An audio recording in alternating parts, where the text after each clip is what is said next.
Someday, baby,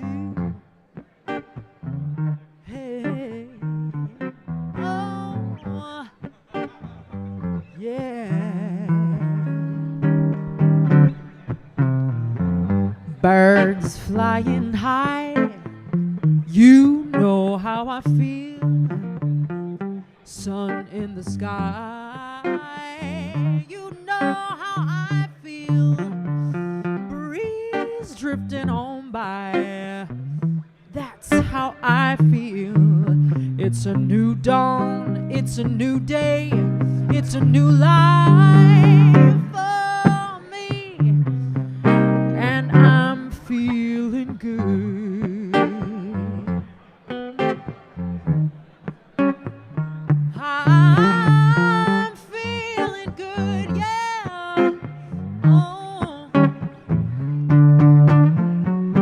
Fish in the sea, you know how I feel, don't you know? River running free, you know how I feel. Blossom on the tree, that's exactly how I feel. It's a new dawn, it's a new day, it's a new life for me, and I'm feeling good, yeah. I'm feeling good, good, good, good, good, good, good, good, good, good.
Yes, Miles, that's exactly how I feel. How I feel, oh, yeah. Dragonfly out in the sun, that's how I feel, don't you know? Butterflies all having fun, you know what I mean. Oh, sleep in peace when the day is done, that's what I mean. And this old world, it's a new world and a bold world for me. And I'm feeling good. I'm feeling good. Hey. Stars, when you shine, you know how I feel, don't you know? Scent of the pine, you know how I feel. Oh, freedom is mine, that's how I feel. And this old world is a bold world and a new world for me. And I'm feeling good, yeah. I'm feeling good, yeah. Feeling good, yeah. I'm feeling good, yeah. I'm feeling so good. Thank you all for being here. Feeling good, Kane. I'm feeling good.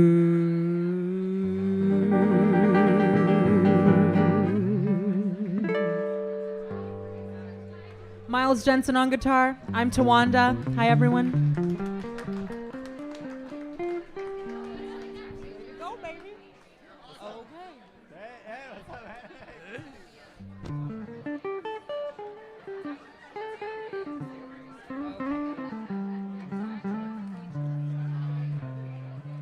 Maybe misbehave.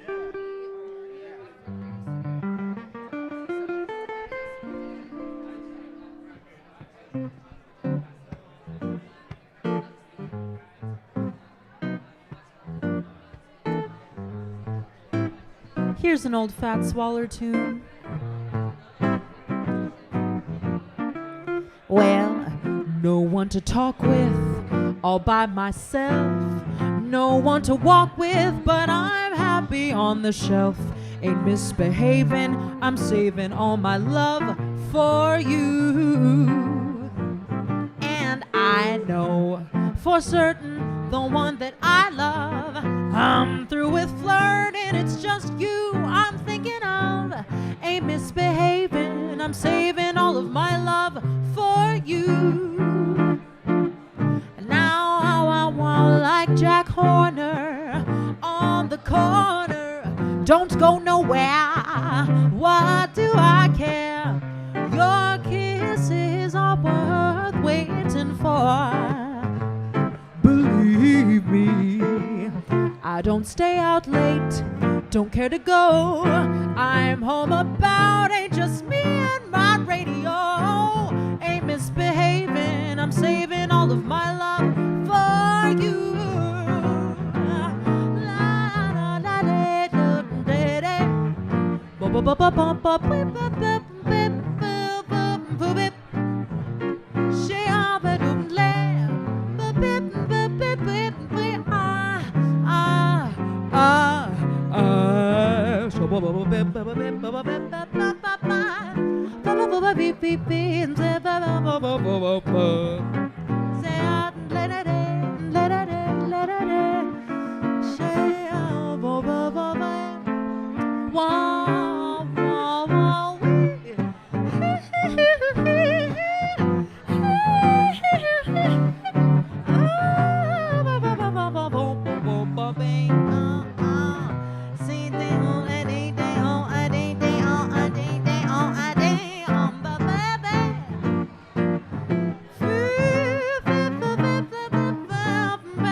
like Jack Horner on the corner. Don't go nowhere. Why do I care? Your kisses are worth waiting for. You gotta believe me, 'cause I don't go out late. Don't care to go. I'm home just about 8. Me and my radio ain't misbehaving. I'm saving all my love. I am misbehaving. I am saving all my love. Ain't misbehaving. Saving all my love for you.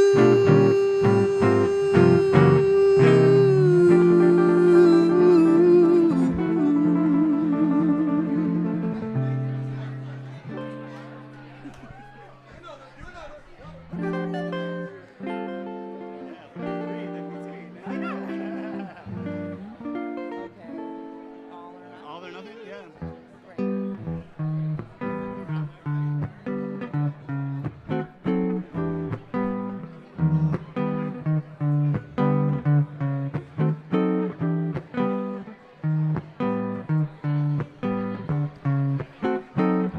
It's gotta be all or nothing at all. I'll say it one more time. Oh, all or nothing at all. Half a love never appealed to me. If your heart never could yield to me, then I'd rather have nothing at all. Oh, all or nothing at all. If it's love, there is no in between. Well, why begin then? Try for something that might have been. I would rather have nothing at all. So please don't bring your lips so close to my cheek. Don't smile or I'll be lost beyond I won't recall. The kiss in your eyes, the touch of your hand makes me weak, and my heart might grow dizzy and fall. And if I fell under the spell of your call, I would be caught in the undertow. And so you see, I've gotta say no, you see. Gotta be all or nothing at all.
That's Miles Jensen on guitar.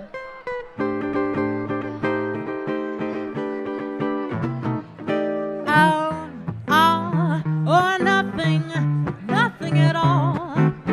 Half a love never appealed to me. Well, if your heart never could yield to me, I would rather have nothing at all. Oh, all or nothing, nothing at all. If it's true love, baby, please be good to me. Well, why begin then? Cry for something that might have been. I would rather have nothing, nothing, nothing at all. So please don't bring my cheek. Though I won't smile or I'll be lost beyond recall. The kiss in your eyes, the touch of your hand makes me weak, and my heart might grow dizzy and fall. If I fell under the spell of your call, I might be caught in the undertone. And so you see, I've gotta say no, no, or nothing at all, nothing at all, nothing at all, no, no, no, no, no, no, no. It's got to be all or nothing at all.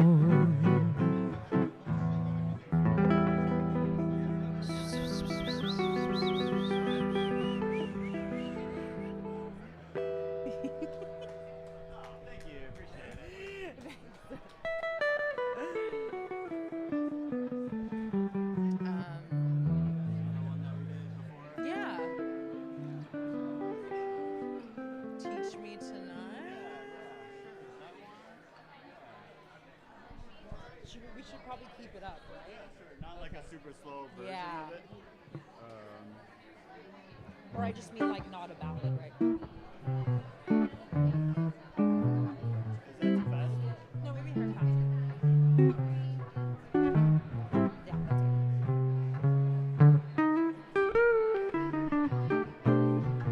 it. Well, did you say I've got a lot to learn? Well, don't think I'm trying not to learn, since this is the perfect spot to learn. Go on and teach me tonight, starting with the ABC of it, right down to the XYZ of it. Help me solve the mystery of it.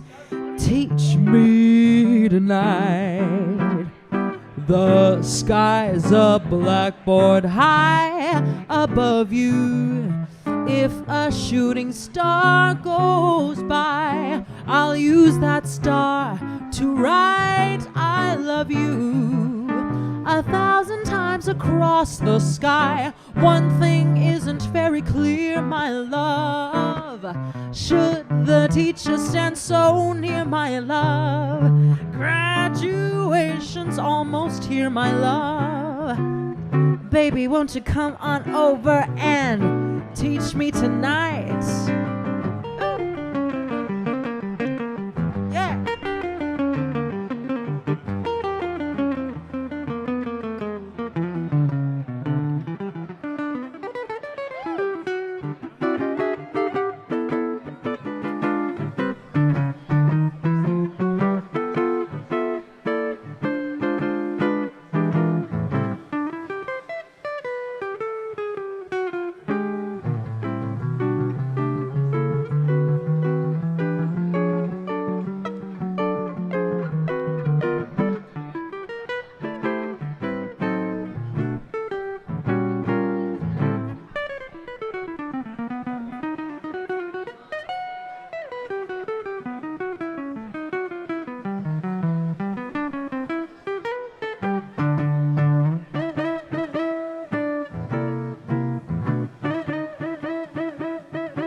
Yeah.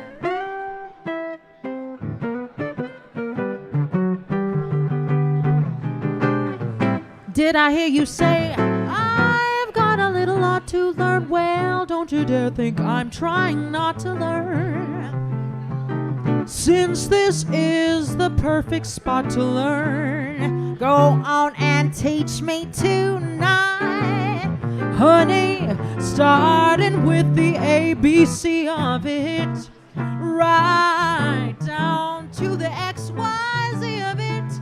Help me solve the mystery of it. Teach me tonight.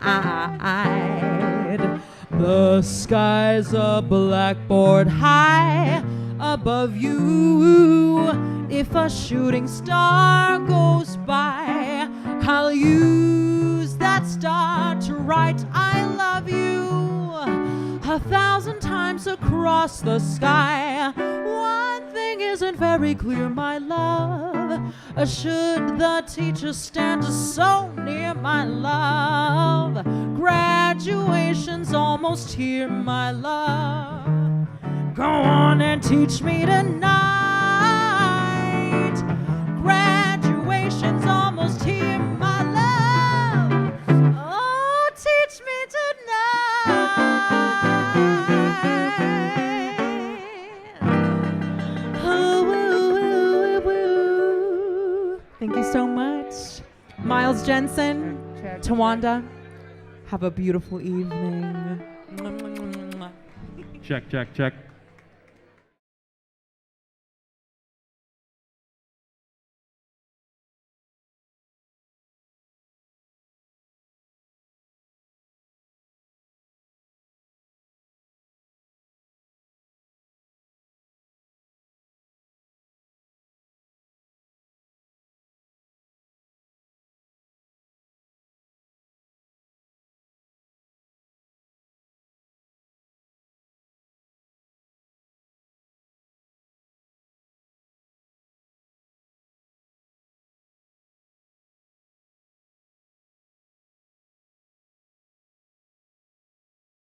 Panel is going to be Artivism.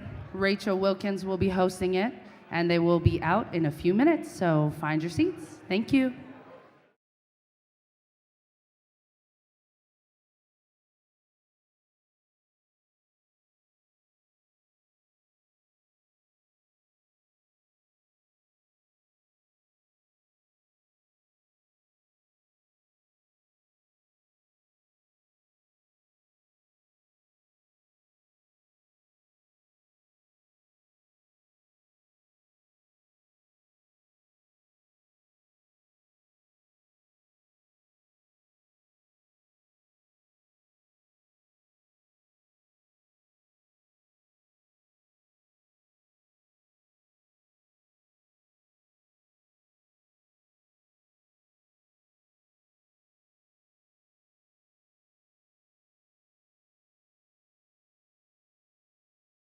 Good evening, welcome, welcome. Everybody please grab a seat, get cozy, come on in, make yourselves at home. Welcome to Disrupt LA. Cuckoo! We're here to disrupt your evening tonight. My name is Rachel Wilkins. I am a Web3 strategist and founder of the Good News Show. And I'm going to allow my panel to introduce themselves. I guess I'll go first. Hi, I'm Brittany, multidisciplinary artist, I guess, and I talk a lot of shit on the timeline. Rad. I'm Rad Laser Falcon, a creative strategist, Web3 advisor, focus on onboarding IRL brands into the space, and also do fine artist onboarding and advisory. Toma Peretz, I'm an artist, painter. Good evening, everyone. Good evening, everyone. Woo! Thank you. My name is Tony Payne. I am a still life and documentary photographer. I am the host of the NFT Talk Show podcast and founder of the Champagner Social Club. Ow. Good evening, everyone. That's how you open a show, right there, Tony Payne. All right, so we are here this evening to talk about artivism, so using art as activism in the Web3 space. So given that we're talking about art, I want to throw it right to the artists on the end of the couch. Let's get started. What do you think the NFT space has done in terms of disrupting the fine art world, Tony? Wow, in terms of disrupting the fine art world, okay. In terms of disrupting the fine art world, I think the most important thing that the NFT space has done has made the average person a collector. Before it used to be you had to be maybe an aristocrat, like me, I'm kidding. To be a collector, you had to have a lot of money to collect art. But now the NFTs and digital art has leveled the playing field. You have, everybody being able to collect art directly from their favorite artist. And I think, it's long overdue.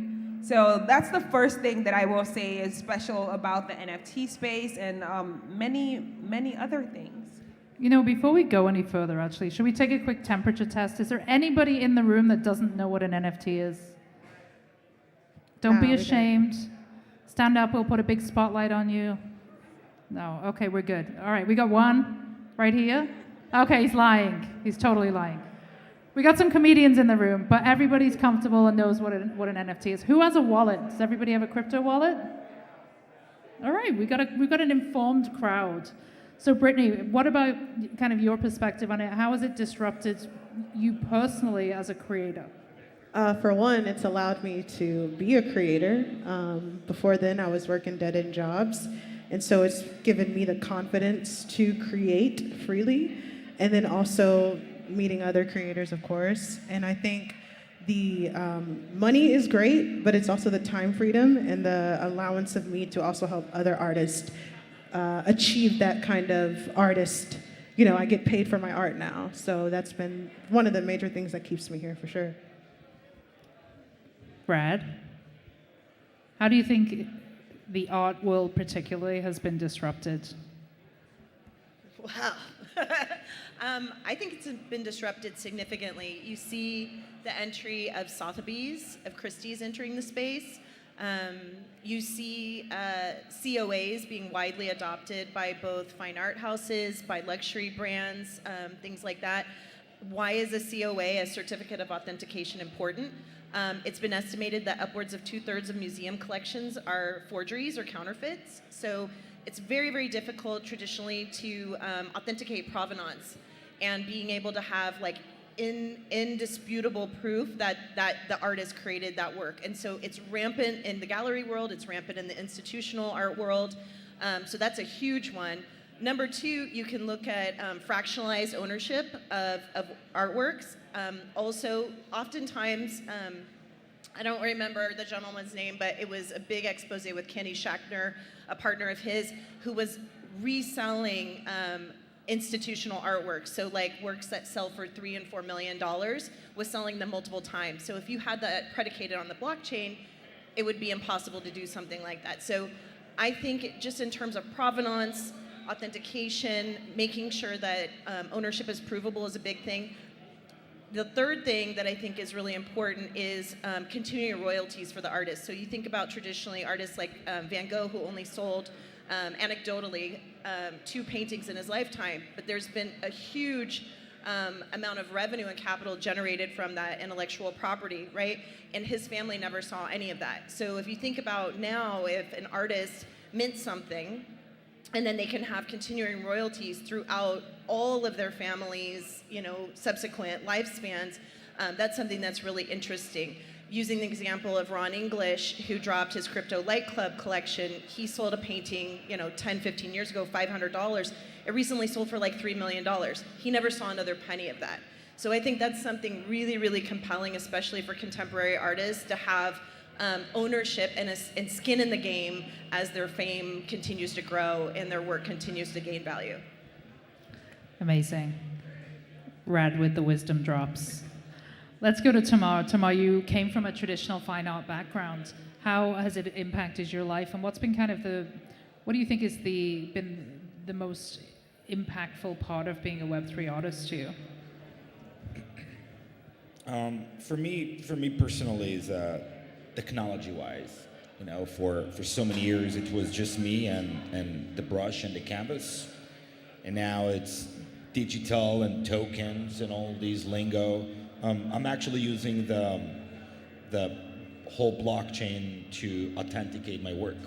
So if I used to produce authentication, certification for authentication basically of my work, now I do it through an NFC chip that is planted into my work, and you don't need any paperwork that everybody can fake and give those certifications. So I'm actually using this technology for my benefits. I I think it's a revolutionary change for painters like me. So one of the reasons that we started our show, we have a daily Twitter space called The Good News Show. Rad is one of my co-hosts. Tony's a regular guest. Brittany's a regular guest. Is because the news currently about Web3, about AI, about NFTs has been very negative. There's a lot of FUD. There's a lot of negativity. And so we started a show to really center the innovation and the amazing human beings that are really driving this space forward. The reason I picked this panel is because every single individual here that you're looking at is doing something good for the space. They're driving the space forward with positivity, they're giving and they're contributing, and they're not being extractive like a lot of folks that have been here before. So I want to just give everybody an opportunity to really talk about the good work that they're doing, and I want to start off with you, Brittany. You started something called the BIPOC Wallet, and you've been doing some incredible things. So just talk to us a little bit about your motivation and that journey that brings you up to today. For sure. I started in NFTs in April 2021. Swopes, who's an incredible artist, saw her sell something on Superware for $17,000. I was like, listen, I'm broke. How can I do this? And so thankfully, I had a little bit of success. And then I realized this is also can be a way for generational wealth for marginalized creators, marginalized people. This is to say that in the Black community, at least in America, our generational wealth is going to hit 0 in the next 30 years. And I felt that this crypto NFTs could be a good way to close that gap. So once I was able to get some funds, I just said, hey, I'm going to start this wallet. If you have extra ETH, put it there. We've covered plenty minting fees back when it was $200-300 to mint a piece. I've been able to get about $70,000 of mostly my own money in mutual support. When there was the formula shortage, I sent some out to Houston. I've paid people's rent. I've paid people's phone bills. Please give her a round of applause, people. Seriously. And it's just, sometimes that if you can, you should. And my father was a Black Panther Party member, so I'm very community driven. And it's also a way for people to say, if this bitch can do it, I know I can do it, because she crazy. So if she can do it, I can do it. So it's also me trying to hopefully get that domino effect for more people to say, wait, okay, this can be another route. Yes, I want to make money. Yes, I want my Tesla and 10 corgis. But I also want to see people that look like me have their dreams. And so it's grown. For Art Basel, I put out a tweet. I said, I need to send 5 Black queer creatives to Art Basel.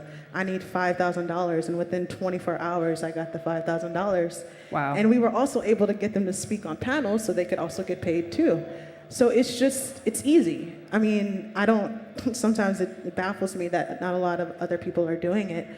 But again, sometimes you have to be that spark, and hopefully, it grows there. And it's been just really cool. It's been really cool to see people's faces, like, because of you, I've been able to do this and also help other people. And so that's just kind of how I feel like I found my place in this space. So you've gone from getting $5,000 to send some creators to a conference to almost $70,000 into the hands of creators. Now you have this new concept. This is kind of breaking news right here, right now. We got the scoop. You're starting a DAO. Tell us more about it. So the DAO is going to be, I've noticed that people want a more focused place to give. And these events are so important. Sorry for the feedback. I think I'm under speaker. These events are really important, so I want to see more people that look like me benefit from these events. I've been able to talk to President of Time, or former President of Time, or MoonPay, or some other crazy artists, and it's really, really, really, really, really important for marginalized people to get that chance. So I'll start a DAO to where people can donate, give, and we can I want to send 100 Black queer creatives to these events, fully funded, air, hotel, all that good stuff, money for food, so they don't have to worry, and they can focus on creating and also networking within the community. Woo is right. Wasn't there a term we came up with earlier? Somebody said it's not networking, it's net weaving. Somebody said that. That was me. That was you. Speaking of brilliant human beings, let's chat with Rad. So, for those who don't know Rad Laser Falcon, Rad is just a fountain of wisdom and knowledge coming from, the branding space, just constantly giving, showing up in spaces, dropping knowledge, helping, supporting projects. There's probably plenty of people in this room that have taken really incredible advice and gone on to be really successful because of this woman right here. Rad, in addition to being an awesome human, you're also putting together these incredible events that are just very thoughtful and inspiring, kind of meaningful conversations. Tell us a little bit more about what you're doing. Yeah, I think we're coming up on 8 or 9 IRL events in the Los Angeles area. And we try to focus on one particular mechanic of Web3 or a certain viewpoint of Web3. So we've done them on art, we've done them on music, we've done them general kind of like meetup opportunities. We have one on Thursday that's coming up. But I think some subsequent ones are going to be focused on gaming and comedy and some other things. What we wanted to do is kind of break out of the traditional kind of party or conference model and say, could we aggregate builders, devs, influential people within the space, industry veterans and insiders, and give access to everybody in a really kind of equal footing. So you're not having, all these kind of like token-gated, gate-kept experiences where you're siloing creators and people who are interested in the space and learning. So there's a structure to it where we'll have like panelists and things like that. We'll have a series of lightning talks where certain people can kind of dig a little deeper into what they're building particularly. And then we break out into like table topics. And so you can actually sit down with the people who are influential in the space.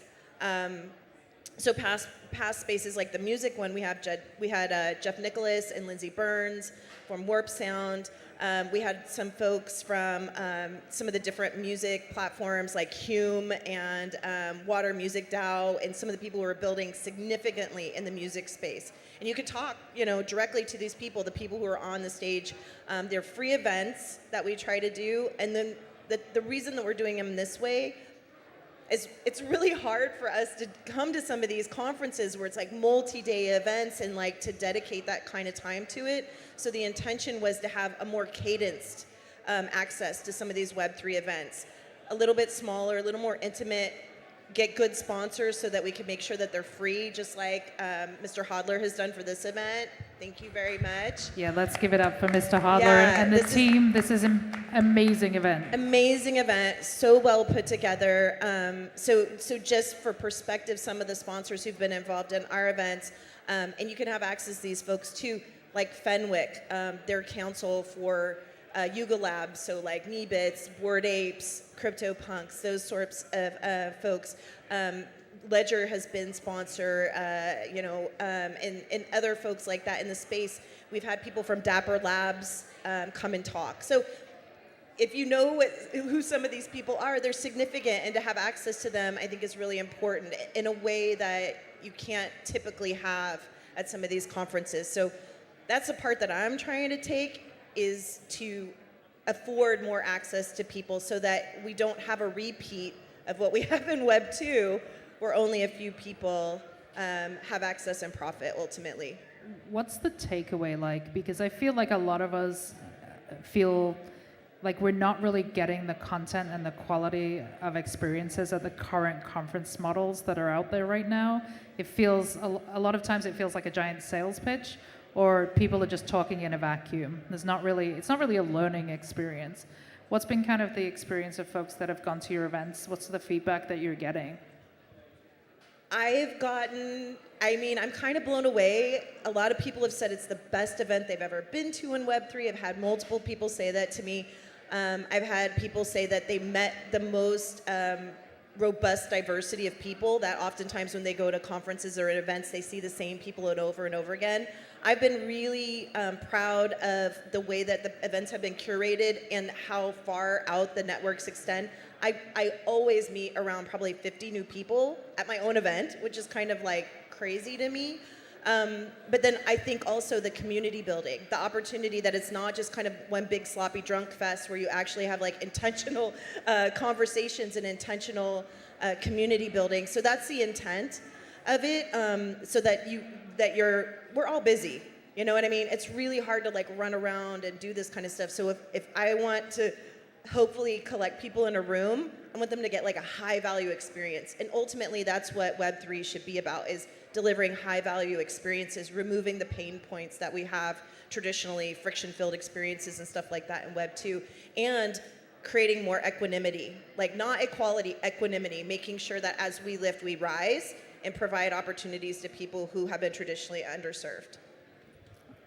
Yay to that. Amazing. Tamar, would you talk to us a little bit about your journey before Web3? Kind of what brought you, what was kind of the motivation to bring you into the space? Yeah, so I'm a painter, professionally painter by in the past 18 years.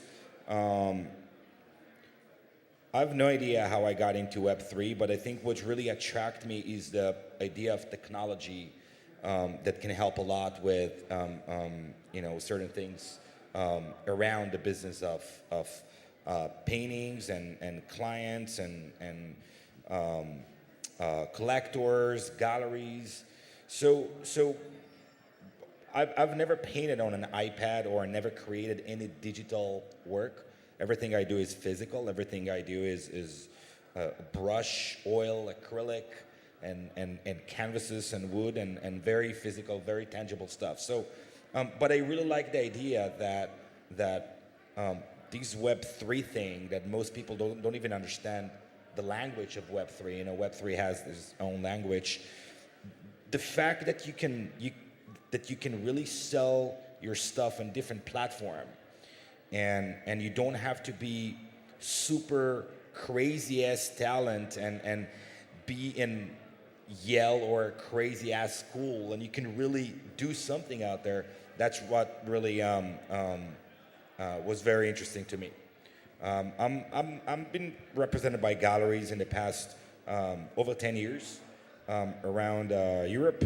Most of my market right now is between Italy and Miami. Because I got bored of canvases and paintings, and I started to do in the past year clothing. And the idea of painting on the clothing and all these jackets and planting some kind of a chip inside that, for most people who understand Web3, they will say, oh, NFC, it's easy. But most people out there don't even understand how come you can slide your phone next to a little patch and something is popping up on your phone. So I come from a non-Web3 community. I come from gallery people community who don't even understand the whole NFT thing. But when I brought this chip and this thing that planting inside a jacket, that's what really broke it to them. So, and since then it took off. So I'm painting a lot on clothing now, and each piece is one of a kind, and this is my new adventure. So I'm a painter, and this is most of what I do most of the day. But I realized that people like to wear my stuff more than hanging that on the wall. So. Yeah. What stands out to me is that you've become now an educator in this space, because you're taking your art and your creativity and now your clothing, and you're actually using that as a tool to educate your existing audience on the technology that we have here. And I think it's interesting that no matter what background we are coming from or what we did in the Web2 space, we are all educators at this point. And we have kind of a responsibility to shepherd people in a way that is positive. What do you feel that sense of responsibility? I think at the end of the day is an axis, right? Like where I come from, it's a very close communities. Like the gallery I'm represented by, it took me 7 years to get into that gallery. It was like a dream for me. But then I realized that the community is so close over there. There is no one to talk to. There is no access, and the out world is it's pretty close. And in this Web3 thing it's pretty open for everybody. There is a big access for the technology, for learning, for educating, and it was super easy for me to learn these things because you're very acceptable whoever you are, in the space and Twitter spaces, in different events and stuff like that. So I think what really I like about this whole thing is the access that is accessible to a talented and educated and not educated artist. So you can even wake up in the morning and decide you're an artist and paint some bullshit on an iPad and sell it as an NFT, and hey, I'm an artist. And you know what? There is an access to it, and that's acceptable. So that's cool. So that's I think an interesting revolution that really maybe affect the art world. A lot of people in the art world don't get that. Well, there's a lot of resistance, and we know why that is. It's okay. It's taking from people's bottom line. They don't like that when there's money at stake. So Tony, you are just such a beating heart of Web3. You started a podcast way back in the black and white days of Web3. You've just championed creators again and again and again, given a voice to people who wouldn't usually get it, given a very significant platform, and also curated really thoughtful conversations. I had the pleasure of coming on your podcast, and it was one of my favorites because we actually talked about, just very thoughtful topics. What was your motivation for that, and what kind of keeps you going? What keeps me going? So for me, I think the number one thing that has kept me going is this need to find my purpose.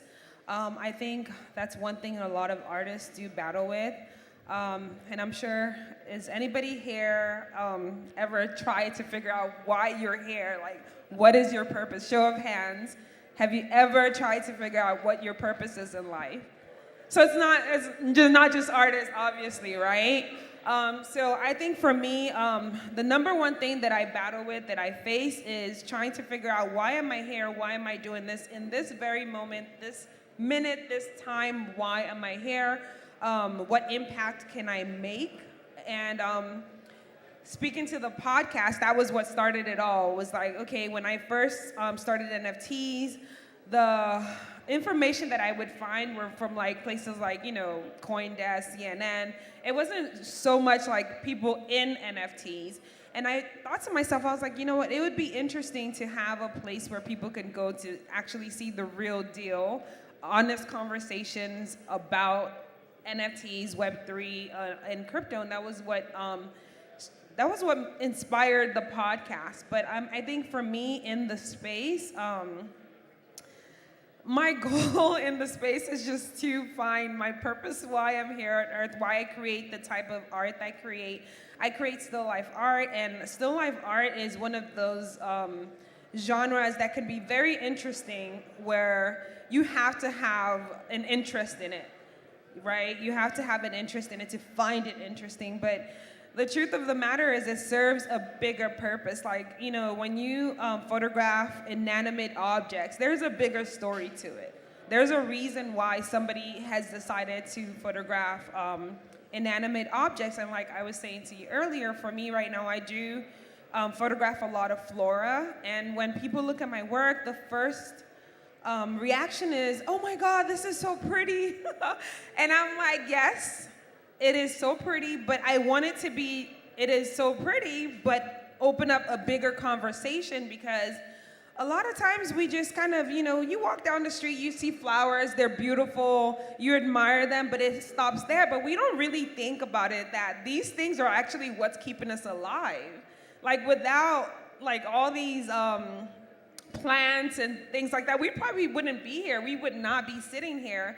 And I want it to be just more than, it's a pretty picture. I want it to be, what purpose does it serve? Why has this person decided to show me a picture of a, pretty rose? What about this pretty rose? What is its history? There's so much to dig deep into when you think about like the kind of art that I create, generally speaking. So for me, again, I think in Web3 and just outside of Web3 generally, my goal is to continue to seek purpose and just impact as much as I can, lift people up as much as I can. I sometimes feel like I don't do enough of it, but then that's just the kind of person that I am as well. Like I overdo things. So that is it. Just, one day at a time. I feel like we're all learning. We're all discovering who we are in Web3 and where we stand Tony, within the space. what about Floral World? Oh, yeah, Floral World. So Floral World, actually Floral World was a world that I created out of anger that turned into something so beautiful. It's a metaverse. It is. And it started because in the one-of-one art space, still life art is not as popular as other genres, which is fine. It's following the trajectory of history, right? And I felt like, this genre needs to be seen. And that was what kicked off Floral World. And we did start, a Floral World gallery in Spatial. Very beautiful. You can visit it. And there are about 21 artists in Floral World right now, including me. And all these artists create art using one common theme, and that is flowers. But it's a metaverse gallery. It is a metaverse, it's a metaverse gallery that you yeah. can walk around. You can walk around. You can explore. You can explore. It leads you to the marketplace, obviously. And it's just getting to know these artists and why they create what they create. But for me, I think with Floral World, I always say Floral World is a movement. And the reason I say it's a movement is because I see it being bigger than what it is right now. I feel like there's going to be a day where I take all Floral World artists and we're planting trees all over the world. Well, I think the significant thing about it is that you were able to aggregate artists from all over the world. Yes. Aggregate collectors from all over the world. Yes. Simultaneously in one place. I think that's something really exciting is that artists can take control over the way that their work is collected, and they can take control over how they're inviting other artists to collaborate and participate and get their work out there, and not waiting for a gallery. So I'm getting a warning sign that we only have 2 minutes left. So I have one more question that I need to ask everybody.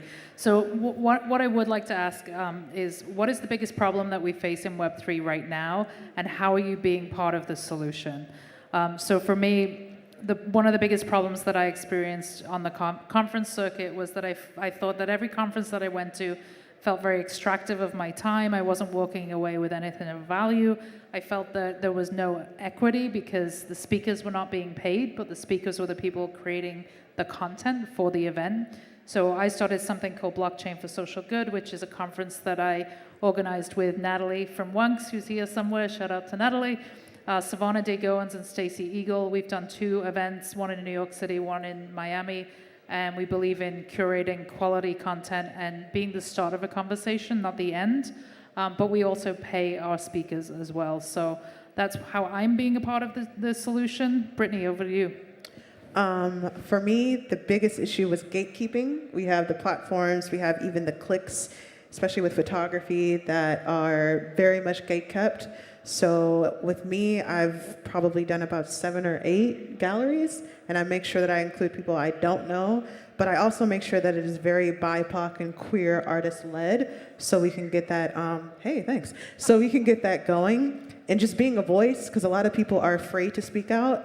And again, I was raised by a Black Panther daddy, so I be talking shit, and I'm not fearful of that. So people know that they can see me, hear me, and I'll always be that person. Woo! Rad. How are you being part of the solution? What's the biggest problem, and how are you being a part of the solution? That's a long conversation, but I'll TLDR it. I think that experiences and access are huge. I think I would like to see more projects and brands enter the space with custodial wallets, meaning that people don't have to have a crypto wallet to get involved. At the enterprise level, they're already doing it in really big and robust ways. They're just not calling it NFTs. They're not calling it blockchain. So I think our vernacular needs to change. We need to quit talking about things this way. We need to talk about them as solutions. So not talking about the technology, talking about optimizing solutions and getting away from pain points at scale. So I think that's a big part of it. When we stop talking about these things that are inflammatory and clickbaity, we don't give air to them. So I think also just deepening and making more rich experiences, something that's beyond just a PFP project or like the consistent, hammering away at roadmaps and utility, but just layering into experiences that make sense for the shared culture and values of the people that you're trying to attract. Tamar? I think PR. I think the whole Web3 thing has a very bad name out there. Most of my collectors don't want to hear about that. Mainly PR. I think we are a community, but tiny compared to what it should be. I think it's a great space. I met amazing people, amazing friends. I'm using the technology. It works amazing for me, even now, better than even the first strain of NFT. But I think PR, it doesn't sound well. Sorry. Tony? I'm going to agree on the PR thing a lot, and I've been using my podcast to actually do that. I had an episode called The Misconceptions of NFTs, and a lot of people argued with me, like, oh, no, it's a scam. I'm like, no, it's not. It's technology. But for me, I think what I am focused on doing right now is I feel like the Web3 space is very influencer-driven, and because it's very influencer-driven, a lot of talent tend to fall under the cracks. So just, in my own little way, trying to give a voice to those artists that, normally wouldn't get seen. So I have my podcast that I use to bring them on to talk about their art. And I also have a Medium weekly article called Meet the Artist, where I conduct an interview or a feature of an artist in the Web3 space just to showcase who they are beyond the Twitter scrolls. Get to know who they are, hear their story, what they're about, and why they do what they do, because I feel like that is very, very important, knowing why an artist is creating before you can appreciate them truly. Thank you, Tony.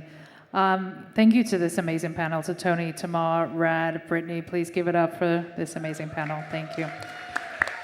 And if I could just leave you with one little piece of homework. If we all just took a day and didn't amplify the negativity and didn't FUD and didn't try to pull anybody else down in this space and instead tried to foster an environment that is welcoming, that is safe, and that is nurturing, it could make the world of difference for mass adoption. So thank you so much.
We have Mike Gao as one of our hosts. This panel is called The New Wave.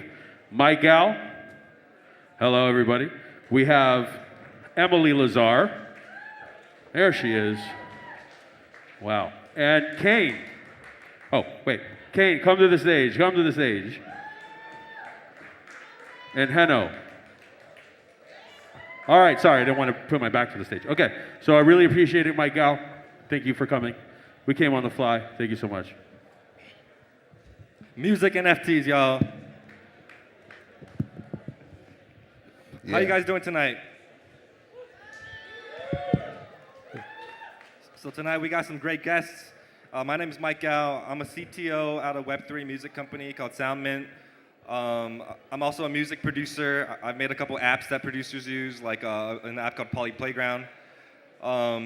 Yeah, can you guys introduce yourselves and tell us how you guys got here, your journey in music, your journey in Web3? Prettier people first. Go ahead, Kane. Okay. I'm Kane Mayfield. I'm an MC. I make pictures to go with my raps, host a couple shows, bother a few people, you know, Web3 stuff. Oh, and thank you to the ladies that gave me lotion, because I was wild ashy. It was the most racist thing that I think that happened. And I was like, black people, I need lotion. They were like, I have lotion. Shit was good. What's up, y'all? My name is Heno. I'm an artist and a producer. I've been in Web3 for about 2 years, and I do a lot around social impact and using my music NFTs for that. And yeah, I'm happy to be here.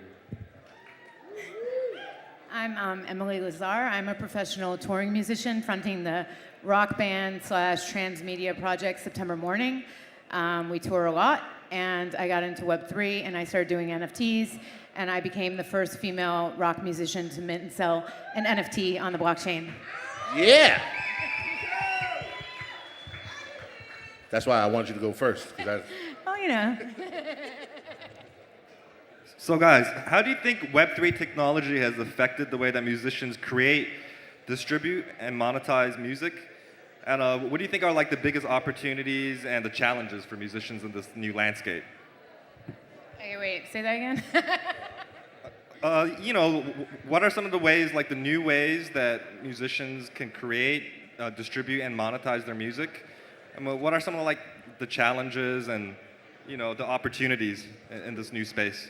So the first part of your question, I would say ownership of IP. I think that's super important. Transparency with smart contracts. In traditional music, you know, having to pay thousands of dollars for lawyers to draft up 15, 20-page contracts to do simple business with people. It's like in Web3, you can just reduce it to a one sheet and be fully transparent about splits. And that's the way it should be when you're dealing with people that you really want to be in community with and want to build with. On top of that, I also think just it kind of also when I also do Web 2 and Web 3, so just being and paving like a hybrid thing where I'm prioritizing building in Web 3, but using that to leverage in Web 2. And I think that being able to identify who your community is in a direct way versus like Spotify. Like I have over 100,000 monthly listeners, but I can't tell who those people are or reach out to those people. Whereas I can't be like, oh, I know, you know, getting plays here, but it's better to be able to just directly identify and build with the people that want to support you. So that has been really great for me. But as far as challenges go, I think, you know, we're obviously in a bear market, so finding new ways to experiment and to continue pushing and being intentional and authentic in that, I think. But that shouldn't be a challenge if you're just in the space and being yourself and telling your story. So I've navigated that just staying true to me and yeah, continuing to build even in this bear market. Because people who are here really want to be here right now. I think there are a lot of people who are like, or here in the bull market that are not in this room. So I think that speaks to everyone here that we see what the hell is going on and what we want to continue to build. So, yeah. Yeah. I just said a lot of shit, so I mean. No, that's good. I love it. I'm here for it. I'm here for it.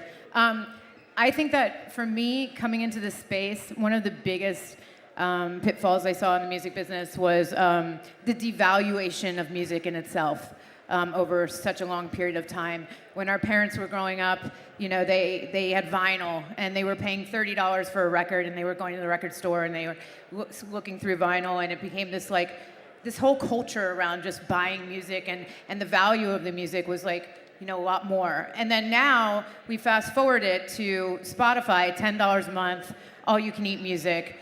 And as artists, we're getting 0.003 cents per stream, as opposed to an album back in the day on vinyl, $30, which breaks down to, I don't know, $1, maybe $3 for the artist back then. So it's quite a big jump.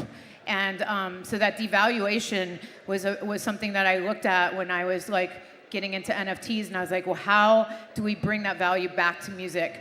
And not just music itself, but like what you can bring on top of the music. So what kind of experience can you bring with the music to integrate your Web 2 and your Web 3 culture, so that when you go and you perform, like for example with my NFTs, I perform. If you have any one of my NFTs on any platform, any chain, any whatever, you come to my show. If we do a VIP meet and greet, you get in for free. You just show it to our merch girl right there, you get in for free. There is direct value, and it pins Web 2 to Web 3. So for me, just the value prop and raising that bar and giving that value back to music was the most important thing that really stood out for me in the space. And as far as the pitfalls and the hurdles, I think this is across board, not even just with music NFTs, but with NFTs in general. There is a narrative that is going on right now that is very negative. And I mean, we live in a culture and a society that loves to tear things down, and this is just a psychological viewpoint. It's not even about anything else. But we love to tear things down, build things up, tear them down, build them up, tear them down. So we're in this tear down process of like new stuff, and especially NFTs are so new and the technology is so new, and people don't like new. They get scared of it. They don't like what they don't understand. So they tend to tear it down. So the term NFT has been getting this like bad rap. So now we have to call it like digital collectibles or something like that to like, reformulate the narrative. It's the same shit, you guys. It's all the same shit. What I think that the most important thing, knowing that, and whatever you want to call it, however you want to pitch it, however you want to get it to your fans, but knowing that the be-all, end-all, the most important thing is that the technology in itself, that is the hedge. That is the hedge against everything. It's not the cryptocurrency, it's not this, it's not the markets fluctuating, it's the technology itself is the hedge, and really pay attention to that. Yeah, that was... said some words. So, the music business, there's a French word for it, fucking sucks. So, because it sucks, and it's a money orgy. So like, I could have the best song in the world, right? But I gotta pay, and I'm still pretty well liked. Like my friends in the music business still will do me solids and shit like that. But even with my level of belovedness, it would cost me $80 to $120 to work a record. $80,000 to $120,000 to work my record. And that's only in like one market, right? No, I'll get like 17. I'll get my New York, my Atlanta, my Miami, my LA, and a bunch of flyover shit. There's no guarantee it's gonna work. I maybe get some interviews out of it. I might do the Breakfast Club, and hopefully that streams well, right? Because of my bubbly personality. And if it fails, I can step back in the line and pop another quarter in the machine and try again. That's the business as it is right now. What she said, the number is right. 0.0033 cents a stream. Web3, to answer your question, right? It makes it more fair. So I'm never gonna be a Grammy person. The kind of music I make is boring. I make mid. But it's good mid, but it's mid nonetheless. Rapidy rap backpack shit. That's what I create. There's a market for it, but it isn't huge. So for me to be like Grammy, that's never gonna happen. The top of my pyramid is jobbing, touring musician. I get to go to Germany a couple times, a little bit of Amsterdam. I get to do my hip hop, meet some legends, get my $3,500 and go back to my hotel and have a modest dinner. That's the best I can expect in that world. Because my streaming will never be like that. If I did 75,000 streams, and this is important because a lot of people want to get traction, right? 75,000 streams is a lot of streams for a man of my station, right? It's not being self-deprecating, it's just true. But if I did 75,000 streams miraculously, I would get $247.57. Whereas on a platform like Emanate, they pay 1 to 10 cents a stream. So say at the mid, like 5 cents, I make about $3,800. Now I'm not gonna quit my job and buy a boat and sail around the world and say very interesting things to prostitutes who don't wanna get naked on my yacht. Not for $3,500, not for $3,800. It's a fun dream, but it's never gonna happen. So it makes it fair. You can have a living wage. You cannot be super poppin'. And like for me, I always valued artists like Brownsville Kai. I'm willing to say, like, wait, what? Just watch. Make some noise if you ever heard of Brownsville Kai. See? Never, and you shouldn't. He don't do interviews, he don't tour. He's a very quiet guy. But he will sell 2,000-3,000 vinyl records in 40 minutes on Twitter. His audience loves him. And because he provides them with something better. So much so that if I want to buy it and I miss it, the resellers got it jacked up to $200-300. They're not crazy people. They are pricing it at what the market will bear, which means his fans will pay $300 sometimes for one of his vinyl records. I'm wearing De La Soul sneakers. This isn't a new concept, but it does open it up to other people. And I think that's kind of why Web3 works. Like for me, I'm a failed struggle rapper. You never would have heard of me and you never should have. I can rap proficiently. I'm gonna rap later. It's gonna be great. But you never would have fucking heard of me. Why would you have?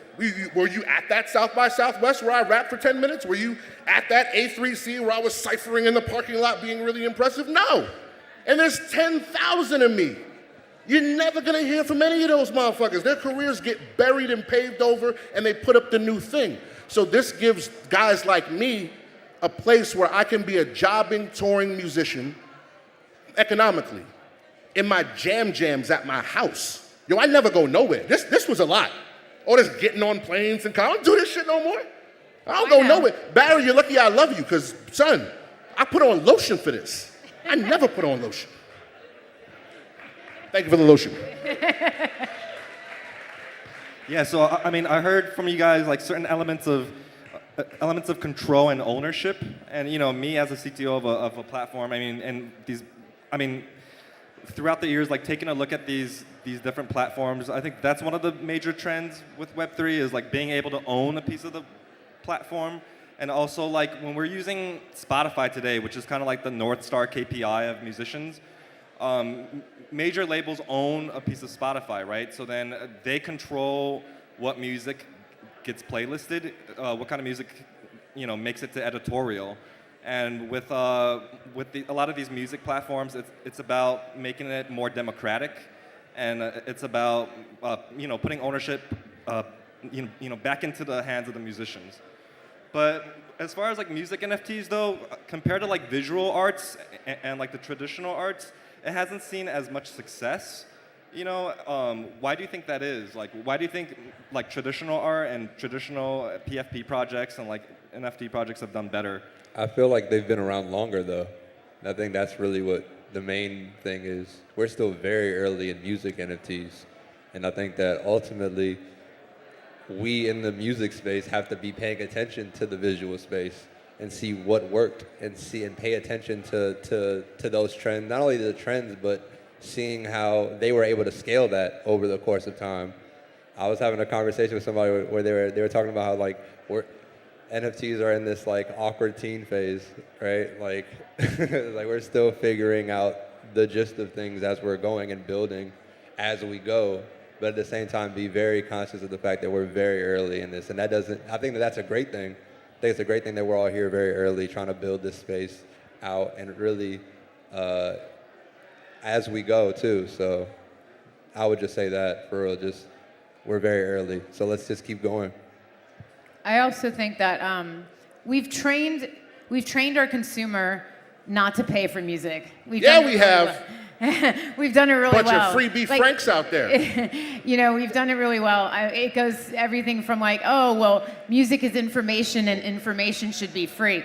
You go into a music studio and you tell that to my producer and he'll throw you out by your ass on the street and say no, because these guitars cost money, this plugin costs money, this like drum set costs money, these mics cost money, like everything costs money in a studio. It's not free. Like what you hear might be on that information thing, but those are physical things that make all that. So like that stuff costs money.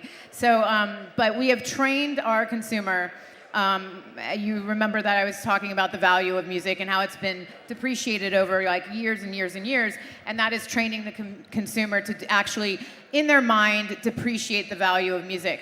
Me personally, I think music is one of those things like time. I think time is like the most valuable thing on the planet. You can't buy it, you can't sell it, you can't give it away. You have your time on this planet, and that is it. It is done, it is over. And I think music is the same sort of thing. Like music can like get you through things that maybe you could not get through. I don't know how many times I've been in my room like crying and just on repeat, having a song just play and play and play and play and searching for some sort of answer in the lyric or emotion in the guitar chord or the bass drum or whatever. I mean, and that got me through that part of my life. And I think that that's kind of across the board with everybody probably in this room. And how do you put a price point on that? It's like putting, you know, I guess price point on therapy or something, but it's even more than that. So that's what I think that is the biggest hurdle there, is that devaluation of music. So the value proposition is the problem. And I talk about this with music NFT people all the time and they get all mad at me. Yo, son, if you want to sell an MP3, go to fucking Bandcamp. You can sell an MP3 on Bandcamp right now. NFTs as they exist currently needs the visual component. It has to have it. People like something to look at. It's not selling music. I don't look at this like I'm selling music. I'm selling a higher end experience. It's an artwork, it's an emotion. I take images and cut them up and I make, like, I spend wild hours because I don't know how to draw, I fucking suck. So I make art and the art themes with the music and it has to be something more. A lot of the NFT music space is fucking lazy. Niggas is wild, yo, son, they're wild lazy. I see the projects, this low effort shit, you're not kitsch. You can't get away with that. Like, you're not gonna be able to move your, and then they get mad. No one's supporting music NFTs. Nah, your shit is mad basic. It's a fucking JPEG. Put some effort in. Like, you have to put something more for people to gravitate to. And the music NFT space was starting to pop right before PFPs, right? And shouts to Mighty33, his pinned tweet on Twitter is music NFTs from 2008 to 2022. He made a whole museum in crypto voxels. It's mad dope. Everyone should look at it. But a lot of that stuff is not the traditional music way of selling something. We have to break ourselves out of that mentality. Yo, I'm not looking for millions of people. I don't want, first of all, I'm way too ratchet to have millions of anything. All right? If I can't be drunk in the drive-thru at Taco Bell on a Thursday, my life ain't gonna be good. Because they understand my slurs. Like, well, they want 700 tacos. And they're like, is that Kane? You can have 3. Fine. You're not my supervisor. And then I pull around. You can't do that when you're wild famous. You can never be unfamous. I need, in this space, 500 collectors. 500. Think about the rationale of someone who's looking for 500. The traditional music business is a funnel, like what you fill your oil with, right? You throw mad people in the top through hook or by crook, through all kinds of marketing, paying for tweets and all that nonsense, and you throw everyone in the top, and hopefully some money comes out the bottom. In this space, you have to turn your funnel upside down. My collectors reproduce themselves on the way out because they're proud of what they own. I've had so many collectors that will be like, yo, if my fake rare, Carsonated, and Jamie and Van Doe, and a lot of these guys say, yo, you should fuck with this. This is really dope. My collectors reproduce themselves. So that's how you get to that number, but it's a quality over quantity. I don't need tons of people. And when we're doing this streaming mentality, we're trying to get mad people, and even with the open editions, I never did it. It was corny to me. Not because open edition, there's something wrong with it, but because they're not really doing open editions. Open edition means unlocked, that you can keep making more. So what they're doing is a high-end artist will put out some artwork, right? Now, you can't afford the high-end shit. So he knows that. He knows there's cushion coins, there's money in the couch that he can't get. So he drops the price and makes a bunch of them so you can buy one for $50. But he reserves the right to make more later if the price ever shoots up, thus handicapping your ability to ever profit on it. That ain't what they mean by open edition. They mean $30. Fuck you, $30. I want an NFT. I don't think it should cost that much. Give me something for $30. And my answer is no. See these shits? They was not $30. I wanted them, I bought them. It's important for us to build our collector base out of bricks, not sand, because the hype trains end. Back to what you were saying. Where them people at? All the people who was running around crazy in 21, right? They ain't here. Because it was a hype train. They jumped in for quick money. Most of them didn't fucking find it, if we're being honest. They bought digital litter from jerk-offs on Twitter, and now they have a bad taste in their mouth. But the people who buy real stuff are still here because they don't look in their wallet and feel embarrassed. So because of that, we have to give people something valuable. And like, I'm working on an album right now. I took the sound of the Bitcoin blockchain and infused it into music. Never been done before. That's not the reason you should buy it though. You buy it because it's quality or you like it. But you have to give people more so that they come back later. And I think that's the thing that the music NFT side has struggled with, because music as a business is so accustomed to giving people the bare minimum and selling hype. Yeah, and also like the secondary, yeah. Yay. Kane. I think the secondary sales too, like music NFTs, like it's not like a big secondary sale market. Like it's, I mean, a lot of people, I don't know about you guys, but if I like a song, I want to keep that fucking song. I don't want to like sell it to somebody else. Like if a song speaks to me, man, that's my bread and butter. That's what I want. I want it in my wallet forever, like because it spoke to me. So I don't know. It's a little bit different, and I think that mentality like carries over from Web2 too. You know, like songs.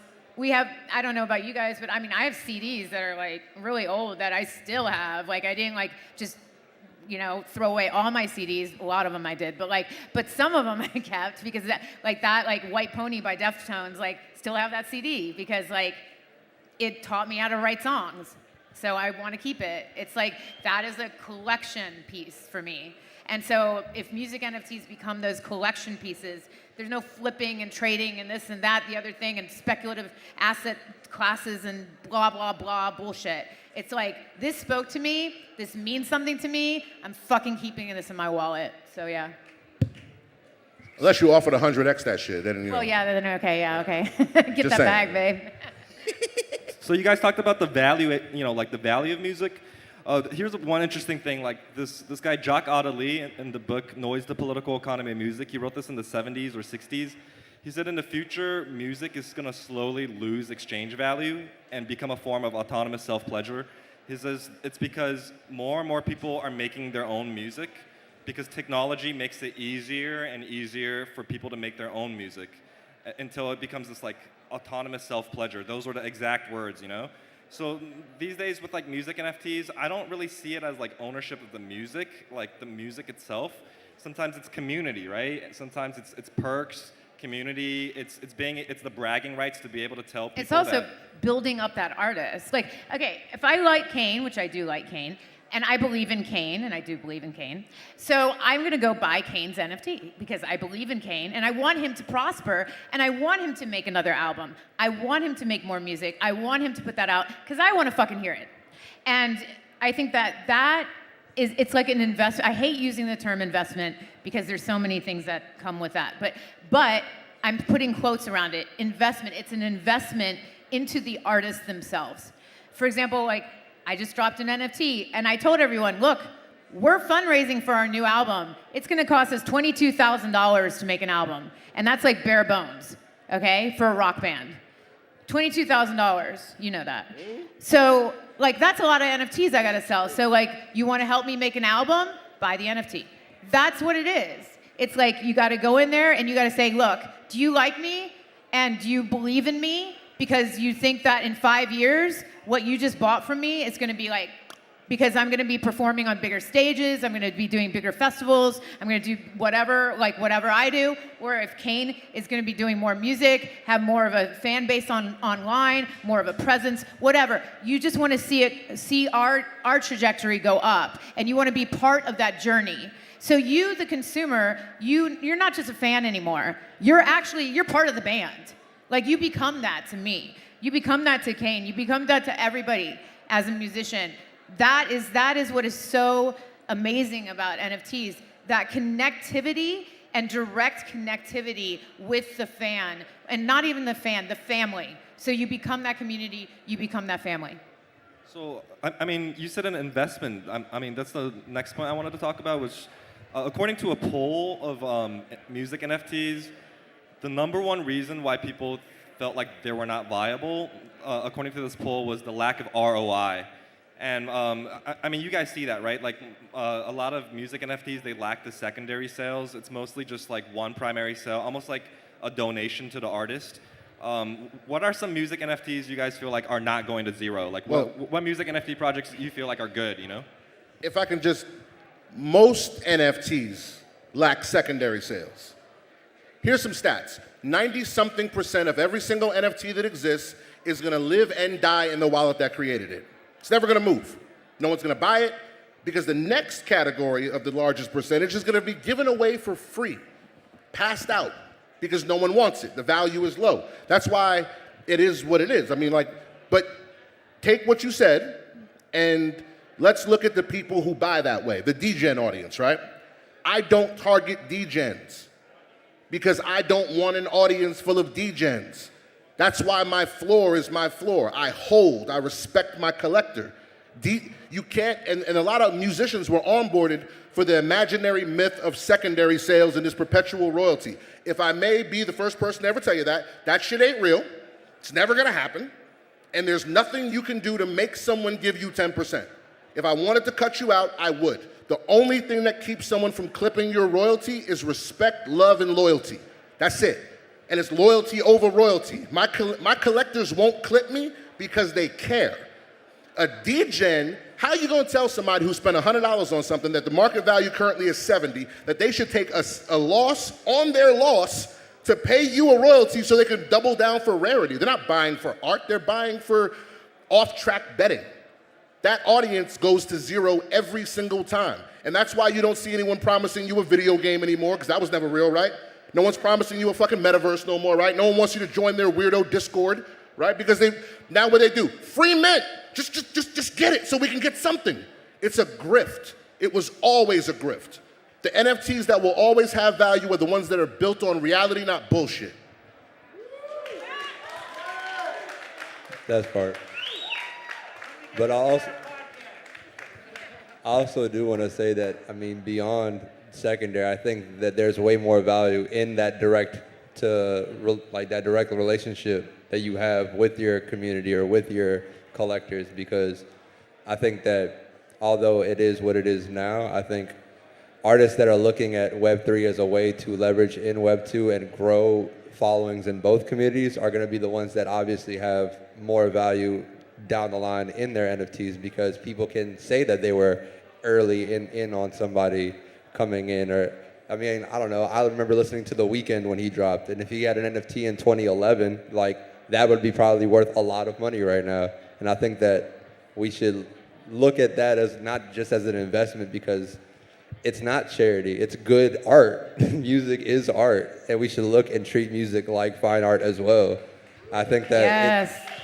Like value proposition, value music. I think music is like one of the only industries that we are told by so many other people what we're worth. Whereas visual art, you can say I'm worth this, and if you want it, you can get it, and if you don't, and it's fine. Like, we have to change and unlearn and relearn what we're doing in Web3, and prioritize and bring back that value and change the ethos of what music NFTs are. We're still early in this shit, like we said.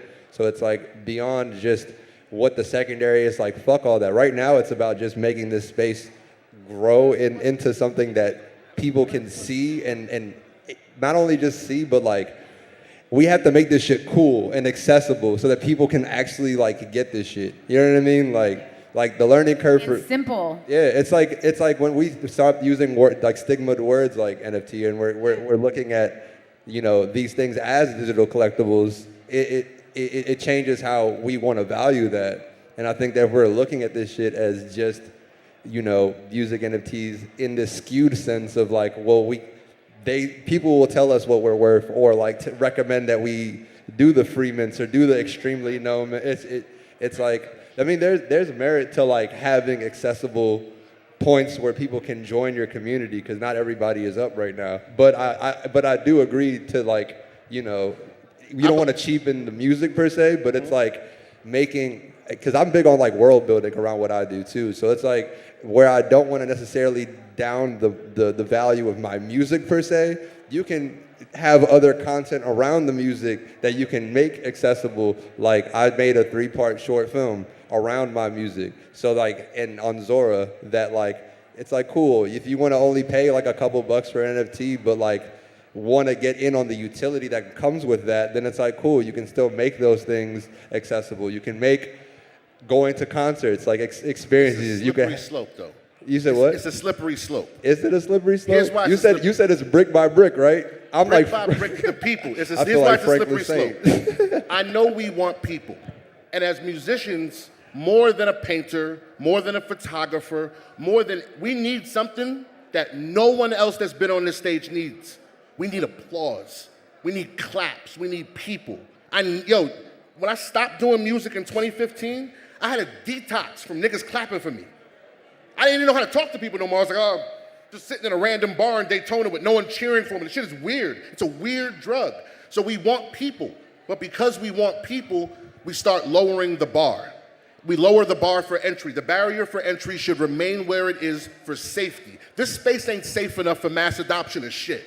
So when you start using fiat payments and custodial wallets like Tory Lanez, which that shit wasn't real, that never happened, right? That wasn't even an NFT. Yeah, but fiat payments and custodial wallets is not Web3. Not your keys, not your crypto, final period. There's nothing after that.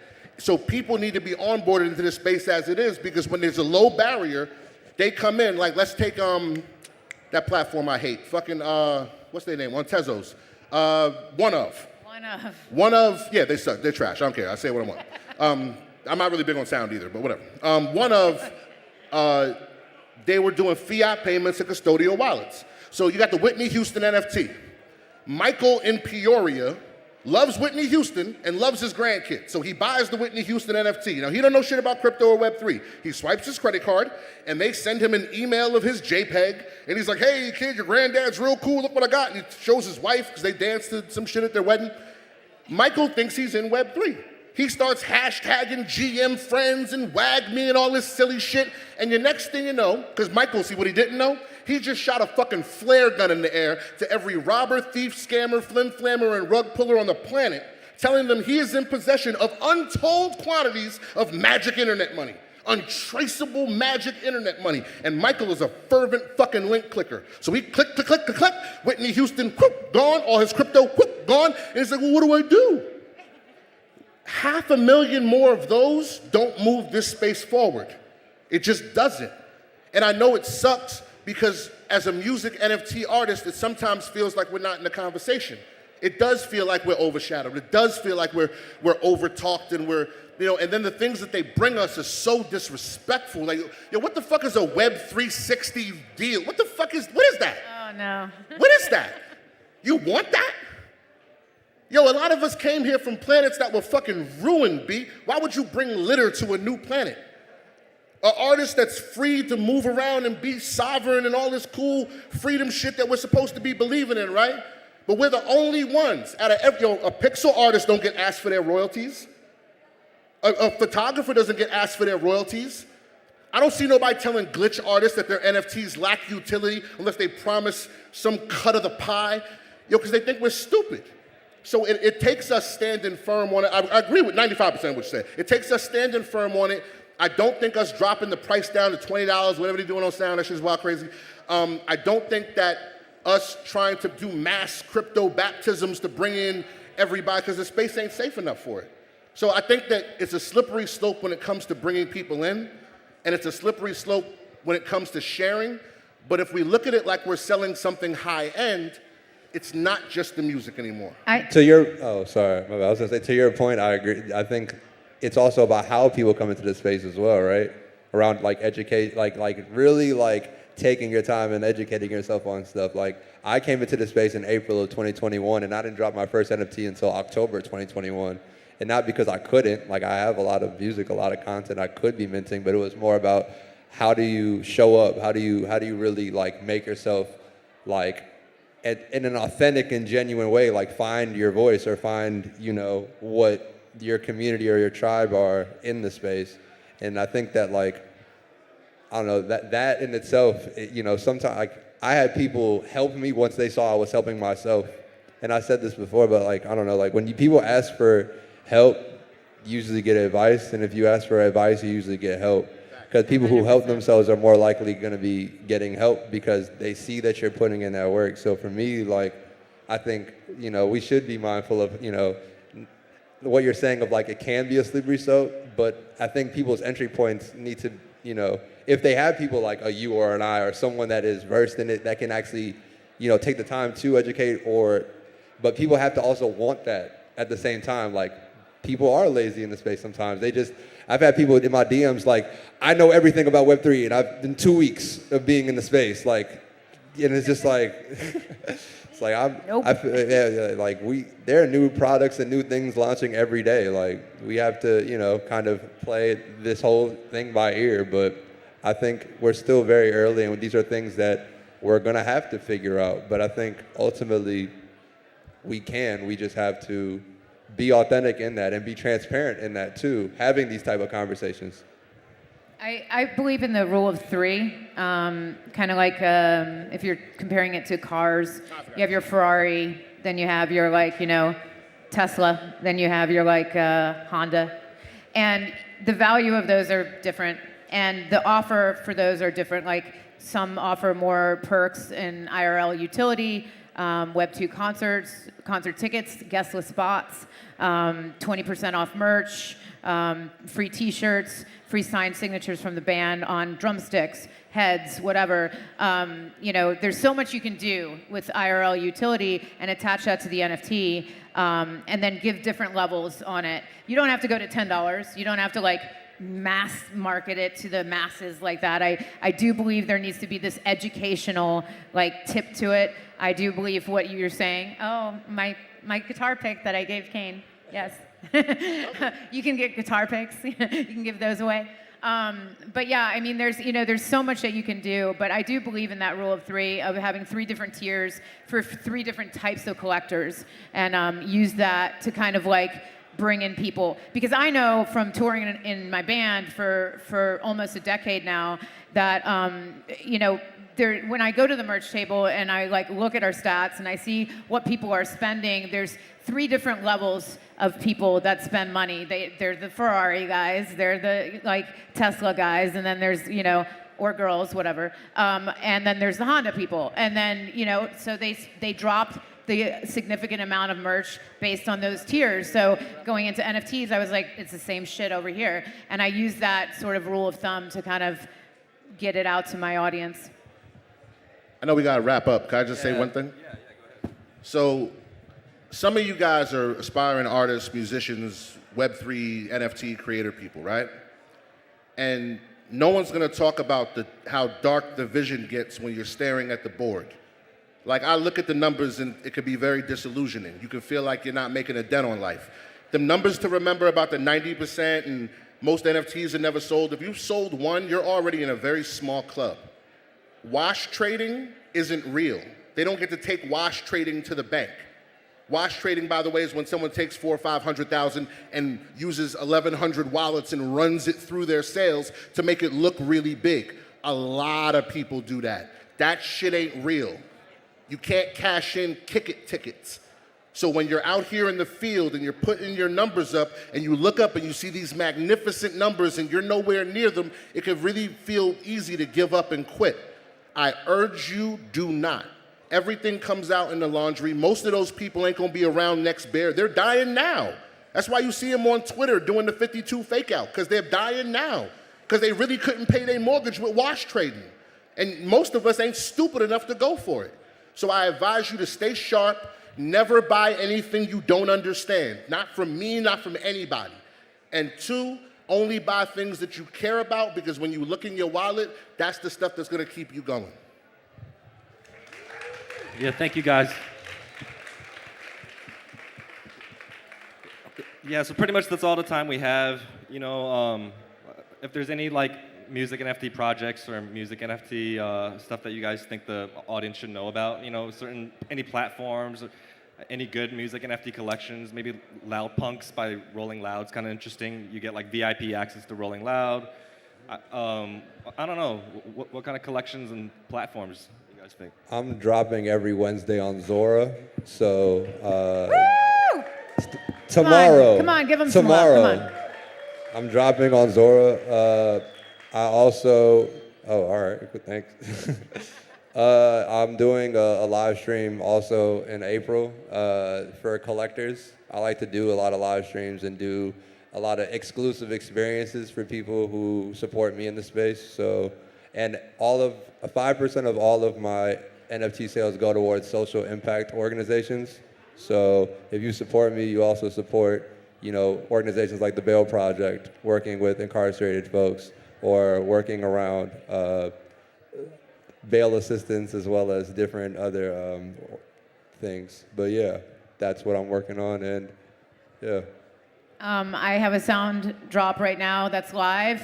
I know that you don't like sound very much, but I like you. I know you like me, so by default, you kind of like sound. So, because I like sound, they're coming out with some really interesting stuff that I was just on a Zoom call with those guys, and I do like I like the ethos of the space over there. It just makes sense to me, and the value prop of music and how they look at that and how they want to raise that bar makes sense to me over there. I have a sound drop called Glass Animals. I talked about the Deftones earlier. It's very Deftones-like. So if you like the Deftones, please check it out. Like I said, all of our money goes to making this next album. We're really fucking with our sound on this next album, and we never really got a chance to do that for the past couple of albums because we were playing that radio game, which is like you have to write the radio rock single because you have to get on Octane, or you have to get on this station, or you have to get on that station, and it has to be formulaic. It has to fit into a certain box. And especially as a female vocalist in metal, we have our own category. It's like female fronted metal, and they only play like 5 female fronted metal acts, which is really fucking stupid, but they do it anyway. So you have to be even more in that box for them. So now I get to be like, fuck the box. I'm gonna do what I want and what I think is really fucking cool. And I bet more people are gonna come to our shows because it's gonna be more genuine. And I'm not like writing to placate an industry that is like a dying animal right now. Because if you know about the rock music industry, holy fucking shit. Like, we coined the phrase rock star after rock stars, people that played rock music. But now rock stars are hip hop or EDM. It's not rock. Rock is a niche genre, and metal is even more niche. So I'm not saying it's bad or anything like that. I'm not like saying, oh, please pity me. None of that shit. I love my genre. I love what I do on stage. I love it. That's why I do it.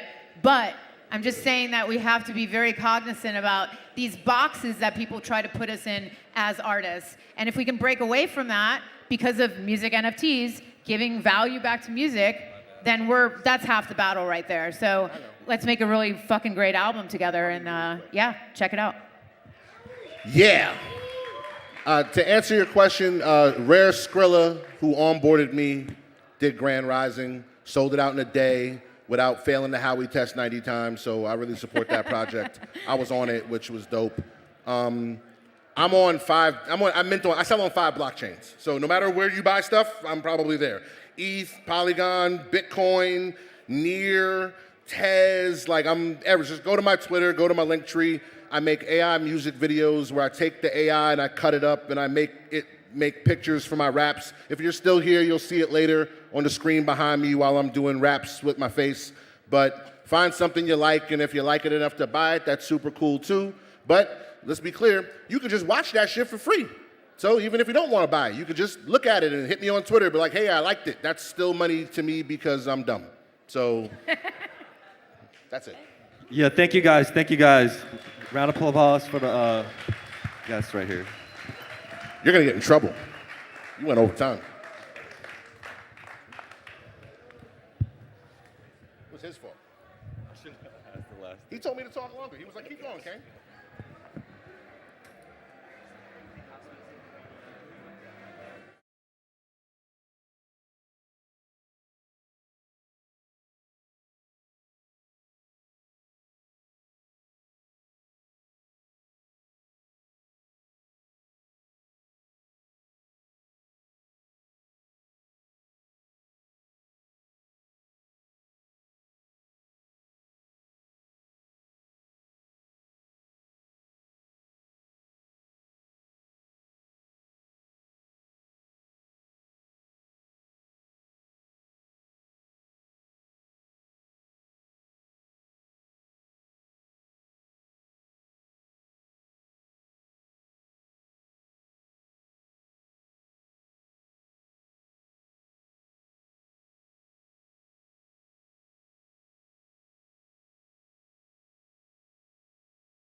Okay, everyone, we're gonna start. If you could please quiet down. If you're gonna talk, please go outside or come forward, have a seat.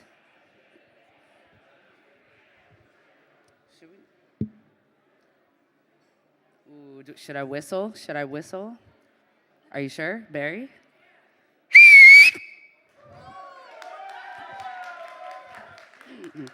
Please have a seat.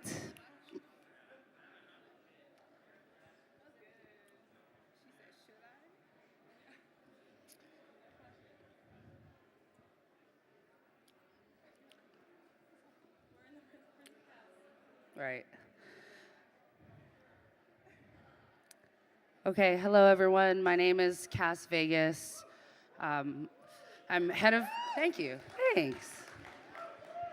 My name is Cass Vegas. I am head of community for Feature and Web3 partnerships and outreach for Huxley. I have an amazing panel here today. These are disruptive creators, storytellers, and I would like to introduce some of them to you. First, we're gonna start off with Lost Boy. Lost Boy, thank you. Lost Boy, AKA the Afro Poppins, is an experiential artist and chef, blending art, culture, and food into building communities reflecting decentralization. Next, we have Lucin, if you could raise your hand. Lucin, AKA Madam Frog, as you see in her attire. Madam Frog is a founder, branding specialist, and multi-dimensional visual artist. Honing in on conceptual narratives, she works closely with companies to bring their visions to life. And then lastly, we have Lucci. Lucci is a digital artist with a primary focus in digital fashion, avatar creation, and metaverse spaces. So please give it up for our panelists.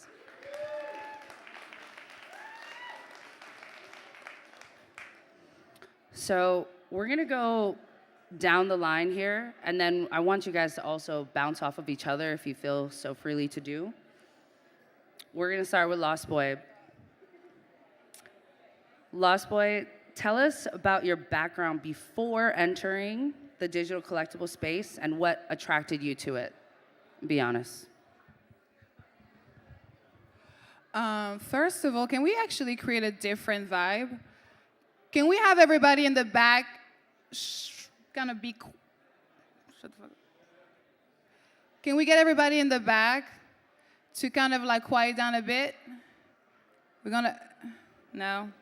I'm gonna wait. I have all the time tonight. We are out here. No? Okay, great.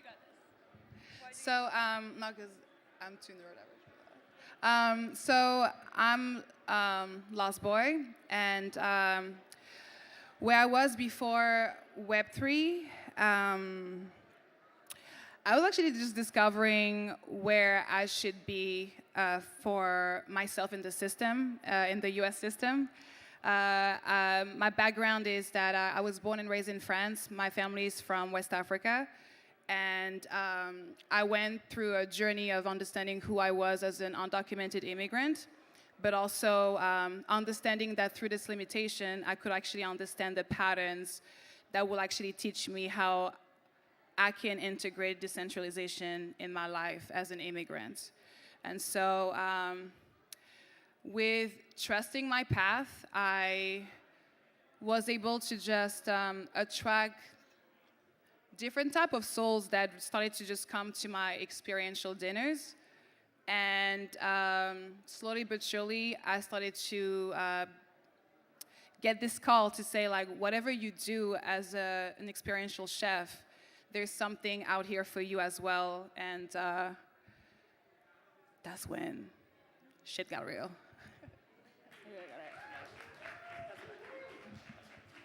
Lucien, go ahead. What attracted you to the space? What did you do before this space? Can you hear me? Yeah. All right, cool. What attracted me to the space? First, it was royalties.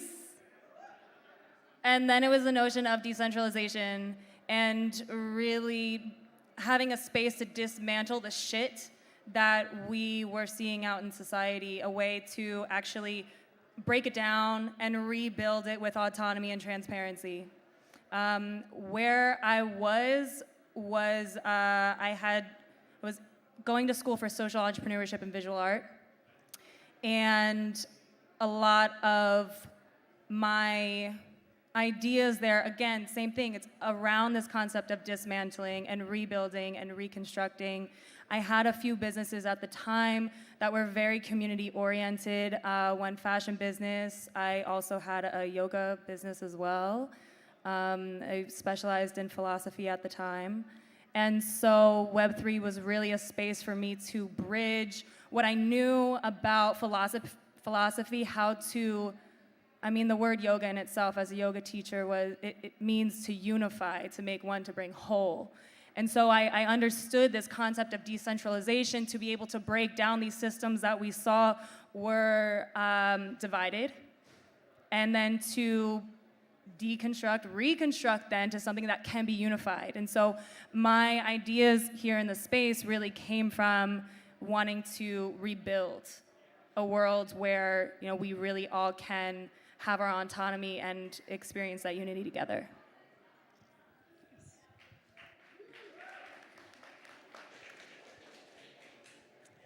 Hi everyone, I'm Lucci, and the reason I got into the space is I've always been an artist, and when I came out to LA from Chicago after getting my art degree, I went into styling and I went into fashion designing, and I really fell in love with 3D design. And I can still remember the first time I saw a cloth simulation out of Clo 3D. I looked at it, I was like, I don't know what this is, but I gotta find this program and I gotta figure this out. So from that point, I had a very intense obsession with formulating cloth simulations and doing all these great things. And then when I got into digital, I was like, oh wait, this kind of NFT thing is kind of going along with this digital hobby I have.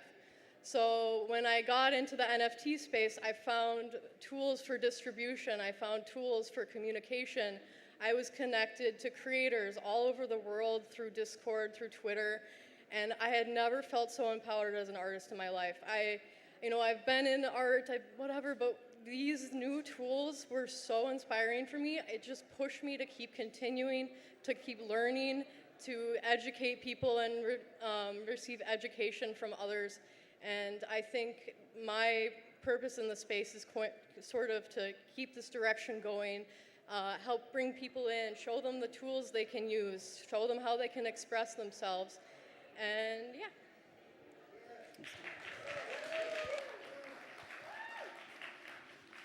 So in this space, one of my personal favorite parts about it is the autonomy that we have, the creator power. But I actually wanted to open this up to the panel to talk about, in this moment of autonomy, how have you guys actually worked together to symbiotically move the space forward? So we actually, the three of us just did an event last night with Avalanche. Shout out to Avalanche. So if you guys could talk about what was that immersive experience? What does that word mean to you? What did you guys do together? You have separate businesses, but you did something together. Well, I think for me, when I think about collaboration in the space, that's one of the most tangible examples of decentralizing our mind. Because I feel like we always complain about, oh my God, like we have to drop the Web 2, mentality, and this is so Web 2, this is so Web 2, but it's like, okay, but what's our responsibility to make sure that literally every single one of our habits starts pushing this, I wouldn't say agenda, but this goal that we collectively are, more or less here for. And so I think that meeting people like Cass and Lucine, I really got to really understand what collaboration looks like, where we became each other's plugs, where we started to build different ecosystems, where to be able to actually gain leverage in the way that we work, because it can be super draining. And so I'm so happy that it's becoming something that sustain our lifestyle as well.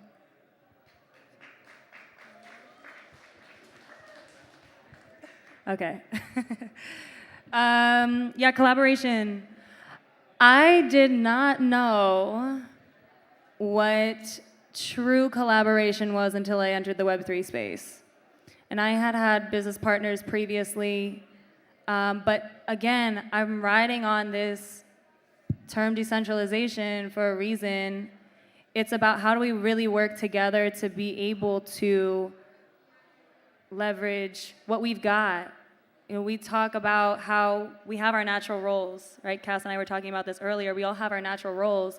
And so how cool is it when we are able to build with our friends and genuinely do what we love because we're doing it naturally. With Lost Boy and I, we started NFTs Uncensored every Sunday at noon EST, 9 a.m. PST. And it was very much an opportunity for us to really see what kind of conversations we can stir up. And from there, you know, there was really no question of, first, our friendship, but also the natural ability to work together. When we hang out, when we're on the phone, we call, hey, what's going on? Yo, this guy, this person, I cannot even believe, is as much Web3 high as it is anything else. But also, we're able to really, like, without a question, without even a flinch, without any exhausted energy, we use that information of where we're at on personal levels to work together. And that's magic. There's no force. And that's the problem with a lot of Web 2 companies, or a lot of that Web 2 mentality in itself, is there's this like forcefulness of, okay, you do this thing, I do that thing, and it's robotic, and we do it, you know, and the thing is supposed to happen. And it's like, no, like, how about if we just be and see what we attract? And Lost Boy all the time talks about this concept of magnetizing, of attracting. You know, it's really breaking it down to quantum physics at that point. Like, how do we do what we love naturally to move forward with our true purpose? That's it. That's everything. No, this is a really good point, and I want to go to Lucci next, but I think I really want you guys to grasp this, so I'm going to reiterate it in the sense that you actually have the opportunity to use your passion collaboratively in a different way that includes your autonomy and doing what you want to do with people you want to do it with. You have to realize that you don't have to be a slave to the corporate world anymore. But it's really important to now choose wisely in this opportunity. You don't want to make kind of the same mistakes. And yeah, I think you kind of said it really beautifully. I would love to hear, Lucci, your perspective on working together. You know, this is my first time seeing your work, and it's phenomenal. So please enlighten us. Yeah, so I am incredibly grateful that I live in a time where these tools are available, and they are available to everybody, and I will fight to keep it that way. I feel so empowered about that. Because there are times in the past where, you know, these things are these resources aren't given to everybody, and that there's levels, and that there's people trying to gatekeep these tools that can set people free, that can give artists complete control of their work, that can help with rights, help with CCO, help build. That is what I want, and I want everybody to have access to that, no matter where you are or where you come from. So that is something so important. So on that note, like, what could you guys talk about for challenges? If someone's, you know, new to the space or new to really trying to build their Web3 portion of their company, maybe they're from Adidas, maybe they're from Nike, and they're trying to get involved, what are some of the challenges or pitfalls that you could give as experience back?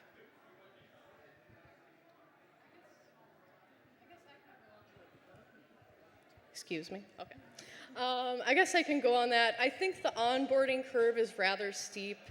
Even when I try to help 2D artists get into 3D, it's always kind of a time where I have to chaperone them, but I'm more than happy to do that, and in fact, it gives me a lot of pride and pleasure to help someone find these tools, because a lot of time they'll be like, oh gosh, I get it now, and I'm like, oh yeah, this is why I'm doing this, because I want to see that spark go in your eye, and I want to see you go and keep building and go forward. So the curve is steep.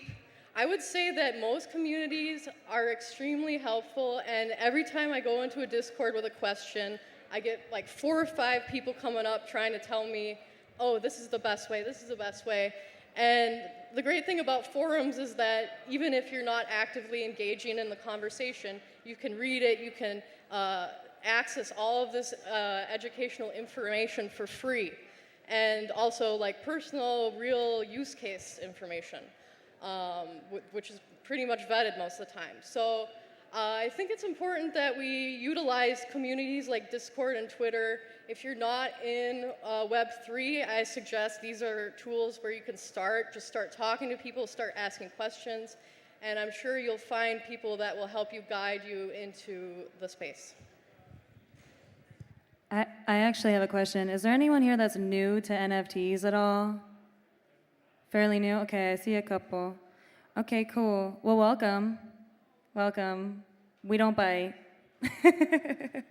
Sometimes. It depends where you go. No, but and also onboarding is an interesting thing because we can, what was that saying? You can bring a horse to water, but you can't make them drink it, right? And so I've run into a lot of, I used to teach like NFT 101 classes locally and with my friends and over Zoom during the pandemic, and just kind of helping people along the way that I could as I was also learning too. And there's only really so much that we can do to onboard people if they have to have the passion for it.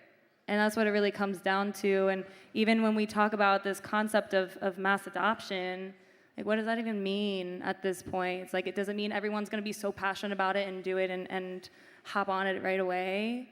Or is everyone gonna get it and utilize it properly? And so there's, I think it definitely has its pitfalls to onboarding someone prematurely. I think for me, it's, I always feel like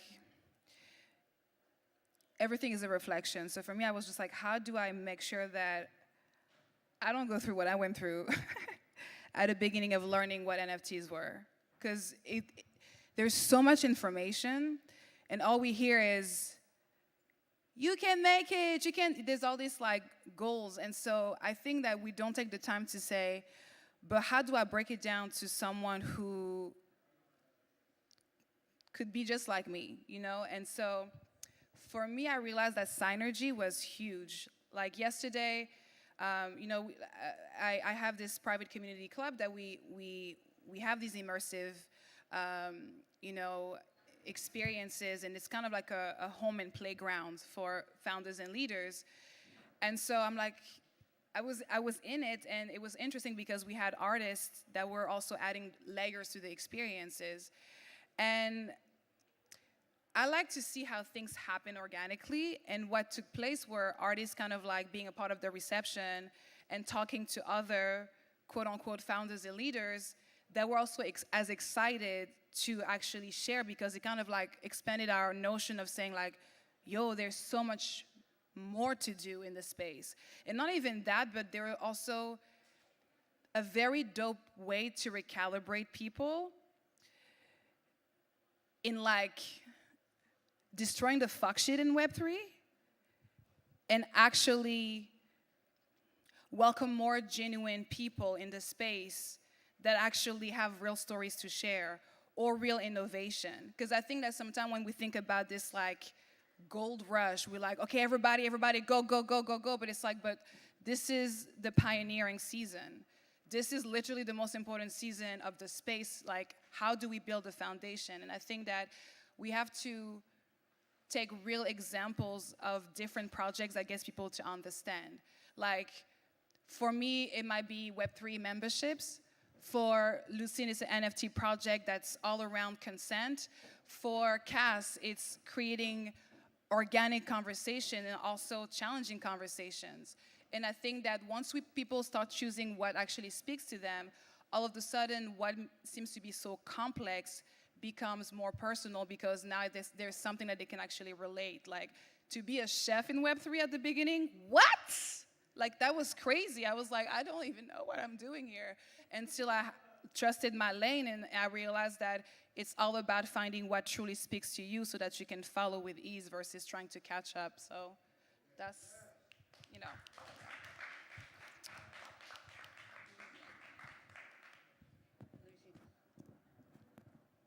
Did you want to also add to that? I think what I can offer to the space, and if anyone is interested in onboarding, is I think of myself maybe as like a toolbox where I can give advice on what directions to look at, more specifically for artists, because my interests are in avatar creation, metaverses, and high poly and low poly geometry. So if anyone is an artist and is thinking about how can I, adapt my work to be functional in the metaverse or anything like that, you can more than welcome to come talk to me, and I can help you figure out maybe a good way to get in, or just a way to find a community that'll suit what you're looking for. As you guys are listening to the speakers, I want to bring up something about roles. I'm kind of just on this stage hearing certain patterns about every time I ask Lucci a question, she's like, I can help you. I can onboard you. I want education to be free, accessible, decentralized. When I hear Lucin, I hear different things. Where I hear Lost Boy, I hear different things. And so you kind of naturally have these different roles in the space. And I want to really highly encourage that. And this panel wasn't planned to be all women, but I'm actually really proud that it is. So if we could just get a round of applause for that.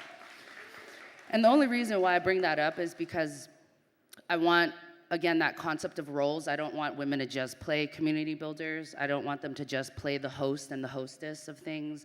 I don't want them to just be the social media managers. I want them to be the founders. I want them to be the finance behind projects. I want them to be biz dev. I want them to lead Web3 partnerships.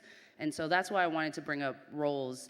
And I want us to really push our own boundaries as well. I'll pass the mic to Lost Boy, Lucin, and Lucci, and we're going to go down the line. I want you guys to just say where the crowd can kind of keep up and follow with you guys, some socials to follow, so that this conversation does not end with this panel. And this conversation beyond the panel doesn't end with conversation. It ends with action points. So I'll start with you, Lost Boy. Where can we find you? At my space, literally. I'm very private, and I'm becoming even more and more. So for me, it's obviously social media. You can find me. My name is Lost Boy, but also to have IRL connection simplifies, where we could go together. So for me, I'm very big on, if I don't break bread with you, I don't really. But anyways, so in person and socials, my name is Lost Boy. And that's for my Instagram platform. And then for Twitter, it's the Afro Poppins. So, yeah. Alrighty, you can find my website, www.lucine, Lucine, visions, plural, like see, lucinevisions.art. Every Sunday, Lost Boy and I host NFTs Uncensored on Twitter Spaces at 9 a.m. PST, as I mentioned earlier. Instagram, Lucin Visions. But if you go to my website, you'll find everything. For me, well, it's kind of a big week for me because it's Metaverse Fashion Week. So I just want to highlight that I will be having some mints this week, and I will having my Metaverse opened, and I have a Play to Earn game coming on Decentraland on Friday. So if you'd like to play with some of my works and my assets, you're more than welcome to come. Follow me at Lucii, Lucii _UV. And then my Decentraland project is called Metameeples, METAMEEPLES. I like the shimmy. Yeah, it's the meeple dance. Okay, awesome. I want to actually just leave a couple of minutes to see if there's any Q&A for these amazing panelists. If not, we'll wrap it up in a bit. But just raise your hand, and I'll look out for it. And then in the meantime, I want to throw to the panel what question would you actually ask each other if you had a question to learn more about Lucci or to learn more about Lucen?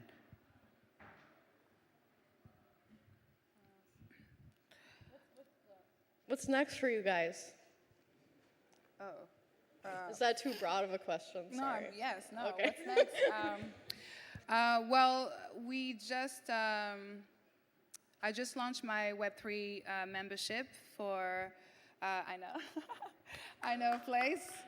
So it's now becoming kind of like its own reality where we're going to bring Web3 people together, but also it also allows people to get more leverage in event production, especially for NFT conferences. There's just so much, and there's also a lot that can be also done in terms of experiences. So we are catering to the Web3 crowd for event production, but also for nurturing. It's also a space, you know, again, a home for everyone. So that's what's coming next. And then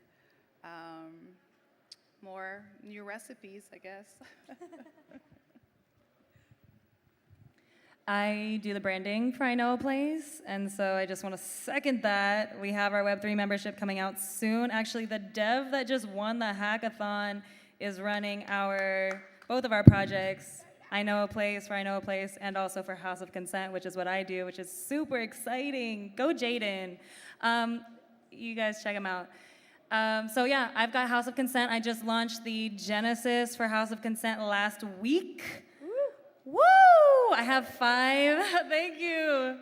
I have 5 left. And so if you hop onto my Twitter, you can find all those links if you're interested. I have about 7 collections lined up, already done in the queue. It's just a matter of checking the temperature with everyone to see when is the right time to drop everything. So I have House of Consent and Genesis that just came out. Each of the contracts interact with each other. It's really, really amazing. Again, I cannot thank my dev enough. He has put up with my butt. Oh my gosh. It's incredibly visionary, it's really in-depth, and I'm excited to explain it all to you even further. But it's really a gamified experience through the blockchain, and to push forward the narrative of storytelling to normalize consent as the mission. So yeah, that's what we got. Coming soon, House of Consent. Very nice. Lucci, what is next for you?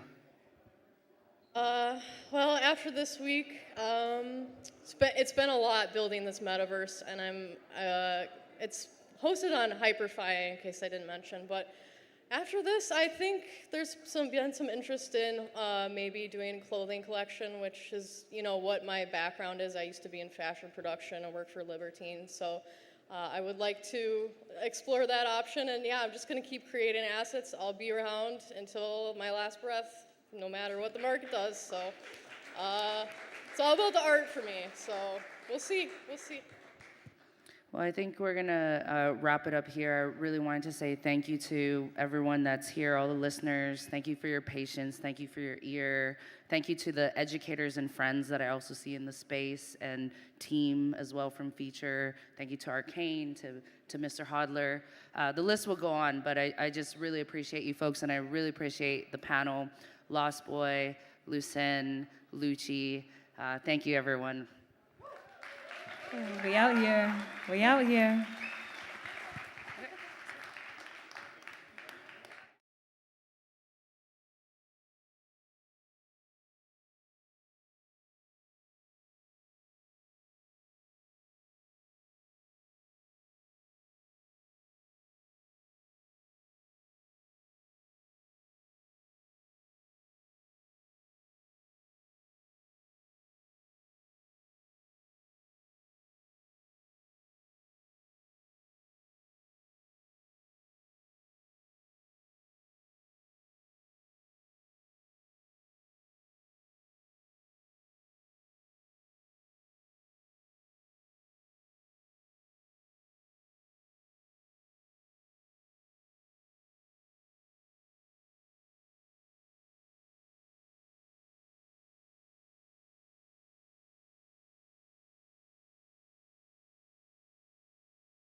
my gosh, the lights, I can't see.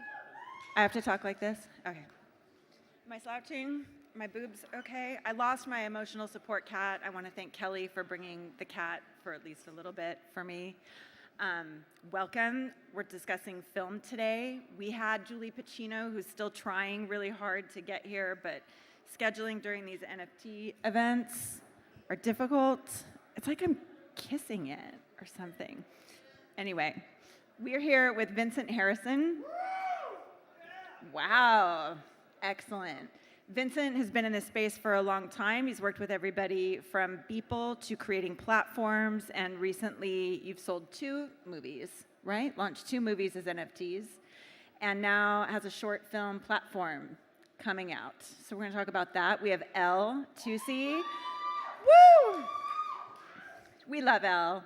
Elle just dropped her, Elle's been in this space for a long time, first of all. She's an investigative reporter. Actually, I'm just gonna say you're that. I know you're a reporter, a journalist, but like, she's too busy learning about NFTs and shooting films to start true crime investigations with me, which I find really disappointing, but also very happy for her. And she's a producer, and she just dropped that first NFT film, Persian Swan, right? Let's go. PersianSwan.com, by the way. So we have that. And then we have Mr. Hodler.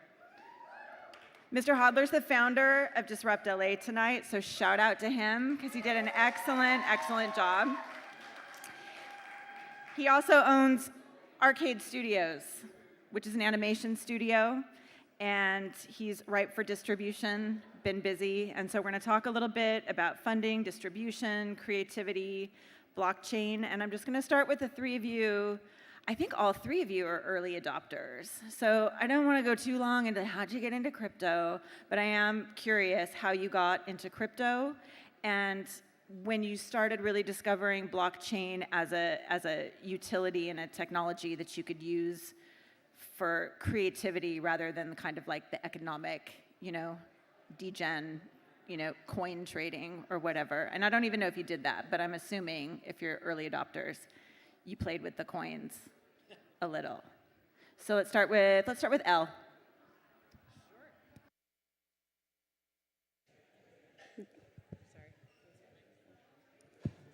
One. Beautiful. What a gentleman. So my history in blockchain started actually back in 2014, 2015.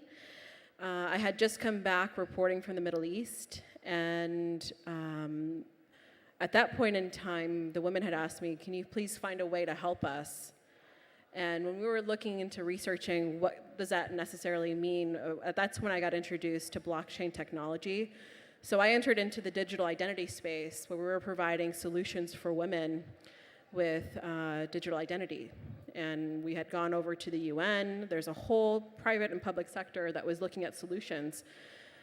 And for the next couple of years, I had worked with a nonprofit that I had started called In 1 Minute, where we were telling the stories of these women and providing them with the technical solutions with blockchain so that they can exist. So if you can imagine, there was over 1.1 billion people in the world that don't have access to their identity, and that essentially meant they can't get access to healthcare, get access to proper education, or the freedom of movement, because you can't prove who you are. So that was my entry point.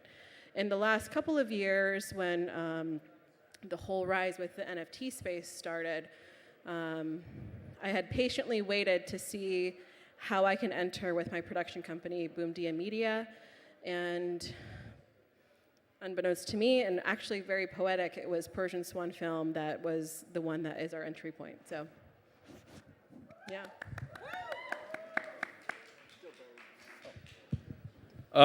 When I entered into crypto, my homie that worked at eBay back in 2013 pulled up to my crib. He used to trap right here on Sunset. No, yeah, I was trapping. And he was like, yo, you should buy this shit, but don't sell drugs on it because the feds are coming. And that's what I did. I bought Bitcoin. It was cool. Didn't have any clue what this decentralized stuff was. Saw all these rare Pepe weirdos. And that's how I got into crypto, kind of hodled forever, still trapped to this day, but legally. So that's my crypto thing. That's your crypto thing?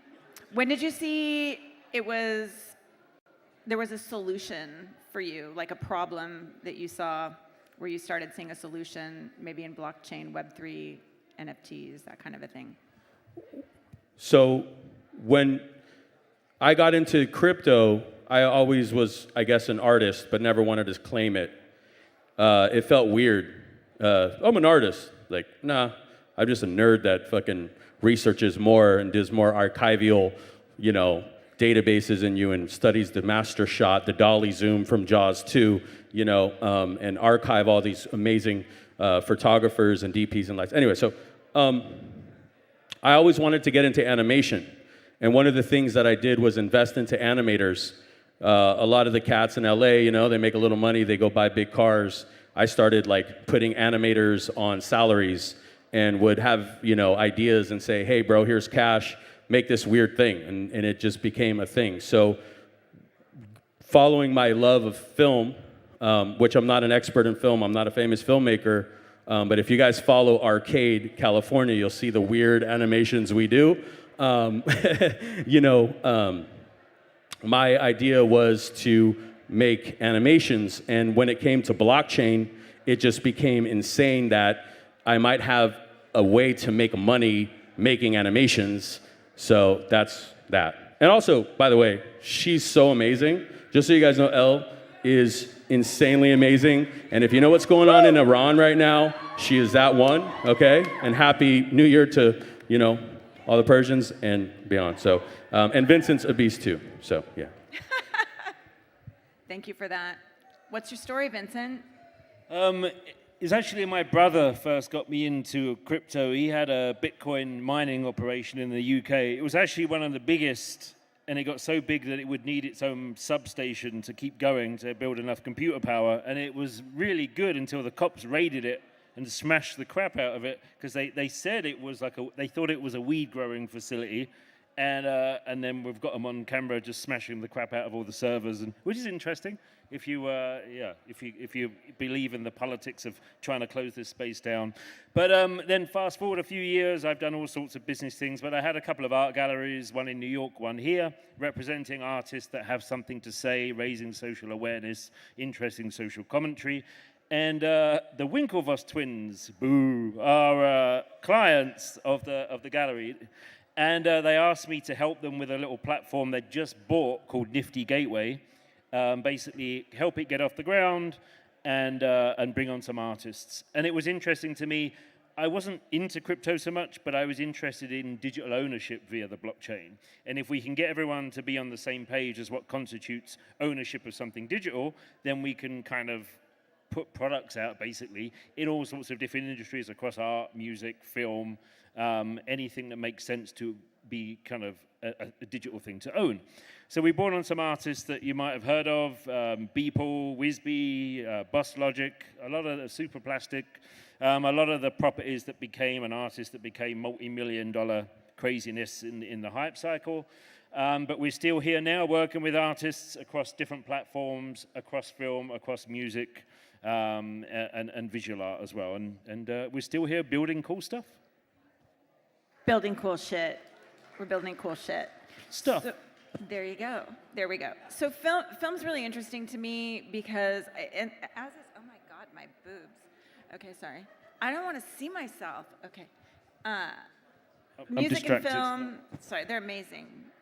Music and film, they have their own kind of unique, I don't know, they're tricky in this space. I think that they're ripe for NFTs, but moving picture, one has to capture, it takes time, right? You have to listen to the song, or you have to watch the film. And I'm wondering what you think is working in general, what you've seen that's working, what worked for you, what you thought would work and didn't, and what you're hopeful for. And I guess I'll go to you, Elle. Is that too much? Was that too many questions all at once? Questions? Oh my God, how am I not? Is it working? I love questions, and I think these are the right questions to ask. What pertains to Persian Swan, this was a year in the making. Exactly this time last year, the director and the ballerina had reached out to me asking for her help. And I asked her what her end goal was. And she said, please help me tell this story, not just about me, but what has happened to the people in our country in relations to the Iranian National Ballet. And I said, okay, are you looking for a traditional distribution, or are you gonna give me some leeway to expand and go into like a Web3 situation? So the last year, every major platform that you all probably know, when I had talked to them when they wanted this project, one question I asked them was, okay, so how would you price this film? What would be your strategy? And every single one of them had told me, films are not selling on our platform. So I said, okay, then what's the solution here? We want to make sure that anyone that wants to be able to see this can see it.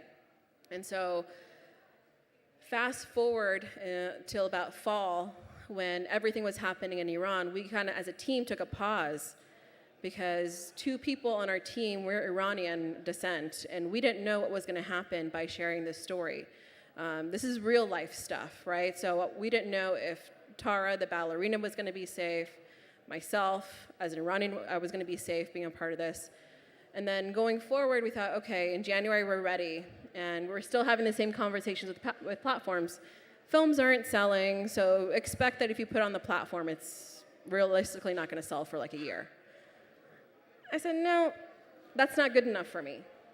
So I went into my Rolodex of people that I had talked to with companies, and the moment I had contacted Alluvio, I told them, we have 2 weeks. I want to launch this on International Women's Day. Can you help us? And they stepped up, and they did.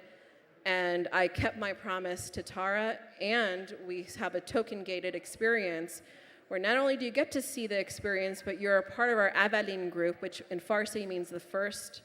You support us. You're not just seeing the film.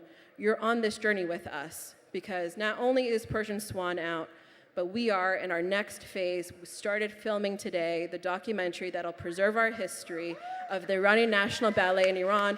And it's not an if, we're doing it.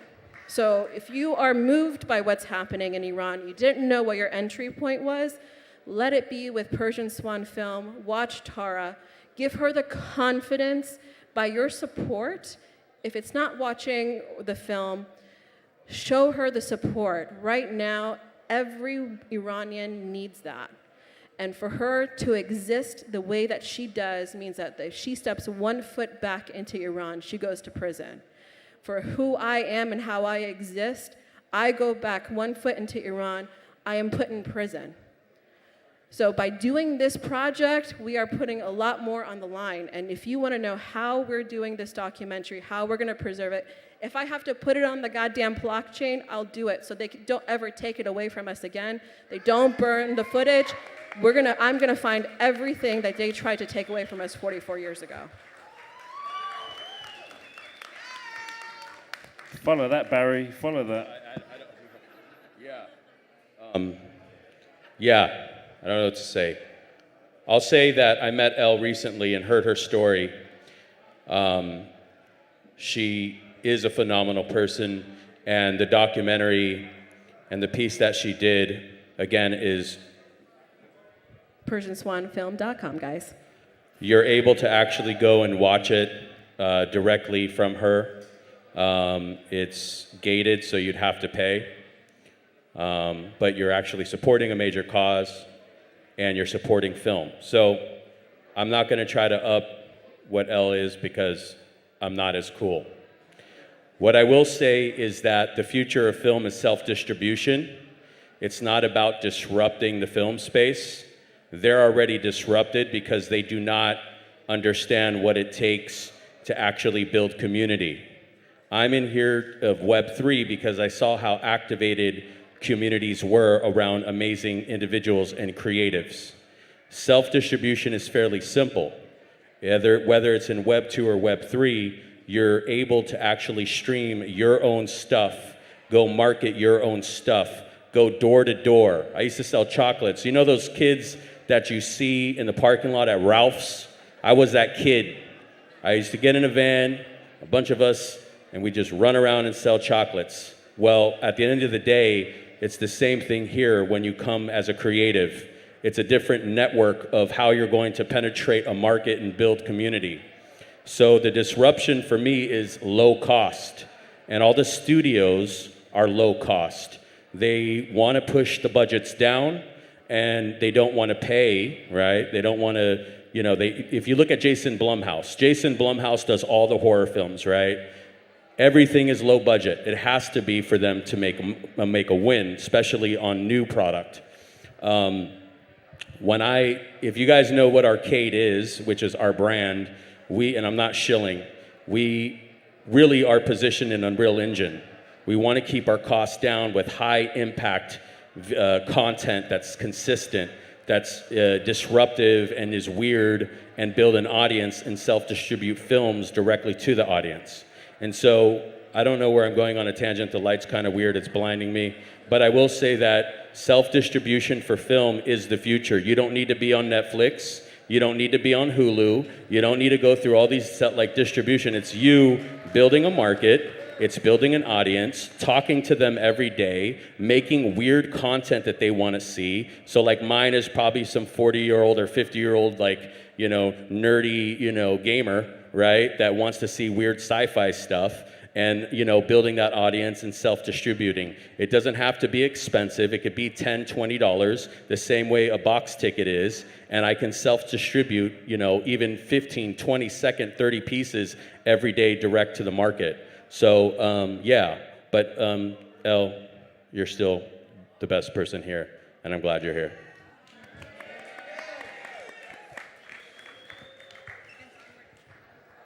You were nodding your head and clapping. I thought you might have something to say about that. Yeah, I can't remember what the question was, but I agree with everything Barry said. Self-distribution versus the traditional means. And maybe you can explain a little bit the traditional means for those that don't know. Yeah. The movie industry is a bit of a mess from the blockbuster down. Basically, the economics don't work. As Barry was saying, a lot of production companies, the budget has to be so low, the talent often doesn't get paid, the director doesn't get paid. We worked on a project where basically the director, he's a big director, he's had 2 films sold to Netflix, made like 30 grand a year for 2 years, waiting for this movie to be financed, to be sold properly, and but the financiers were doing okay. Other aspects of it were still making their money at the expense of the talent and kind of a lot of the production on the ground side of things. So the direct-to-consumer model can work really well for the kind of the low-budget movie, and that's what we did first of all with something called 18 and Over. It's not an adult movie, but it has adult content. It's basically a horror movie, little horror genre, and the protagonist is like an OnlyFans chick where there's a crazy client that decides he doesn't want her to do it anymore and wants to marry her. There we go. You've seen the movie now, and it's fun. Cost a couple of million to make. It was a director and his friends that got together in a house during COVID and made it. It was Ashley Benson, G-Eazy, A$AP Nast, Sky Ferreira, Pamela Anderson. It's a fun little movie.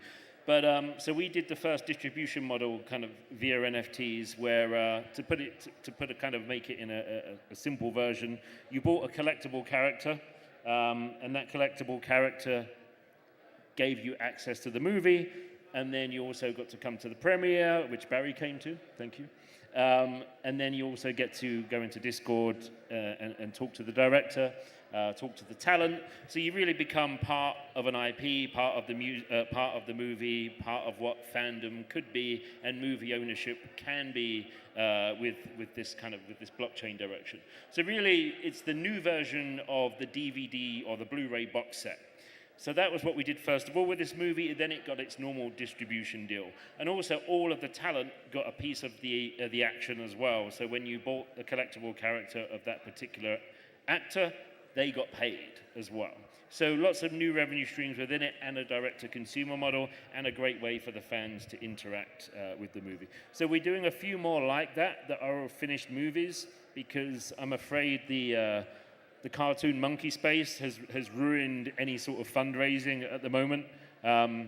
but we want to prove it with a few kind of finished models, and then we'll flip the script, and then you would be able to fund your movie by selling the collectible characters and getting people involved. So that's, yeah, so direct-to-consumer, Barry is correct, that's where it's at. That damn button. I love that. I wish, Julie sort of did something different. Julie Pacino's not here right now, but I want to shout her out because I love her. And yeah, it was We Live Here Now, it's her film. And she's, by the way, announcing something, and I was hoping I could get the alpha out of her. Yeah, she just announced a partnership with MoonPay. She did? I think that was today. Shout out Yesterday, Julie today. I don't have a Pacino. concept of time, but it was just recent. So I've seen this kind of a lot, and I'm really curious about the reality. I think people need to know a few things. Like, the scams are real. We've seen a lot of real fucking scams in this space, and so they have to really want to be in here. If you really want to hustle and you really want to put work out, and you're that kind of an artist, and you're an independent artist, this is a great place for you. But there's this aspect of community. I don't know exactly how you're doing it, Elle. I know you're offering benefits, but you've got a Discord.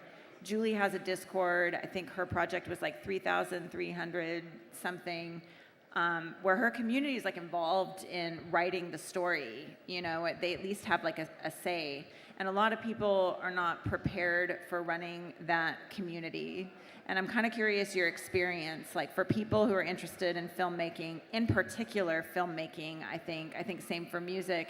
It's a lot of work to run a community. So I'm sort of wondering what that looks like. Since you've been in the space for a long time, you still have a community. I would ask Julie the same thing. What your idea of community is, right? When I buy your NFT, or you have not dropped an NFT yet, but I'm waiting. Do you know? That will be coming. But I know you have strong ideas about community. So I want to. I think the community is this here, right? When it comes to community, and it's like this, so I'm just going to jump real quick and I'm going to be fast. The cannabis industry is going through what you're seeing in Web3, okay? All the big corporations, all the suit and ties, all the little jerk-off bros, right? And BIPOC, and I don't want to be an echo chamber getting pushed out, right? Same shit, okay? The difference here is that creatives can create quietly. The feds are not knocking on our doors. Well, fuck, if you're on the wrong chain, But anyways, reality is you can create stuff real quick and quick content, and you can deliver it. Then you can go to a park and invite people to come that were part of that ecosystem of Web3, or being part of your film. You can actually participate with people. You can have a barbecue, they can watch. So to me, community is a little bit different when it comes to what this is. I also think you should have the ability to not have to. It's kind of weird when the communities start buying your project. They also think that they own you because they bought one of your things, they own you and they can tell you what you should make next. They can influence you or get mad if you don't do certain things. So I think creators also should be able to reserve the right to not have to answer back to a community. So you got to be very careful of how you say community when you drop a product. But yeah, community is basically you guys. The ones sitting here in these chairs that actually care. Yeah, the DGen, those are the corporations back there. Just checking. So it's really interesting for us. When is it going to rise? When is the NFT going to rise? When floor? When moon? Sorry, What? I'm just kidding. I'm just acting like those people. I know. I've collected many NFTs in the past couple of years, and so when we were thinking about the strategy for what does our community look like, who are we doing an outreach to, I didn't want to have a barrier of entry when it came to the Persian Swan experience, which is the reason why we worded it the way that we did. Instead of saying NFT, it's a digital ticket. And for those that understand what it is, you will, and those that don't, I don't want them to be turned off to it, because our main goal was to have this be seen by as many people across many borders as possible. And a second thing that I had a discussion with my team was, we didn't want to gamify anything because what we're putting out here is not a gamified situation. It's a social impact. Right now, there is a movement happening in Iran, and we are witnessing history being made, right? So I'm not here to tell you what's rare and what's not rare. If you're a part of us in our Aveline group, our first supporters, you'll be on that journey. If you didn't know how, I come from an investigative journalist background. I've been a war reporter. I have been to Kosovo, to the Middle East, and I've never had fear. But for the majority of my life as an Iranian, I have never reported on Iran because of the fear of what it is beyond myself, for my family inside Iran, what that would mean. And this is the first moment that myself and my team were able to do something that is more than just us. So how do you create that community for something like this, right?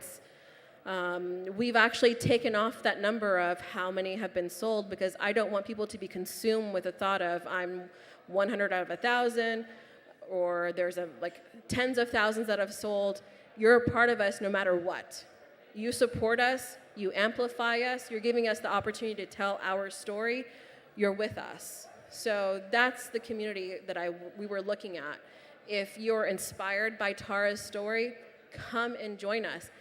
Help support her, amplify who she is and her story what she's doing. And so community building for me is that we didn't get too consumed with the thought of discord, but any community that has invited us has offered us that opportunity, right?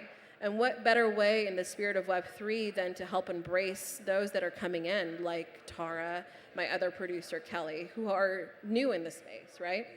So for us, and in particular, and for me as Boom DM Media, we're aiming to tell stories that change us. I never want there to be a barrier in any project or any film that I bring out. So those are the things that I think about when it comes to community building. I love that. Yeah, I think we still have some time before we stop thinking of art. I think maybe one of the things we're going to regret the most in this space is art as financial tool, financial mechanism. It was great for that moment that it lasted, but it really, I think it broke a lot of artists' heart and some of the artists who were the most successful in this space. So, but community for you. Does your community still exist for that film and maybe for your platform? Real quick, sure, sorry. Just so you know, Vincent is a beast, okay? And I'm not going to try to flex for him because he's the opposite of flex, but he did over $41 million in sales of NFTs in 2021, 2022, all right? And all the art, majority of the art that he deals is inclusive and BIPOC, by the way, okay? So he's just very chill and quiet about it, but he is a beast. He helped launch Beeple. So I'm just gonna flex for him because he's my white homie. So what's up, you know what I mean? I'm joking. Thanks, Barry. Aw, love that. So community, I can't even say the word with an American accent. Community. So it's a word that's thrown around everywhere, and it's a big part of the Web3 space. And it's not new. It's something that has existed since the birth of humanity. But in this space, it gets misused and mislabeled. So community should be a natural thing. It shouldn't need to be forced. It doesn't need a discord. It needs a shared belief, a shared interest, and something to focus on, which Persian Swan is a great example of. It's very natural to rally a community around a cause, and such a worthy cause. Can people keep it down just a little bit? It's getting a little bit crazy. Thank you. People are ready to party. Yeah, bring voices down just a little bit. So rallying around a cause like Persian Swan makes sense. It's natural, it's organic, it's what a community is what we're designed to do as humans is rally behind a shared belief.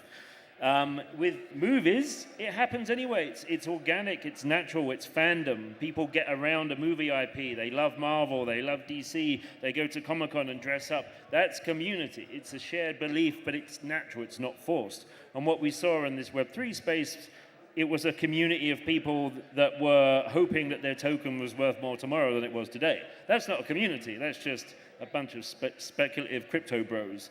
And that's not where this space is going, that's not where the future is. So. Really quick, I just remembered a number. So last week we were at South by Southwest where we talked about Persian Swan. And I've just been hitting the ground running, talking about it, trying to spread the word, because if one person shares it with one other person, that's one more person that knows Tara's story and the situation that's going on in Iran. But it was really fascinating because someone at South by Southwest sat next to me and said, well, when we purchase the ticket, what does someone get? And for a second I thought, this must be a trick question. I don't know 100% what to say, but I told him, well, you get access to see Tara's directorial debut, you get access to see 4 Iranian women that are my colleagues that have stepped up to share their stories and their message of what it means to be Iranian woman at this moment in time. We even reached out to another filmmaker who has done a film called Shirazan, which means lioness. That's what you call a strong woman in Iran. And he did a film in honor of women life freedom, and we added that as an extra feature. And I was pitching it like this, right, because I'm in that mode of pitching. And he looked at me and he said, no, you're selling a movement. I said, wow, I think he's right. You know, I haven't been thinking that way because when you're in the Web3 mentality, I'm still thinking, okay, what else can I give those people that are buying these tickets? You know, we talked as a team, we worked hard to get the music rights so that those that are token holders can see tomorrow the Persian ballet that Tara has put together, the first of its kind in 44 years. And okay, let's add that on top of like a feature to having a token. Okay, we're heading into production for our documentary, which is her passing the baton to me to Delhi's Lost documentary, right? So that's another feature. So I don't necessarily know what the monetary value is to that, but it was really interesting to me that was that one moment that at South by Southwest, that person had kind of changed my own perspective on what the value of the token is. Art is the utility, right? The movement. Yeah, absolutely. And also just like saying I got it first, right? I believe that. The platform. So you're building a platform? Me? Am I allowed to talk about it? I've got a few, okay. Short films. Okay, short films. So film industry is broken, economics. So we work with visual artists mostly. That's what we've been doing for 10 years, then started working with musicians. And what the big difference we saw as we're bringing them all into this Web3 space, it's pretty easy for a visual artist to monetize at the start of their career, even before Web3 existed. There isn't, with the birth of social media and the internet, eBay, any artist can make anything, whatever they feel like, put it on social media and try and find someone to buy it. Web3 is nothing new there. It's not opening the gates. It's just a new version of art to collect. Now you can collect digital art as well as physical art from anyone that you like. But and musicians the same way. Music is very tough. This was mentioned early on in the panel because the consumer has been trained to be happy with their $10 a month access to all the music, and that doesn't help the artist. So new versions of collecting music has to happen, valuing music the same way that fine art is valued, which is how it used to be back in the 19th century. You would hire a musician, a painter, for the same money, same value. It was only mass distribution of music through the 20th century which changed the value proposition. So we did a few projects to try and make music collectible, which was interesting, but we still saw that musicians and visual artists were able to monetize very early on in their careers. Filmmakers can't. Filmmakers have no way to make money early on in their career. So we're launching a platform. We just did a launch party for it in Cannes last year that is basically packaging short film as collectible art. A lot of the artists we work with now have got a lot more narrative and episodic with their work. Anyway, using kind of digital media and digital animation, a lot of what Barry does. So it makes sense to then extend that narrative and actually use short film narrative and make that a collectible edition of art. So it's a way now for everyone has short films. Everyone that's a filmmaker that starts off being a filmmaker, that wants to be a filmmaker, starts off with a short film. And so we've started reaching out to people to get short films, taking submissions for a film festival we're going to do in New York and LA and Cannes, and then we're going to start selling the films and basically make the filmmakers artists in the same sense that visual artists are artists. When we started working with Beeple and Bill Ellis and Fuck Render, a lot of the original kind of big digital guys, they were illustrators. They weren't artists in the sense of they were making work and getting people to buy it. They were just doing client work. But with this digital space, we freed them up to be artists in the true sense of the word. So we want to do the same thing with filmmakers. You don't have to make something that you guess that the studio wants to buy. You don't have to make something that you guess will sell. You make whatever the hell you want, and then we'll find an audience for it in this digital space. And that's what art has to be. Art never works if you're trying to guess what will sell. You have to make this. You have like Barry was alluding to again. You've got this crazy desire to be an artist, to create something, and you don't even know where it comes from. That's what I can sell. That's what we can package and sell. I can't sell what people guess will be commercial. So anyway, short films, package as art. You collect it as you would collect from other NFT artists. That's the future of short film and filmmakers being able to make money on the way up. Love that so much. I'll meet Vincent. That's so important with short films. Do you know? Yeah. Thank you. You know, the market for short films is almost impossible. Like when we were thinking about where does Persian Swan go, it was never going to get traditional distribution, right? But that's typically where a lot of filmmakers get their start. That's where Tara's getting her start. And there's no true marketplace in the traditional world that lets people have that success. So it's incredible. That. Here we go. Go ahead. Thank you. Can I add to short film? Okay, so I'm going to be the nerd in here that says, I love Unreal Engine. If you see the animations Arcade California does, we play with Unreal Engine every single day. Shout out to Atlanta Visuals. Shout out to Unconscious Mind. Shout out to my daughter, too. I love you, Kaiori. Okay, so when it comes to short, like, this is for musicians, too, right? So when you want to make a music video, it's going to cost you money. And typically, it's going to cost you, depending if you really want to go, rent a bar out and you want to get a permit or you want to, cast a crew and wardrobe. But with Unreal Engine, what's happening is going to completely annihilate what I believe the future is going to be combined with AI. And I hate saying that because I'm not an AI specialist.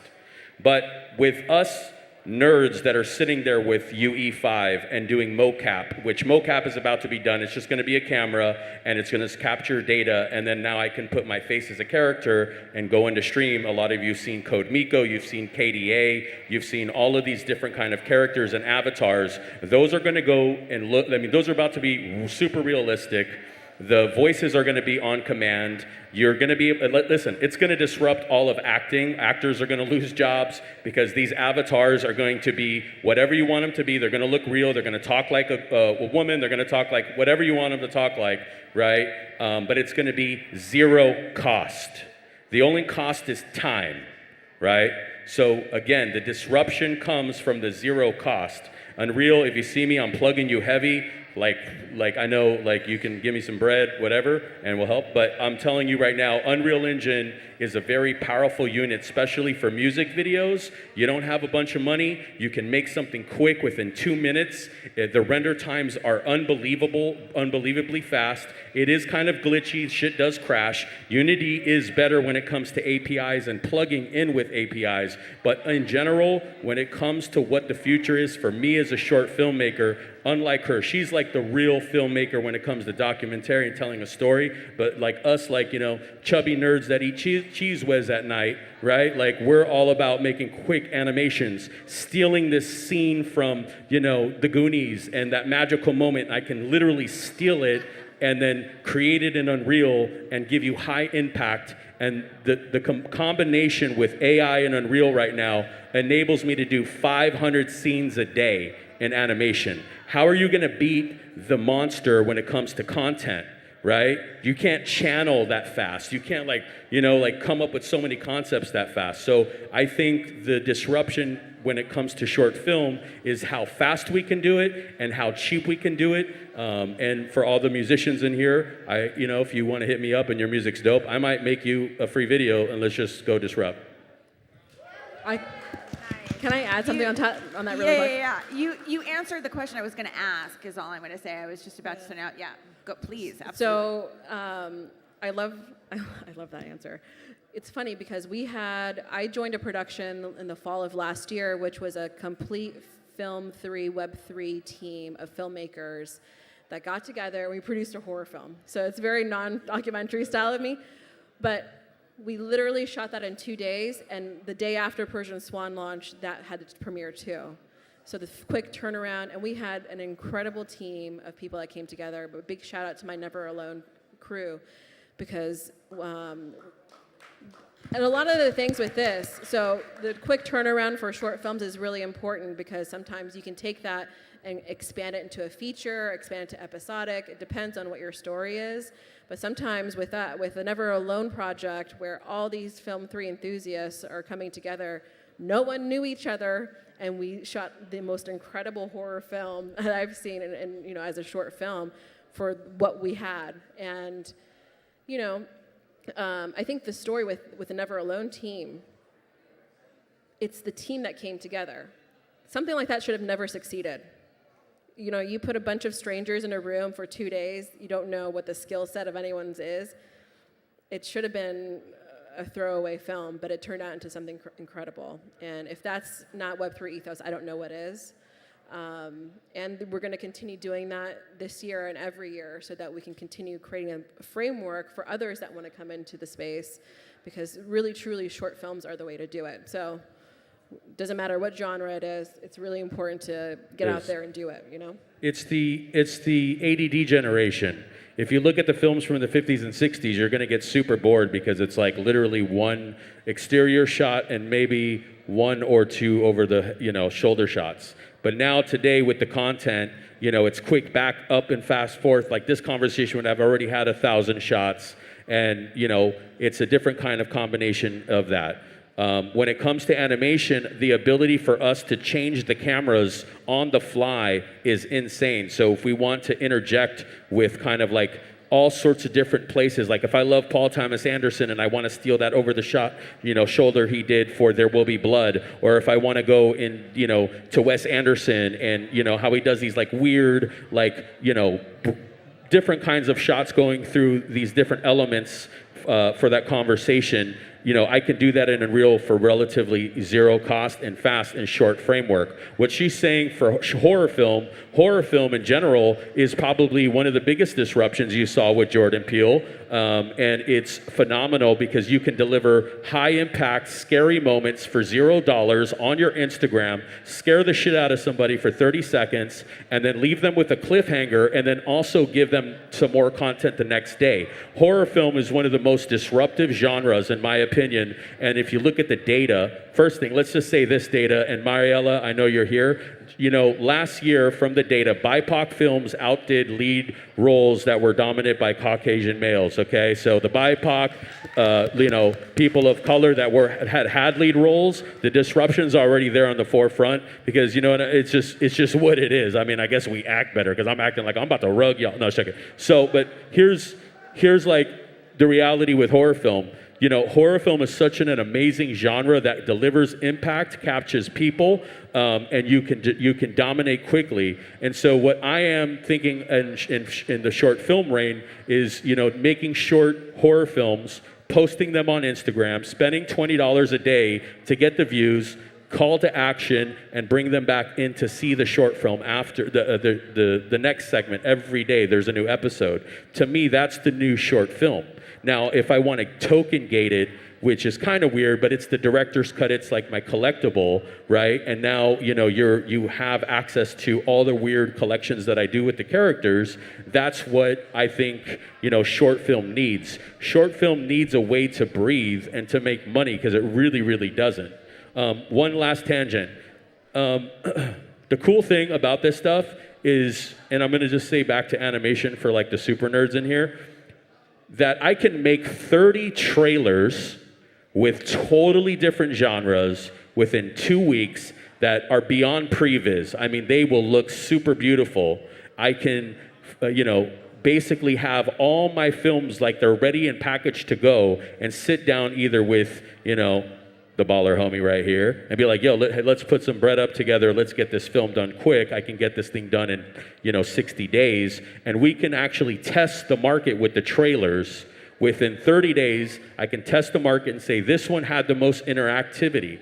This trailer right here, yeah, I did the Love and Dove one, I did the sad one, I did this one, and I did this horror one, I did the sci-fi one.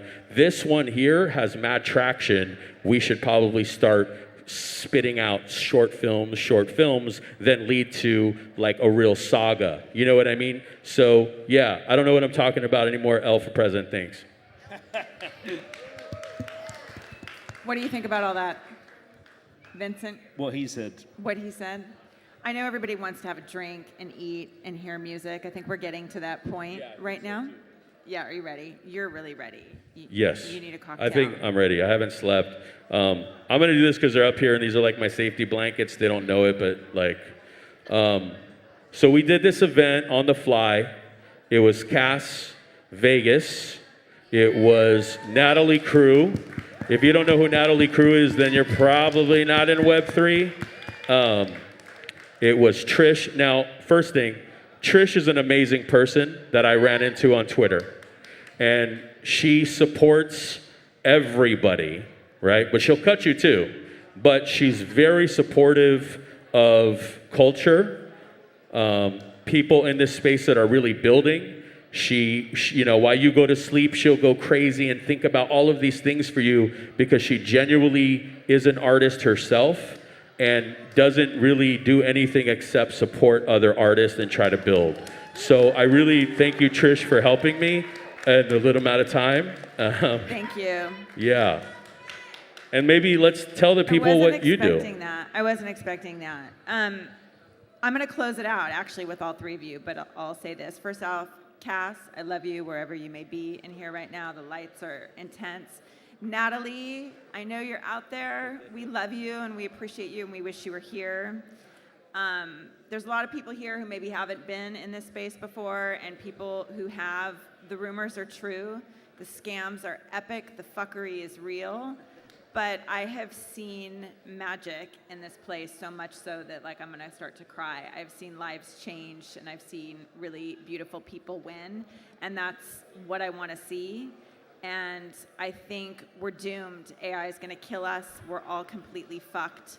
Unless people like really great artists, particularly young artists of color, BIPOC, queer, LGBTQ, please protect our trans kids right now. We're fucked. If we don't get crypto and money in the hands of the people who are gonna make the world a better place.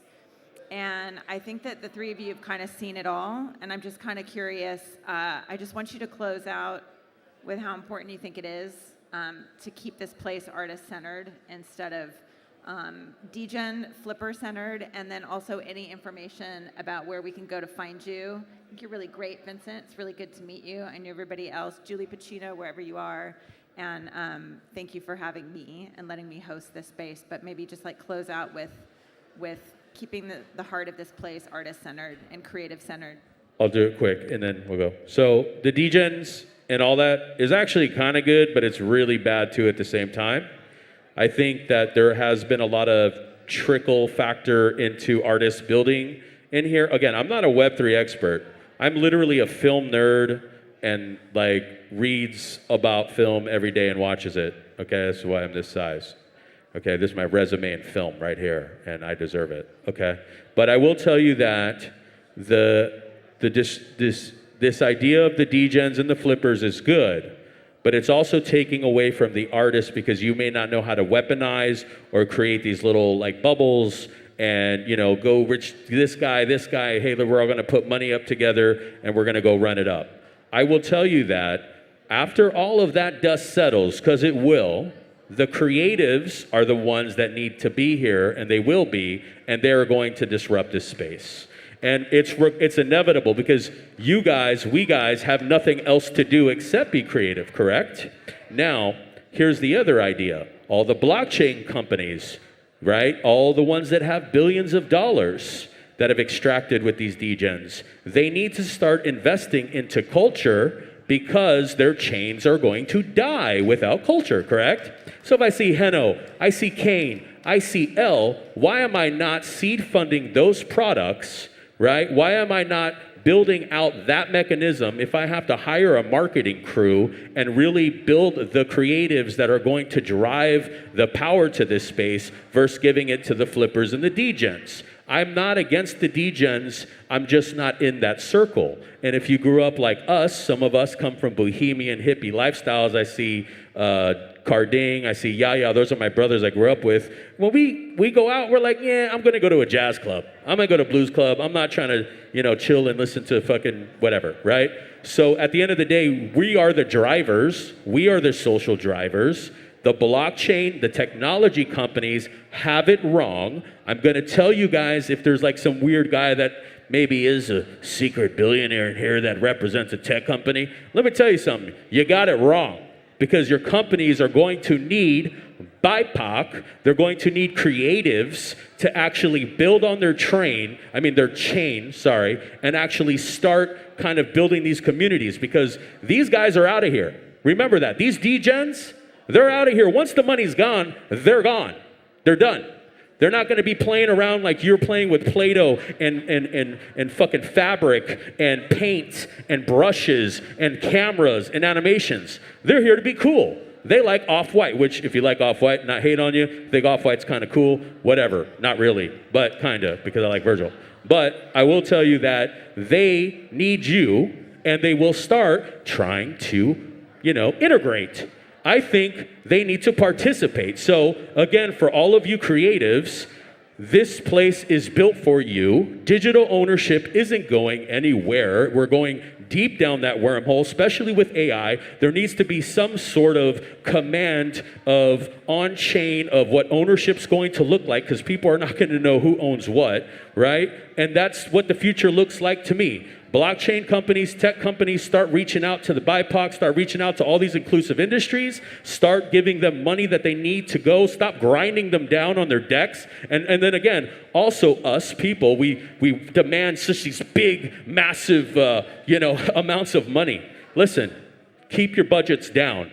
They have quants. They have people that look over their budgets. Keep it down. Do little things in the beginning, then start, building the momentum and get more money. We don't always need to be like, I need 500K right now. Like, don't have a resume. Like, get 10 racks. You know what I'm saying? Get a little budget, start making dope shit, and these chains are coming. They're gonna have to be here anyway. So that's my rant. But I do love Avalanche. Avalanche gave us some money, and we really appreciate them here. And they're everywhere, and they're amazing.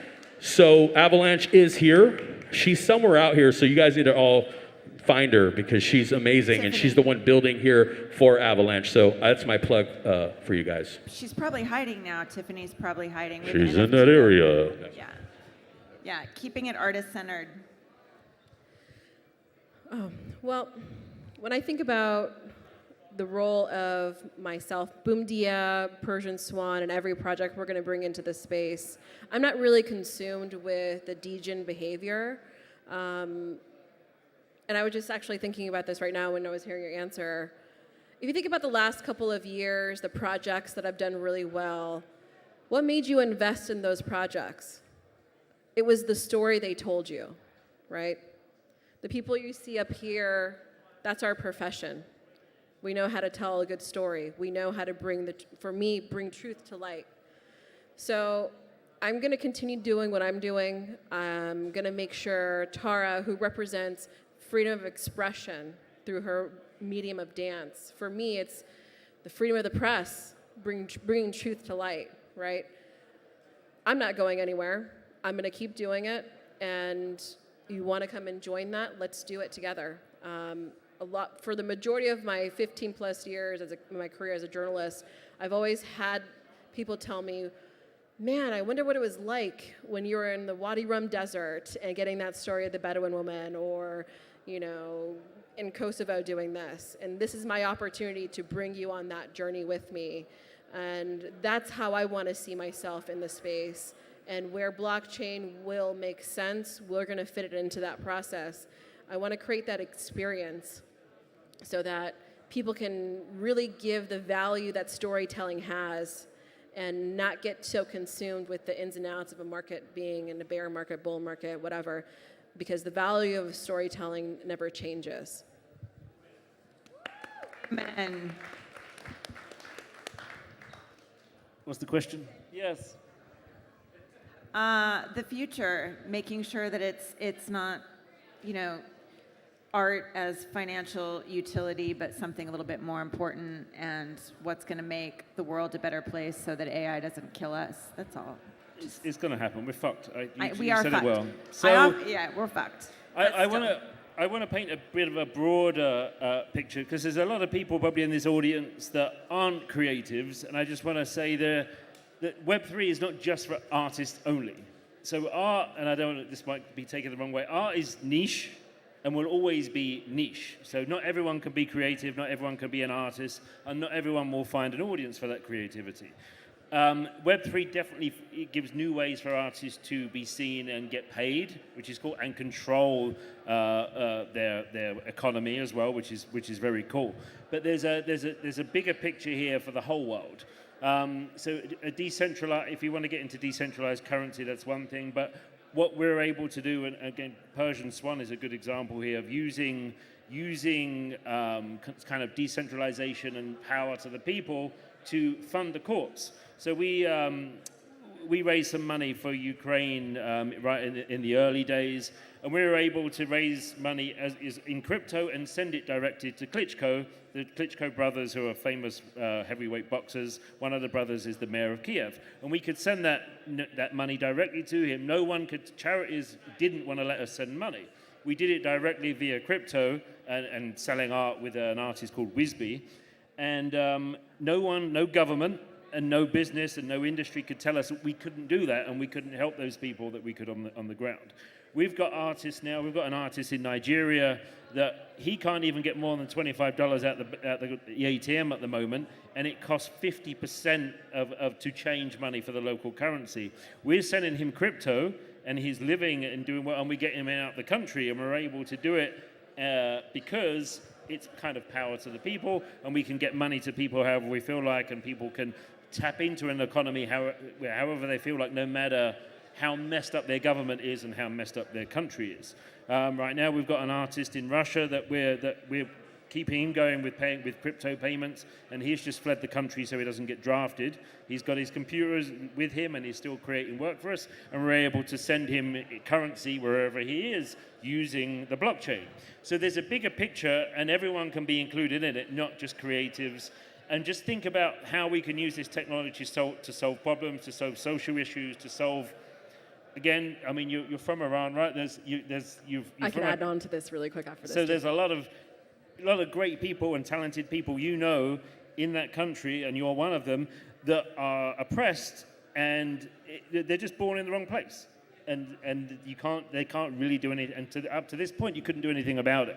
But what we've been able to do with with decentralization is kind of free people up to tap in, because money is freedom. And if you can find a way to tap into an economy, and everyone is able to tap into that economy without kind of bad actors telling you can't, then that's powerful. So there's a bigger picture. Think of using the technology, if you're not a creative, to solve a problem, to help people, to solve social issues, or just to solve traditional tech industries, tech issues. Tech gets adopted if it solves a problem. We have a ticketing platform called NFTTix. The ticketing industry is messed up. Blockchain can really help kind of alienate scalping, forgeries in the ticketing industry and stop the crazy resale market. So a simple solution to a problem that we have now. So that's my message is, yes, it's good for creatives, but the whole world can get involved in all sorts of great ways. Really quick, I want to piggyback off of what he was saying about Ukraine. When Persian Swan was launching on March 8th, the website was being flagged. And the person that had designed our PersianSwan.com website had told me of the 10,000 websites he designed, he had never seen this happen with the SSL certificate, continuously trying to fix it.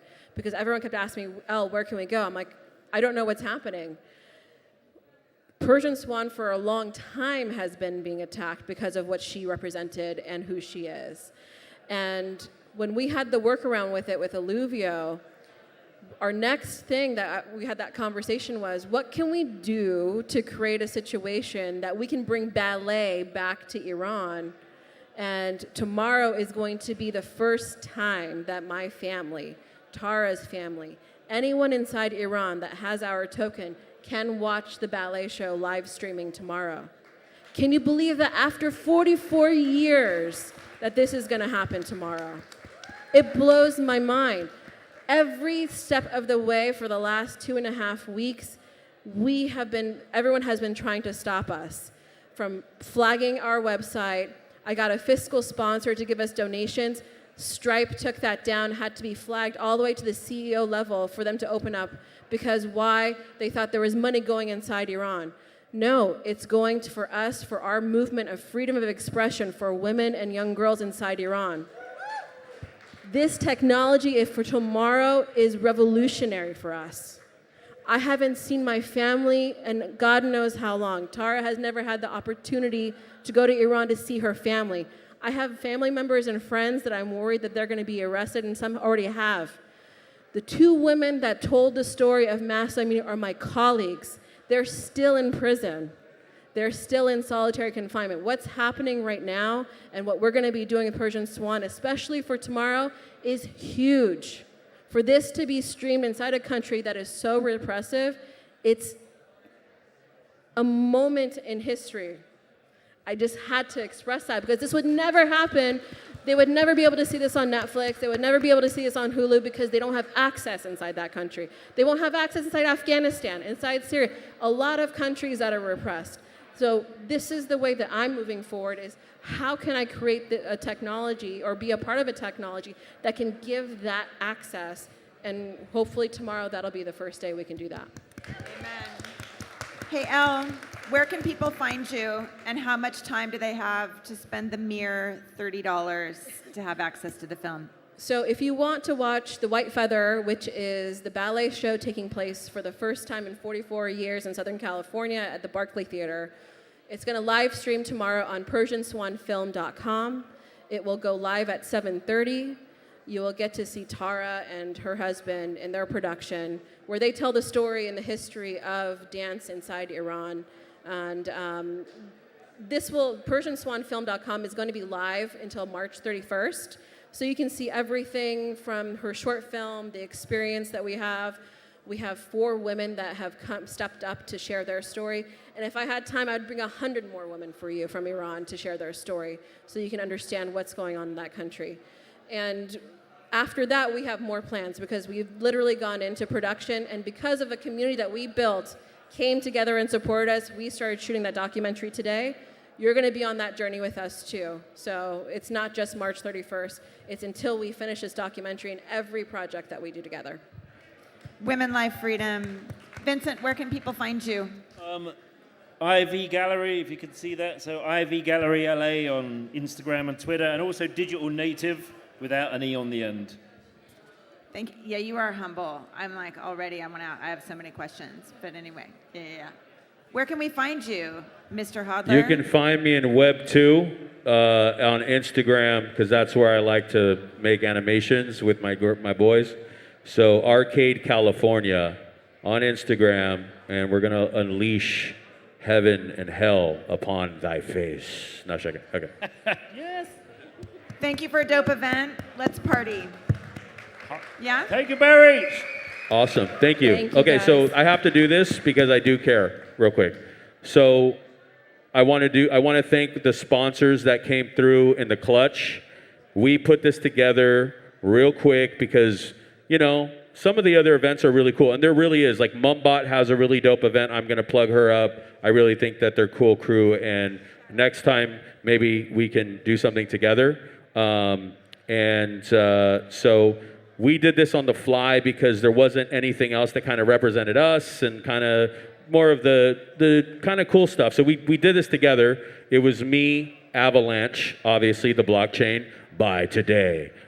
We also have Razorfish, David Yoshida. If you know who Razorfish is, they're building, they have like every 2 Thursdays they do at, I think is it bi-weekly, but it's really cool and you get to meet a collective people in a room. So Razorfish really did give us support, so we really appreciate you guys helping us do this. Who else? NFT Go. NFT Go is super cool. I want you guys to look into them. They are really good for the creators because you get data. They're basically a data company, so NFT Go, please look into them. Sending.me also is a sponsor, which I'm going to look into them as well, which is supposedly an encrypted platform for messaging, and it's like another Telegram for the space. So if you still trapping like me, let's go to Sending.me. All right, that's my plug for you. And also, Arcade is going to be here. We're going to keep doing these. We really do appreciate Trish, Cass, Kane, Low Sleazy, Blockchain Gospel, all of the crews, Neighborhood Jewelry, you know, and we're going to continue to do these. I think we do disrupt something in the water. Shay, NERD, I know some of you guys may be watching. We might be coming to Virginia in a month for something in the water, so maybe we do that disruption over there. It starts here, and no one's better than anybody, okay? Just remember that. We're all important. We're all equal. You know, some are maybe more weird, but some are less weird. But anyways, thank you for coming. It's time to hear some music. One last thing before you. Speaks got caught at customs. So Speaks is my boy. He did a song for Arcade, our brand. He got caught at customs and they wouldn't let him in. It's a true story. I don't know if he got caught with a bag of scante, but if you guys know, it's a bad joke. But he couldn't make it, and you know, it is what it is, but he will reschedule with us. But other than that, we have great performers, and I really appreciate all of you, everyone here. It starts in increments, but we'll get larger soon, trust me. Thank you, Barry.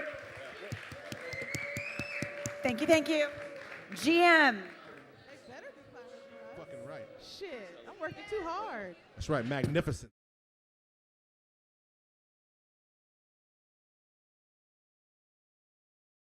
Well, we are here at the Disrupt LA. It is going fantastic. There's a lovely bar. Yeah, and this is wonderful. But we're going to take a moment to spotlight talent and artists, and what a better way to spotlight artists than have an artist do it, which I found out 4 minutes ago because that's the way shit works sometimes. So if you wouldn't mind, please introduce yourself to the people who don't know you and tell them what you do and how long you've been in Web3. Gotcha. Hi, I'm Brittany Pierre, Redacted Pride on Twitter. I've been in Web3 April 2021-ish, thanks to Swopes. Me too! What? Nigga, We're alumni together, my nigga. That's good shit. This is some sort of a class picture we're going to take. But I've just been here, started with photography, now I'm multidisciplinary. I've been teaching myself Blender, 3D, AI, I paint now again. And say you're smarter than me without saying you're smarter than me. I won't say it out loud, I'll say it quiet. But I've also been raising funds for artists that look like us. So I'm starting a DAO that will help with getting artists that look like me at these events, because it's really important to start networking, connecting, and we ain't got the bread like they do. Facts. So if I can get people to send me some change, send me some ETH, USD, DAI, whatever. Last year at Art Basel, I put out a tweet. I want to send 5 queer Black artists to Art Basel. Within 24 hours, I had $5,000, and I was able to do that. So listen, I want you to tweet about my T-Mobile bill. Okay, got you. And about my FPL, Florida Power Light.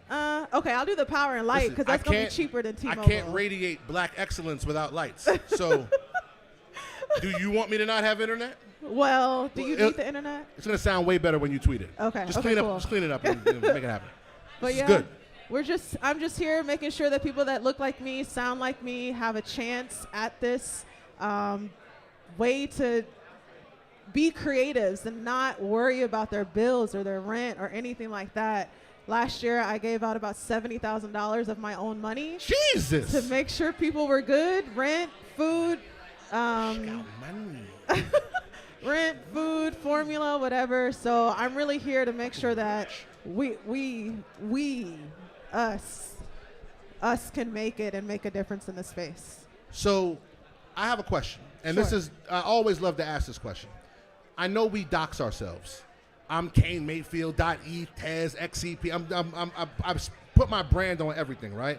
And I'm an easy nigga to Google. Isn't the lore of Web3, at least the initial version, right?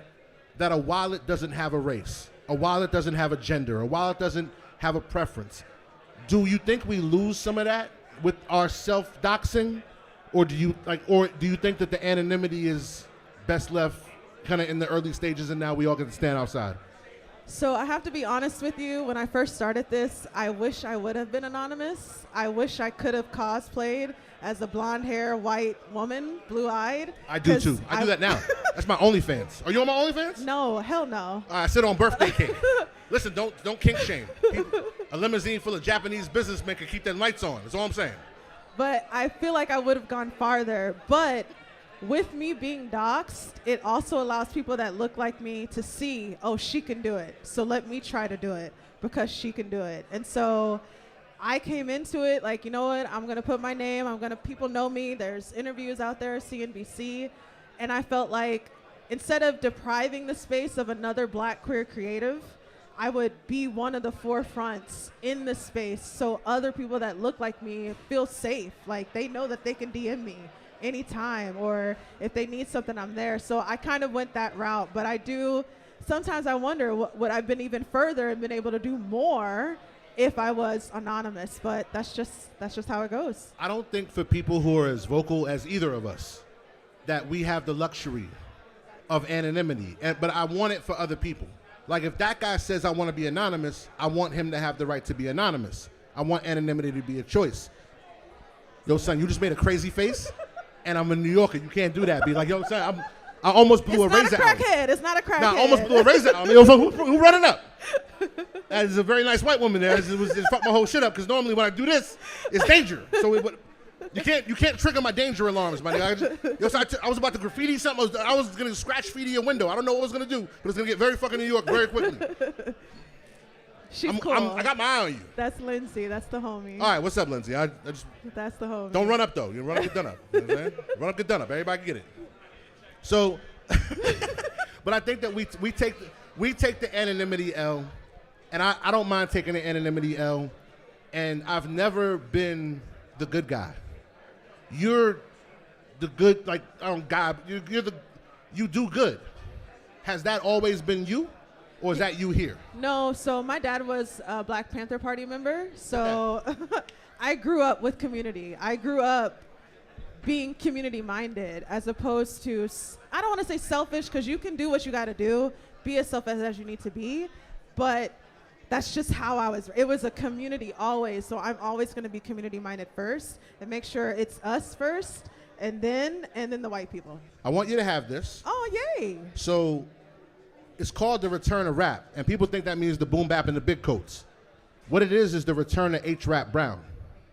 So the first whole half of the album is about H. Rap Brown, Panthers, and it. So it wasn't a plug.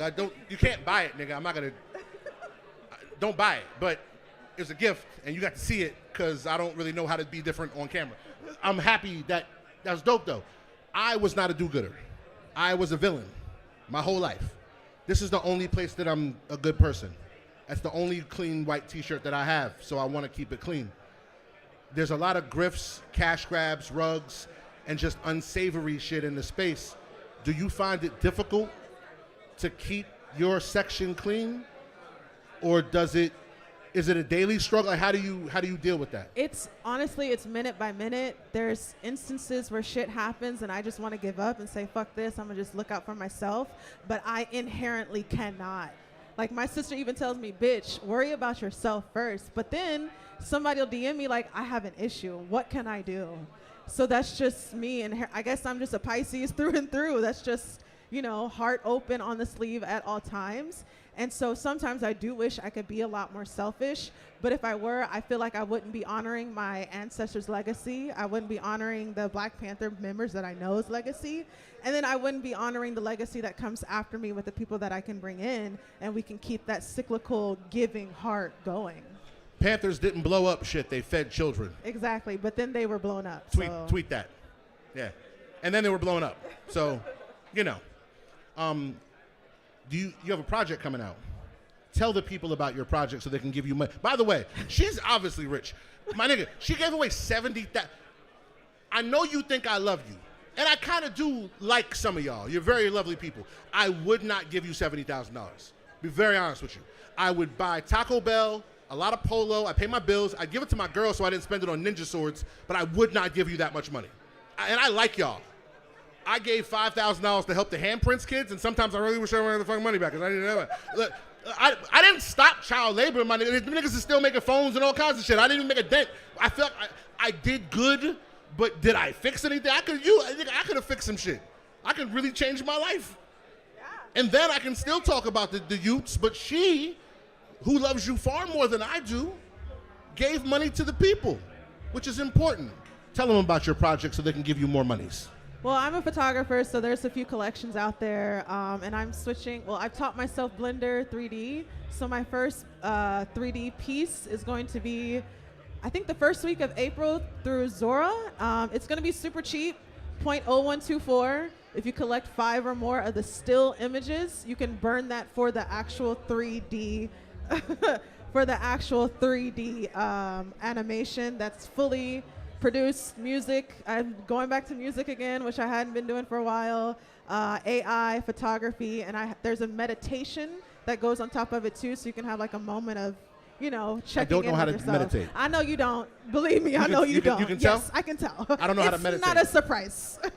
I just go to sleep. Exactly. All that sitting still, I get sleepy. I also get sleepy reading. I was gonna say we're fat, so that's what happens. Is that because I'm fat? Yeah. Well, that makes me feel better. Shouts to diabetes. Shut up. No, don't shout. No. I'm sorry, did I do a racism? Yeah, I'm sorry. I don't want to do a racism. This is great. So please support this phenomenal artist who's doing a lot of good things for the space, a lot of good things for other people, and clearly loves you way more than I ever will. You're so stupid. I'm not kidding. I don't love you that much. I will choose me over you every single time. I look at that amount of money and I think, how much Polo could I have bought? Check. With $70,000. You couldn't do better than Polo? I'm a poor kid. I have my brands. Okay, I don't. Okay. I don't. That makes sense. Have you seen modern clothing? These niggas all wear weird trousers. I can't wear none of that shit. True. They have very tight pants on, showing it rips in the knee, and they're just a lot of chains hanging from them, like pirates. And then they still sag them, so they walk like the capital H. I just can't do it. I can't stand you. I just can't stand you. But I want you to do well. Thank and shouts you. to Zora. Shouts to Latasha, who's over there. Heck yeah, hell yeah. One of the best spaces for, I try to say the bipod adiosis without being funny. What's the bipod adios called? Don't listen to him. It's a good place for black people to go and be a thing. And also, if you're going to put music videos, that's the only place that I think that you can put a music video in the space. One of the best. So shouts to them. I've actually heard I was talking to dude earlier. Hino. Yeah, and he was Shout saying out about Hino. how just the people there are really good. Have you found that to be the case as well? Zora, so I did the Let Out, which is, I was celebrating Black History Month because nobody else was. No. I put out one tweet. I want to give 9 artists 1 ETH so we can create something.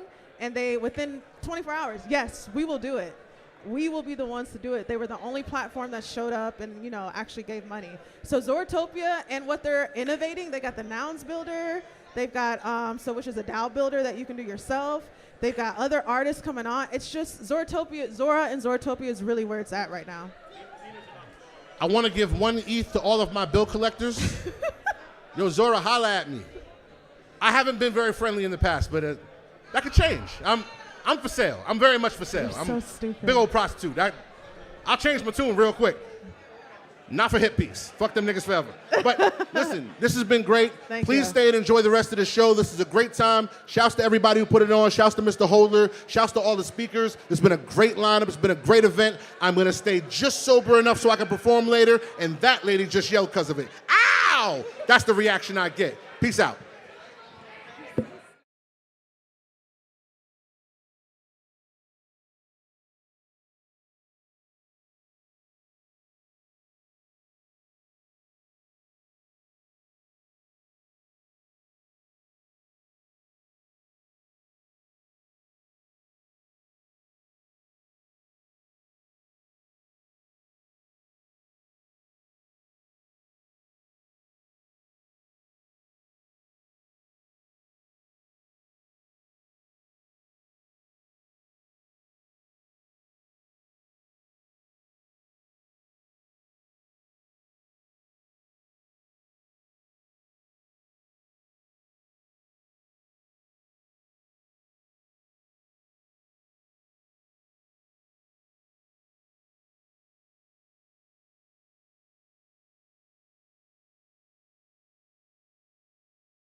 Yo, for those of y'all who just came in, my name is Lena Fournier.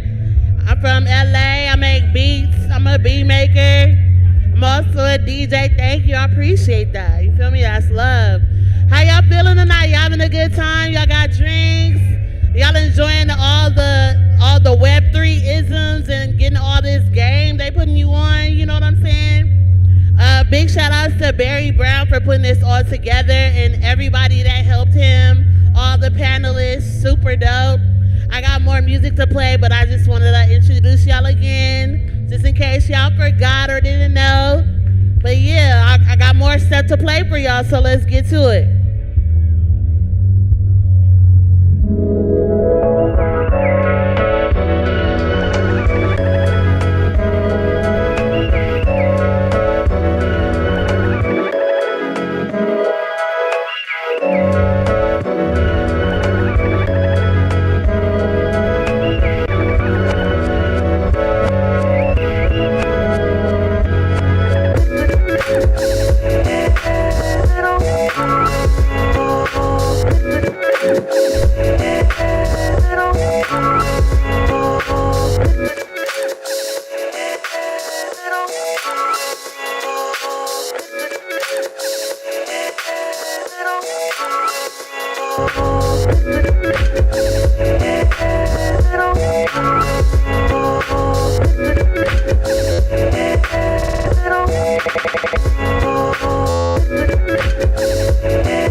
Let me hear you say hell yeah. Say hell yeah. Say oh yeah. Disrupt. Disrupt. Let me hear you say disrupt. Disrupt.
Yo. What up, everybody? I got a couple more minutes left. You feel me? I would really love to play this house track that I made for y'all to end it off for y'all. Is that cool with y'all? Cool, all right. After this, I'm gonna get into that house track real quick.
Wake up in the morning, only use my Wake up in the morning, only use my mind.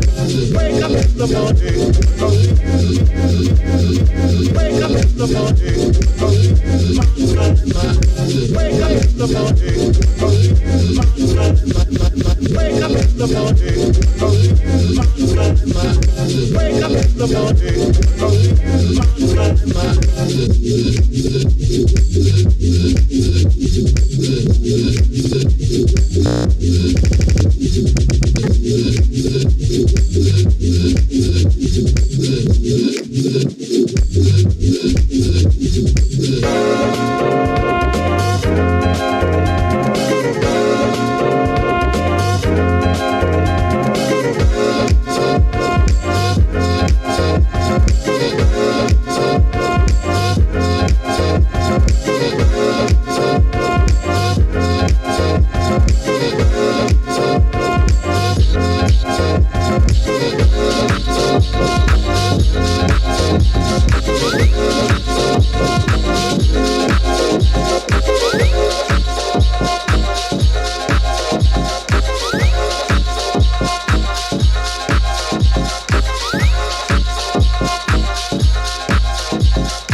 Y'all still rocking? What's up?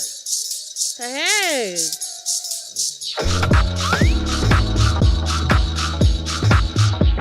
Yo, so that is my time. My name is Lena Fournier. For those of y'all who don't know, thank you guys so much for your time. And yes, I did make all of these beats, except for like some of the house stuff, but most of it, 94% of it is my work, so thank you so much. Thank you, Disrupt LA, and Barry Brown for having us. Thank you, Barry Brown, and thanks everybody so much for your time. I appreciate y'all.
Thank you guys so much. Thank y'all so much. Appreciate y'all. Thank y'all.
Yeah.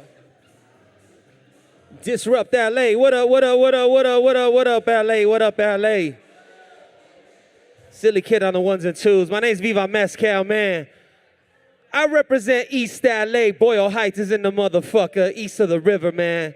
Underground hip hop, all that shit. We disrupt this motherfucker. That's why we rock with you guys, man.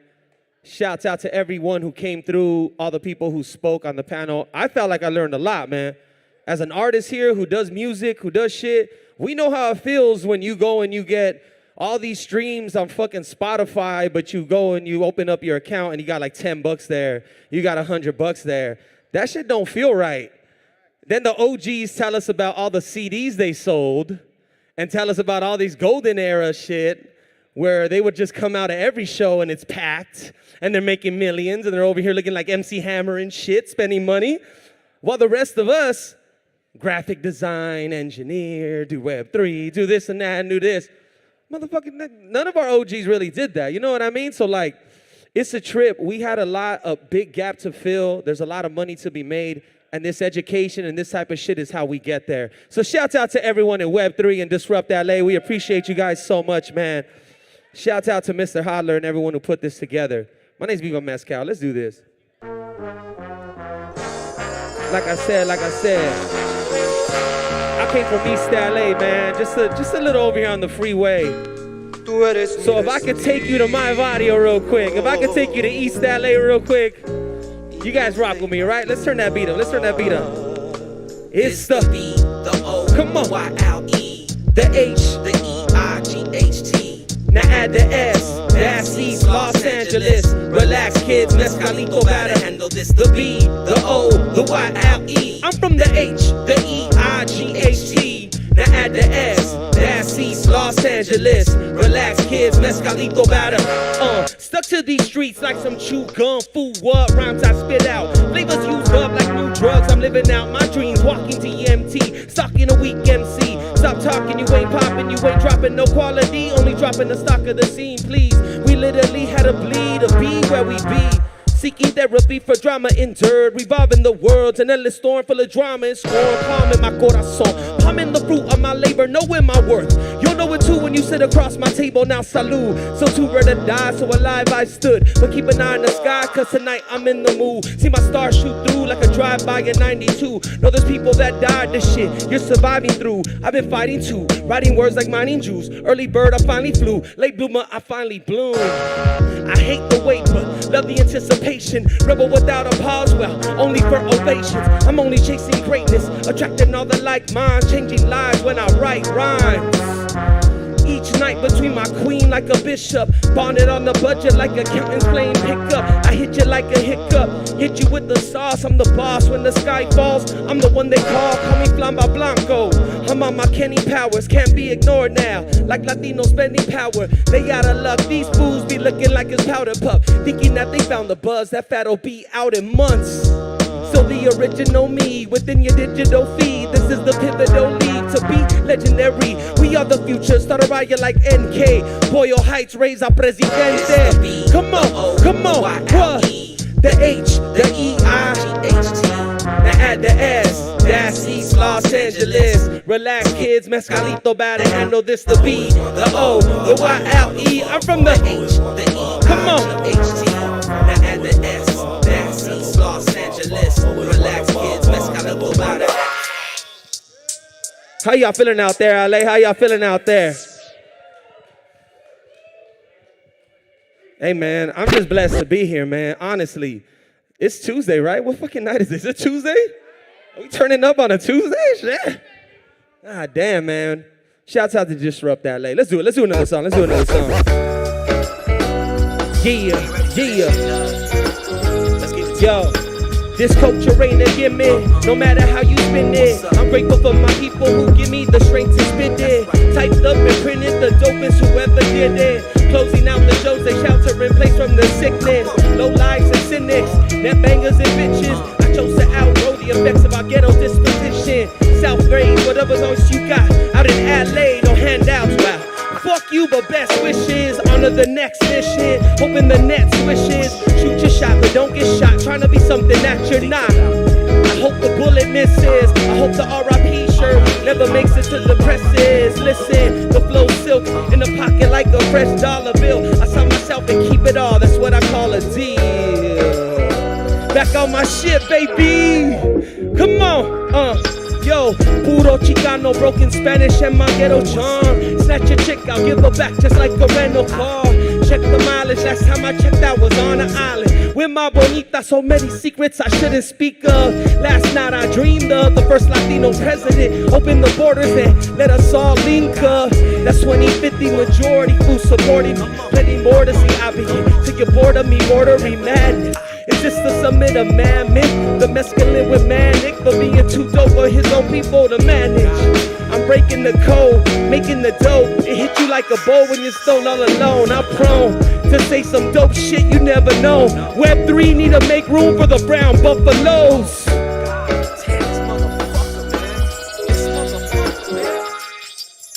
Industrial celebrity complex. Simpletons telling me I need to be on complex.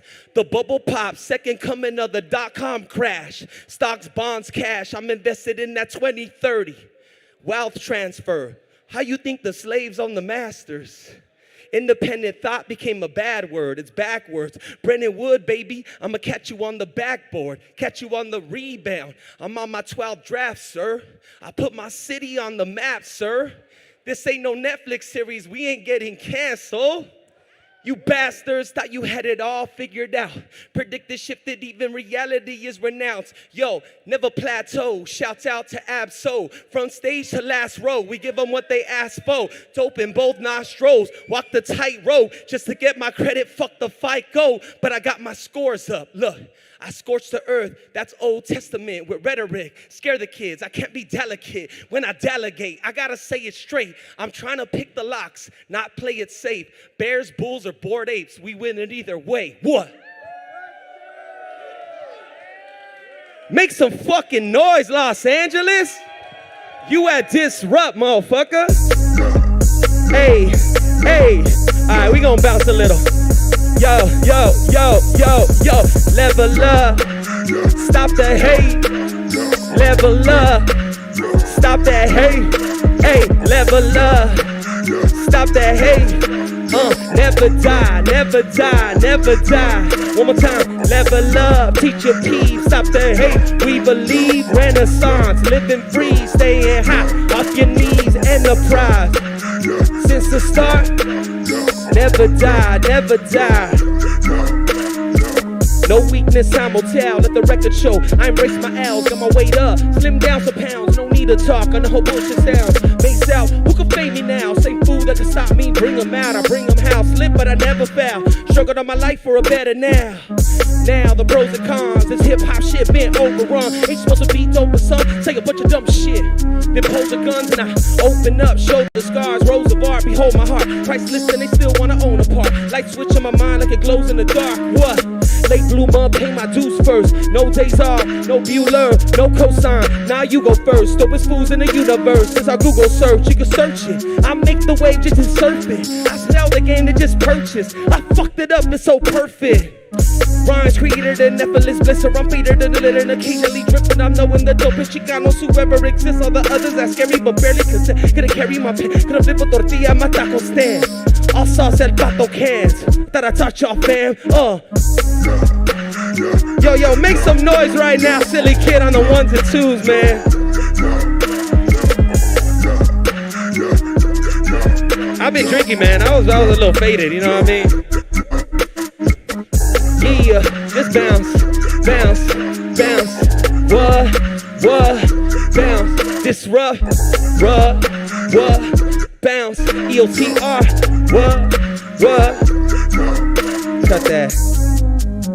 My name's Viva Mezcal, man. That's my time right there, man. It's been a pleasure. Thank you so much, Mr. Hodler. You know, silly kid right here on the ones and twos. East LA in this motherfucker. Boyle Heights, Chicano stand up. Mi raza stand up. Thank you guys so much, and I'm out this motherfucker. I say peace. Follow me, Viva Mezcal on IG. And buy something.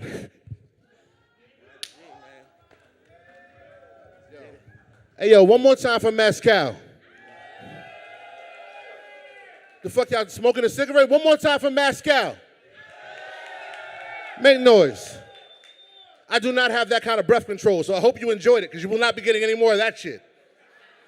Nah. 6 years ago, maybe. Tonight, absolutely not. So listen, I ain't know what to do, right? And I ain't performed for real in wow long. And it makes sense to do it here, because like my first gallery was in LA. The first like big NFT project I did launched in LA. Mad My Peoples is here. Yo, shouts to everybody who came through. So I love LA. Make noise. So I got two choices, right? And I had the choices in my head, and I was gonna just choose. Like, you know, it ain't y'all job to choose my set list, nigga. It's weird. So I got a set list. I sent you the set list. I said, this is the set list. But then I had a thought, which is dangerous for stupid people. I had a thought. I got this album that I made with Bitcoin-infused music. So my man, Rad, shouts to Rad Audio, he built some tech, some hardware. It takes the Bitcoin sound and turns it into audio. I gave it to Street Scott, shouts to him. He laced that shit through the music, and we got an album coming out. So y'all could choose. My set list is professional, and you will enjoy it. It is proficient. The Bitcoin shit I have not rehearsed, but I know it, but it's dangerous.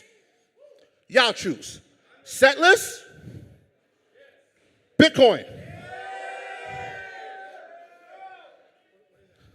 So the email I sent you last, I'm coming around. This is what you call unprofessionalism, but I'm funny, so I make it look good. Yeah,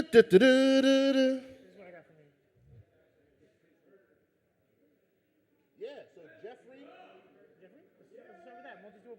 Yeah, let's do it. Of course, the hardest one is first. Yeah.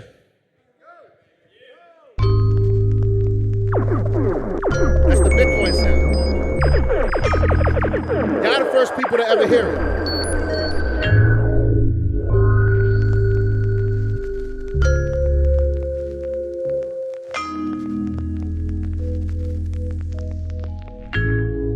The ruler, creator, rap overlordian, chaos 16s, fold them up, rap niggas making noise when I squeeze, simultaneously push them keys and mush them C's. In fact, that's accordion, knees don't bend, cut you when you bleed, no men, call a friend, it's the sword of the morning.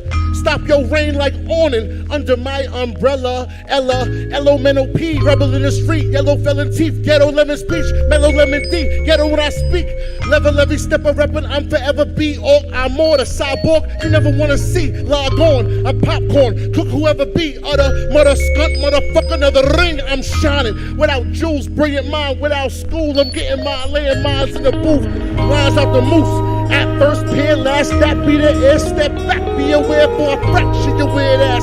I don't throw duds, that's a dud. Nice dubs on the ground when I shoot. Rhythm in the bars, pack that content when I vent, tapping out under stars. That be the SARS, gats crack the alarm, NASDAQ, get the cash back. Fat teeth the bars, ringing in the middle of the riddle of the light scheme. Gangsta cartel, I sting them up. Well, you kingdom, get game checkers. I can jump another piece, you putting peace in your rectum. We lookin' swell up this bitch like Depo, look up the lip like Echo. Sesame twist like Lemdosha Smith, them member. The weed make me not make sense. Bring a banger to your door like you're not paying rent. Succeeds, big green out of my man's skin. I burn bridges and I now make men. Smoke Jeffrey and etch me a line like this.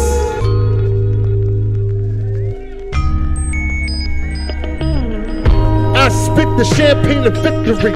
I spit like fame, don't be shit to me. I tip till I'm toe down. This little piggy pack a milli for your wolf tickets throw down. Push me, supposed to be retired. I'm just tired like the bush on my footpad. Spit that fire, nigga. Lever the heads of Leviathan and another bitch ass nigga. You don't want that ISN or Sauron to go on. You be in their inbox. Hold on. I want y'all to hear this. Son of Sauron to go on. You be in their inbox. I be in their mouth with this dick like it's vitamins. Yo, I post boats, bikes, cars. She be like, oh my God. Then she like, oh my bra on your ceiling fan. Life of a millionaire, dog. Throwing subs, that's silent, alarming. You be hanging on my line like laundry. Bare on your bra like Fozzie. I'm begging on a box like Fonzie. Why the fuck is it called the Jeffrey? I stopped this to the last verse. I felt that shit. I want you to hear it. I'm back on my glory shit. None of y'all been winning. I'm a couple shy of $1 million. Admitting I've been a bit busy. I'm building a business. I hear from your bitches. They tell me you bitching. I'm like, what now? You got to be to yourself. You need a bust down. I'll pop up. Cypher full of niggas be a puff cloud. I'm international. But this ain't France. So I don't got to hold it of a grown man hand. And I don't got to hold it with some young ass fans. I do my thing. You buy the ticket or don't. We bring the rough down. Roof down, goose down, denim with a new style, close fade. I don't do that new style. We be wearing Tim boots. You be wearing what the fuck is those with a gimp suit? Blessings to the youth, wow. It's not my fault you don't look tough to me. I'm from the 90s, the grimy grew up with me. Box cutters with some everyday shit, no bluffing, B. Buffer Juffery, make noise.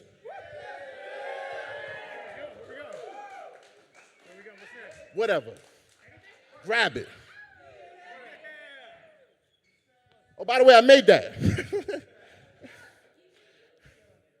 That's Reaganomics. I cut a bunch of GANs up to make that.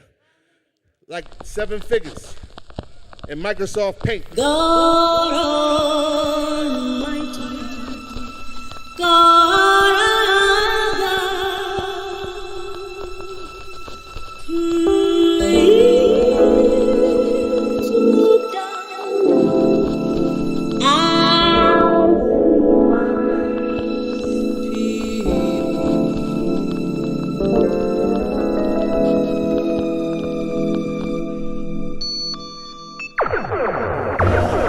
no replacing what you get from me, ever. They like came back, dust off the pistol from the shelf. I heard you just lost your mammy though. Black Benz snapping pictures from my patio. Tailor-made suit, ZX, you sniffing Ambien. Nigga, you never left, still A1. Taking number 2s on my seance. 300 blackout ammo, scrambling for the paper. Butterfly wings take off. Inside a dream break north. Exotic queens break up. They sour D's radar. It's how I see. Spider-Man senses, runaway train derail. Still mind your damn business, building monuments to nothing. Excuses be unfucking forgiven. Cut it with a shoulda, now you sounding like religion. A dream chase atheist when beats break, get baptized, sample Mahalia. Fiends chase crack vows, it's more the merrier. Morgues inherit my dogs, more notorious. And all you ever say is all you entertain. Throw a party, Bacardi, Marty, Aurelius. I'm too drunk, painting words on a screen. More your scut, 2 guns, this is all I'll ever be. Renegade. I said I'm a renegade. Shout to my friends, man. Black city bees like pros, 13 through a chair. Corey said, sorry kid, it should be like coke. That's what we like. I realized the streets like broke. Crooked cops lynching niggas with that beast type mode. At least like, maybe I could bees like Yost. Bigger bees in the beehive, bro. What's buzzing when you running through them streets throwing signs of the yield that smoke? Tires, I ain't lying to y'all niggas. Been Reptilian reversing that D. Still riding for my niggas part 2. Play positive with niggas cartoons. Horseshoe, catch the iron when I pitch it. I still got mommy chain on. And we'll rock your bells and big stock and gift rock the day off. I'm Big Pop, Ziploc with Rock Raider. Throwback bars, I'm running shit. 4x1s, the money clip was catching all that dust. This is homicide music, killed everything. I promise y'all knew it. Wedding ring, take a vow when I do it. I'm a renegade. Make noise.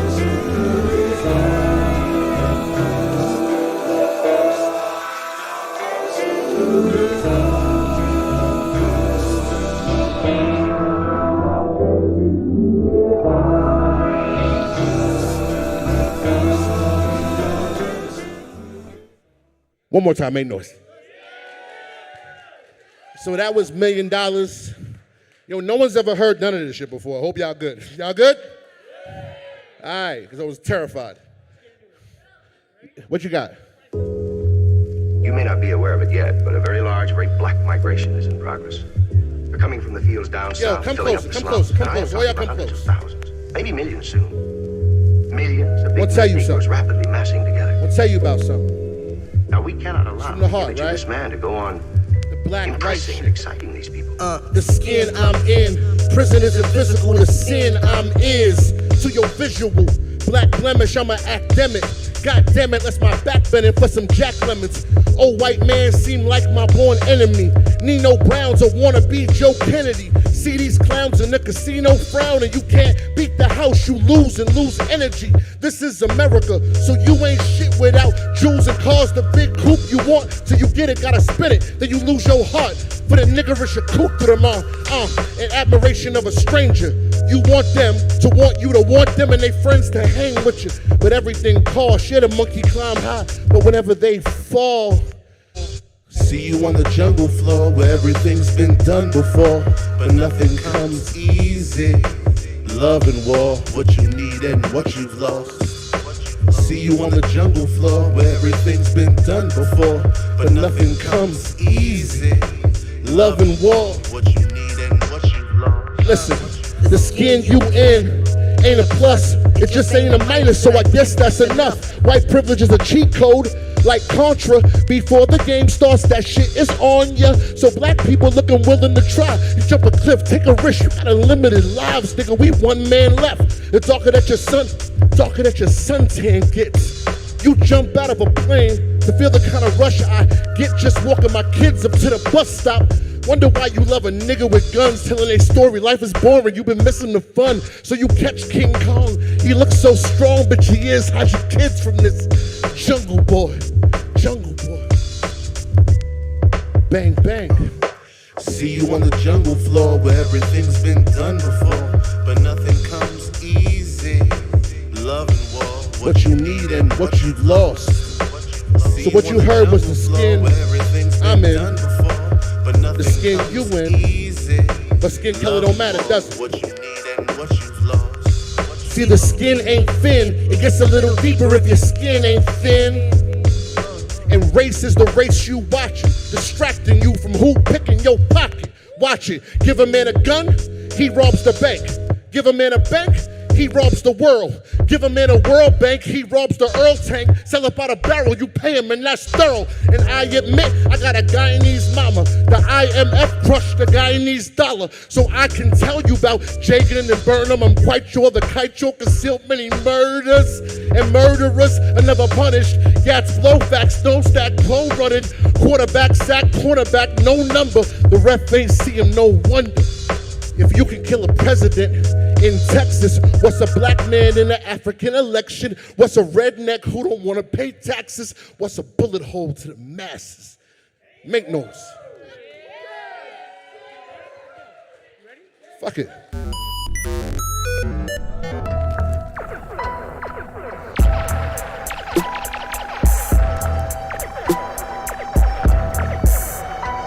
I don't waste time, I'm a little brother. My mama made us strong, he older, I'm bolder. We look up to each other, first reason that I hate a motherfucker. Get that nigga trippin', he went into you.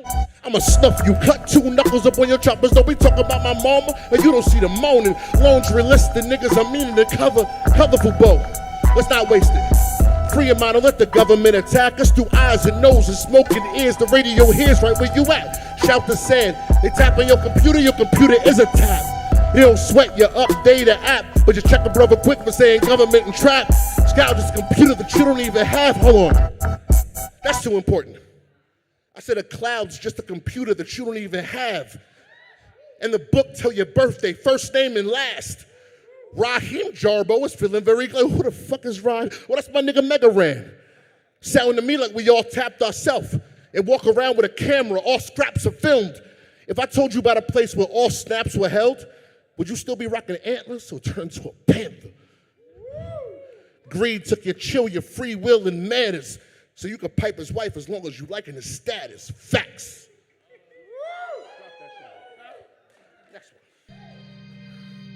Oh, shit. Hold on. I'm ready. Is they ready? Let's make sure you're prepared. My man from B More, what's up, yo? Peace to you, King. How I'm doing, am I right? I let you down yet? Some remember me from just rap. This new NFT thing is amazing for my people to see. Like, that's why I want it for everybody. But you gotta be ready. So when I say wreck, you say wreck. Say wreck. Wreck. When I say wreck, man, y'all say wreck. Say wreck. Wreck. Wreck. I don't believe you yet. Say wreck. Wreck. Wreck.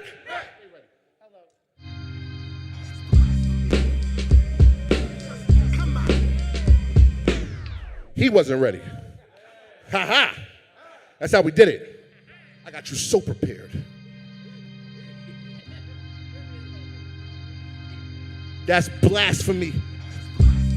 Don't whisper in the dark, just ask for me. Point guard of the squid art, I splash your fleet and Fleece Johnson. Sagging your pants, them little fuck niggas having a chance. Let me remind you who stepped to cruising you. You took tail for your rap with the man. I got the fifth Warren, Bill Florin, I've been warring, get your bitch on me. Pissed on, I disown you, I'm back for your head. Corinne Stephensons, don't wanna battle the boy, he win effortless. See a little sabotage, I spin deficits back to the black. Go hard on the records, it's K-A-N, easy. It may feel different pointing pistols at the TV, cause that's the only way you buck something. Got my dogs and I'm ready for the duck hunting. I got my flow on check, my team on deck. A go hard rep, let me see where y'all at. Say rap, rap, rap. I don't believe you yet, I got my flow on check, my team on deck. A go hard rep, let me see where y'all at. Say rap, rap, rap.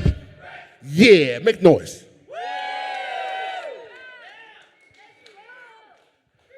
I did not plan on this workout. I let it so you chose the Bitcoin album, because them shits is very low energy. This nigga's throwing me all kinds of curveballs and shit. I was not prepared for this. What, I'm unprofessional. It's true. What you got?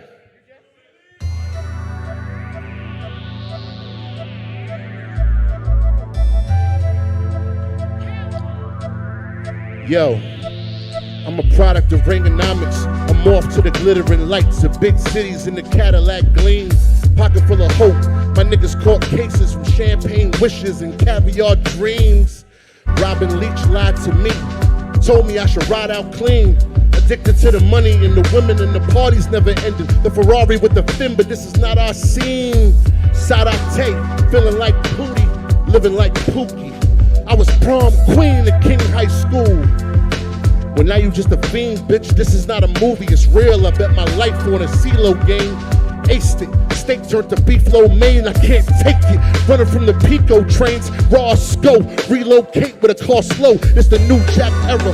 Uptown anthems. Latchkey kids were brought home in handcuffs. And every wicked image they sold. But everything that glitters ain't gold. They promising the world. The world is yours. There's no price. The sticker say sold. But everything that glitters ain't gold. A product of the crack era, their generation. Respect was a herringbone chain to act legend. Too young for clubs, but fuck it, we the house party terror. When the 38 ring, you backpedaling. George Bush lied to me. He told me that my lunch ain't free.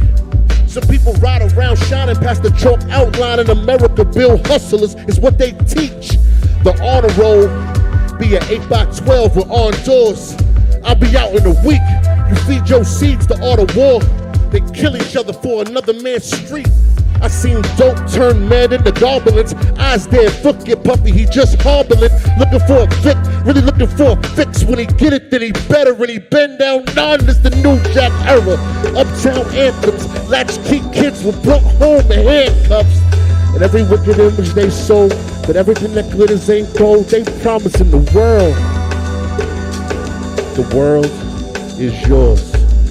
There's no price, the sticker say so, but everything that glitters ain't gold. A product of the, hold on one second, kid. A product of the hood movies. I never seen the ending, so all I know is all I was shown. Get used to me. Puffing of a L, eyes redder than the sunset. I got to get a 4-finger ring and a new Coogee. Like Jimmy Jump lied to me. Hustling is not that easy.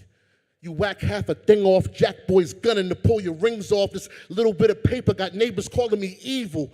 There got to be a secret. Where's your man? I'm not the nigga keeper. For 25 grand, your best friends esteem you. Betrayal with a permanent press, drinking a chill, but it's burning my chest. The streets of contradiction, you earning respect, but you lose dignity because you serving them death.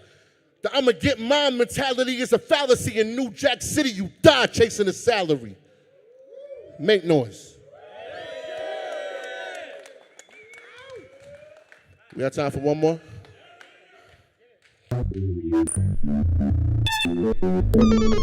Fuck your wave, nigga. Coasting, sword frags and dog tags hanging from the rifle when you fell. I smell the combat, nigga. Coasting. My mind is a fortress. Kings get their head cut off. Doctors pull bullets out with forceps. Hopeless. My mind at the bottom of the ocean. My pride in a bottle. Every glass has a message. Every drag shorter inhales, bringing a little definite. The rage in my eyes running late on my destiny. Let the boy cook. Yo, I simmer like a Simmons. Put some definite. I tram this flag in the foothills. For footholds with Bushmills and Bushbone. Black Cloud 300 blackout rounds around for the extras. Same shit. Change quick. Chris Ness. This life's a bitch, just like the bitch next to me, just like the shh.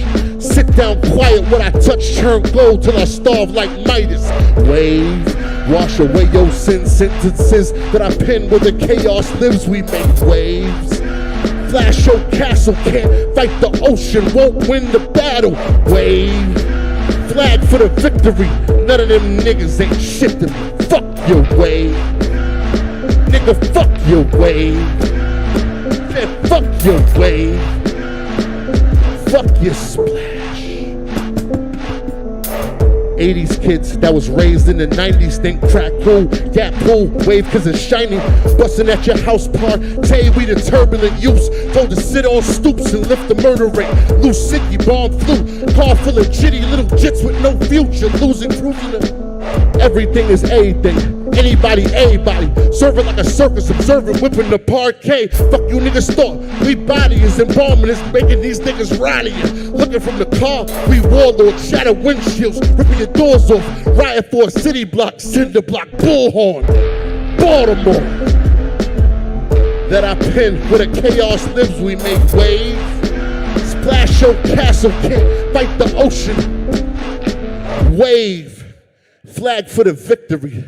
None of them niggas ain't shit to me.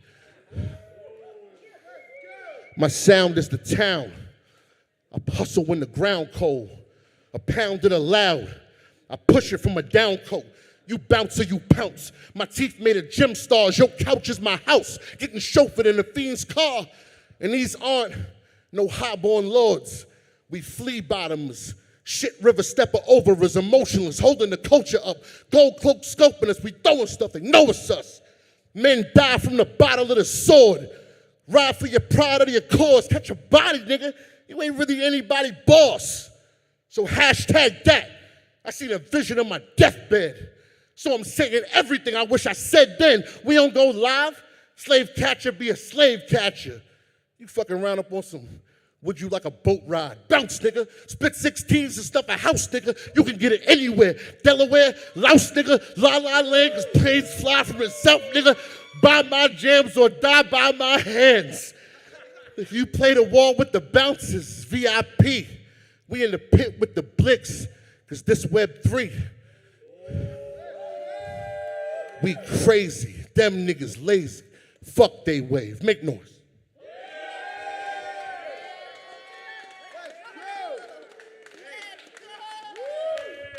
Yo, first of all, last minute, son got 90 emails from me.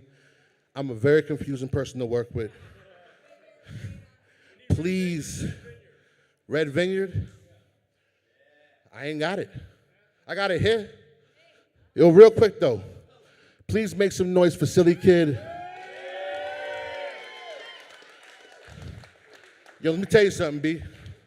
He's a serious person, but on the internet, that nigga is a rambunctious villain, son. Yo, he ran this nigga out of the clubhouse room. He told me he was gonna suck the nipples off his chest. That nigga was like, huh? He don't know what you say to that. How you respond to it? Say, yo, fuck you, nigga, I suck the nipples off your chest. I'm leaving. This is obviously a man I don't want no trouble with. This nigga's a fucking rambunctious terrorist. But he's also a ferocious DJ and a great producer. We did some dope stuff together. One of the times when I was here, the man with the plan asked for Red Vineyard, so I'm gonna give it to him. How the fuck does Red Vineyard go? I gotta remember it. That's Red Vineyard. Oh yeah. Nama nama nama nama nama nama na. Nama nama nama nama nama nama. Nama nama nama nama nama nama na. Nama nama nama nama nama nama. If money over everything and $1 is a debt, then to owe is your wedding ring. You follow that? Gold back the dollar. They switched the notes made by ghosts because gold common. China say the world flat, broke, bought the debt, forced the debt, selling now they want to buy your gold back. And this is all gibberish for people who ain't into this. For those in the know, touch your finger to your nose. I'm tripping, just a penny for your thoughts. Every pen is reinforced just in case we gotta go. But take away the power grid. A couple years later, kick them niggas out of prison as a vote. Reinforced. I'm veering off, my B. I got these ideas, I tick them off the dome. Like poor people free? Well, I disagree. Try to leave in mass, they put that blicker to your dome, but first they have a travel tax. Imagine that. You have to pay them for the privilege of the globe. So if you live in Po, they call you tap water Mo. What's the over-under average you make it out the hole? Uncle Sam Goldie, he keep his bitches broke. Passport fees, you get the trip and it's revoked. This the world they live in, with Pearl Gates chilling in the clouds, waiting for you if you let them take your soul. Never let them take your passion. You see, the sumness is the boringest. Like, fuck I care. It's too intelligent. You lose half your audience. That's only 12 niggas. The rest will say how smart he is great. Now rate the cost of low interest. Dance like nobody's watching. I rap like nobody in their right mind gonna sign them. And prophets never profit in their lifetime. Van Gogh sold one painting in his lifetime. So my brother named Theo, the hunger pain grill, is my blood red vineyard. I'ma spill it like a pipeline.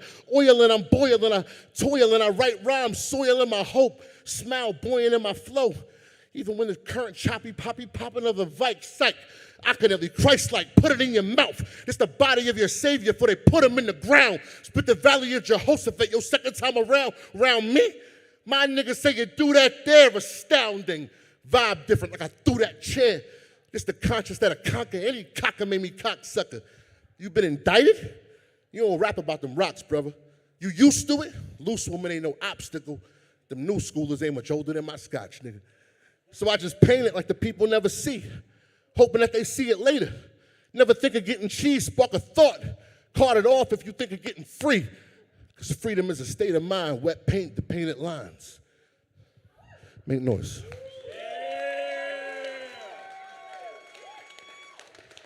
Yo. Shouts to all y'all for staying. Shouts to everybody for being here. This is probably one of the most fun Web3 events I've ever been to. Disrupt LA. It's not just about disrupting the fucking itinerary of what grifters are doing in the fucking convention center. It's about disrupting the complacency, the boredom. There's mad culture in LA. Yo, Barry said something to me, Hodler, my bad, we doxing niggas and shit. Hodler said something to me that fucked with me, it bothered me. I was like, I don't like LA. A lot of niggas with their girls' sweatpants and man buns and shit. Drinking cruelty, free trade, seafoam coffee, and I'm a New York nigga, like they find me very offensive, so I ain't like it. And he sparked on me, he was like, that ain't fucking LA. LA is culture. Those are the vultures. And it fucking bothered me. What if niggas judge New York by niggas in Flatbush and Bushwick with stores that just sell mustard and ride fixie bikes and mustache wax and shit like that? That ain't Brooklyn. But that's all I see. So I'm happy that we got to do dope hip hop, have dope conversations that come out with real LA. Yo, make noise for yourselves. And remember, what Son said earlier was right. A lot of people left during the fucking bear when it first started. This ain't a bear market. This is a rare market for rare people to survive and build. How rare are you? Well, you here, So you're pretty fucking rare to me. Make some fucking noise for yourselves.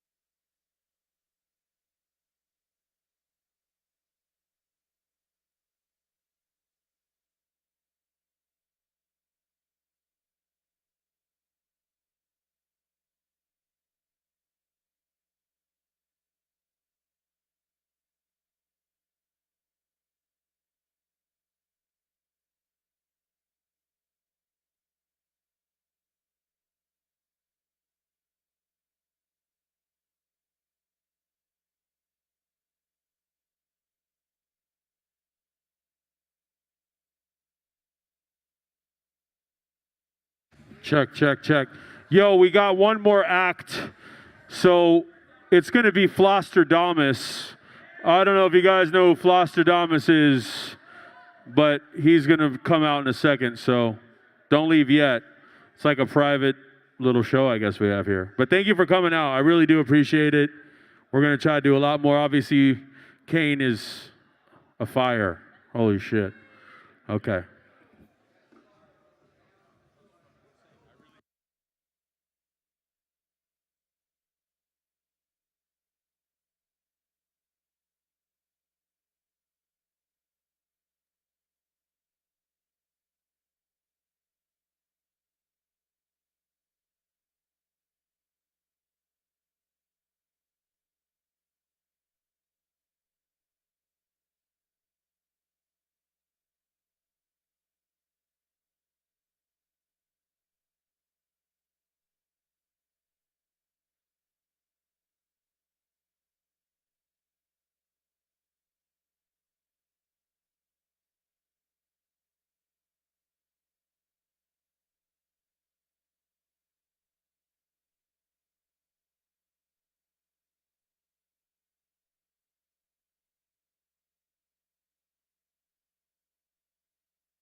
Check, check, check. What's good? We're going to keep it chill because there's a chill crowd. We'll just keep the vibe in, though.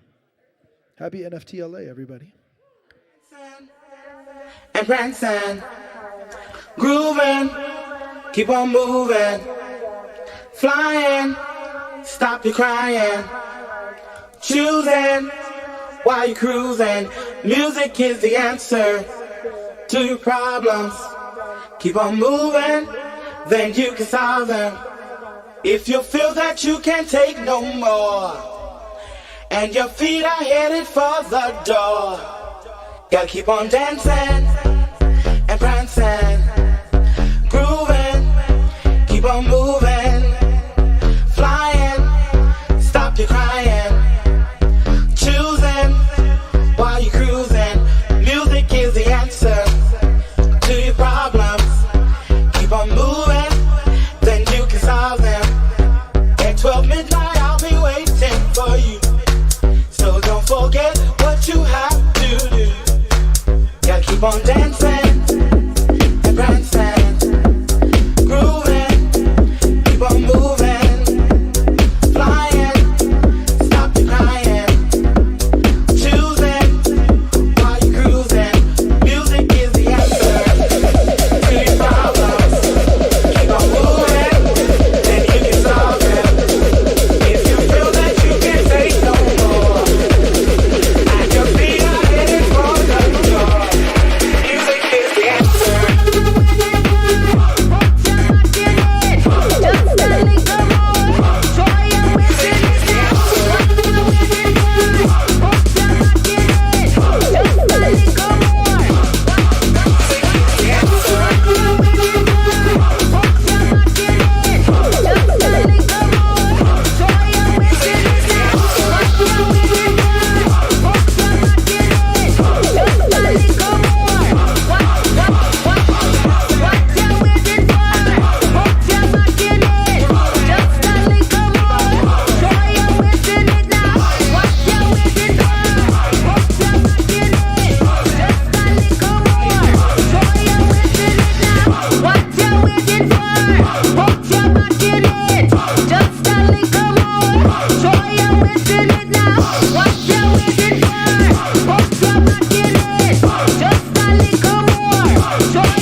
Take a sip of this and put your back in motion.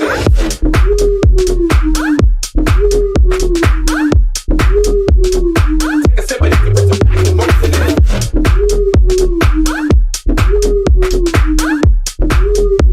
Tell your mama I'm a death note superstar. You play what you want. Some wild shit. You stepping late, still wild shit. What up? Hey, baby, I got the motion. Take a sip of this and put your back in motion. You play what you want. Some wild shit. You stepping late, still wild shit. What up? Hey, baby, I got the motion. Take a sip of this and put your back in motion. Man, I'm like a needle in a haystack. So face back, go back to the drawing board. Connect that, but can't change that. Matter of fact, you waste that. Cause on this straight track, get your face slapped, then I'm straight, so don't taste that. Try something different and shit, so listen and shit. Speaking about what hip hop is missing and shit, I'm about to fill a void. Ludacris, born in Illinois, raised in Atlanta, told hammer since I was a little boy. Ain't nobody like me, so they wanna fight me. Step to me now, but it ain't like that. People swear they like me, just cause he like skitty with braids in his head, don't mean that nigga looks like that. Trick, get your mind right, living in the limelight, so picture what they'll do for my Jimmy and a Klondike. Bar, party hard, tell your mama I'm a superstar. of force. Yeah, blessings we are reap and we coursing on. Oh, we not rise and boast. Yeah, we give thanks like we need it the most. Yeah, we give thanks like we really supposed to be thankful. Blessings all for my life. My thank God for the journey, the earnings, and just for the plus. Gratitude is a must. Blessings for all of my right hand. Also close to the friends that they come to be load. One time did sit down in a class, so we poured dead body set the road and we go on with the road.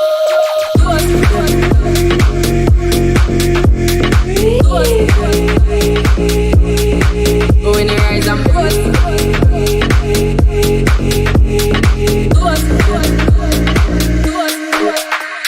Earth bomb is every tire thing, and you know it's bound up to be a fire thing. Now up on stage with credit, say I sing, yeah, see me all dig it soon, get the higher ring like hello, brother. Say I to shut you, saw your poster, spectacular photo. Keep it burning, yes, that's the motto. You see them out the pass through your shot, we can't ball in a life, man.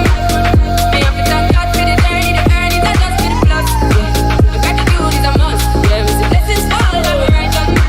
But I close to the friends that they call for the load. One time, big sit down in a class, so we're dead, but it's set the road, and we're going with it, we're going with it.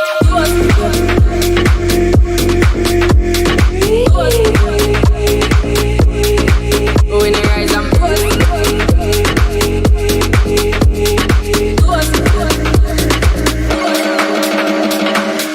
Bossy, bossy, Godfather, man a OG, man a half humble, man a bossy. Fling a rag a rhythm like it's all free. Bossy, house on the coast G. My money so long it doesn't know me. It's looking at my kids like I'm bossy. Bang, bang, bang. Remix thing.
You won't belong to me, I let you down.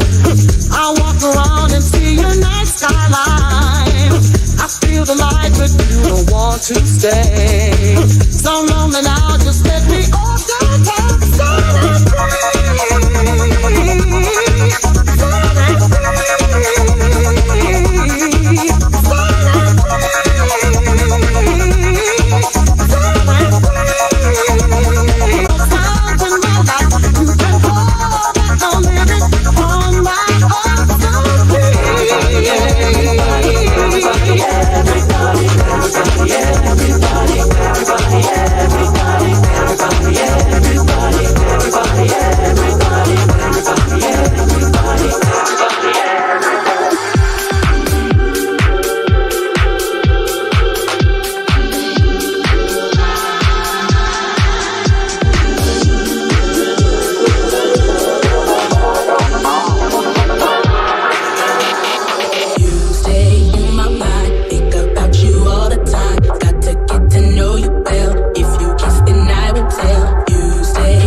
I can do it any way that you want it.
shadows away.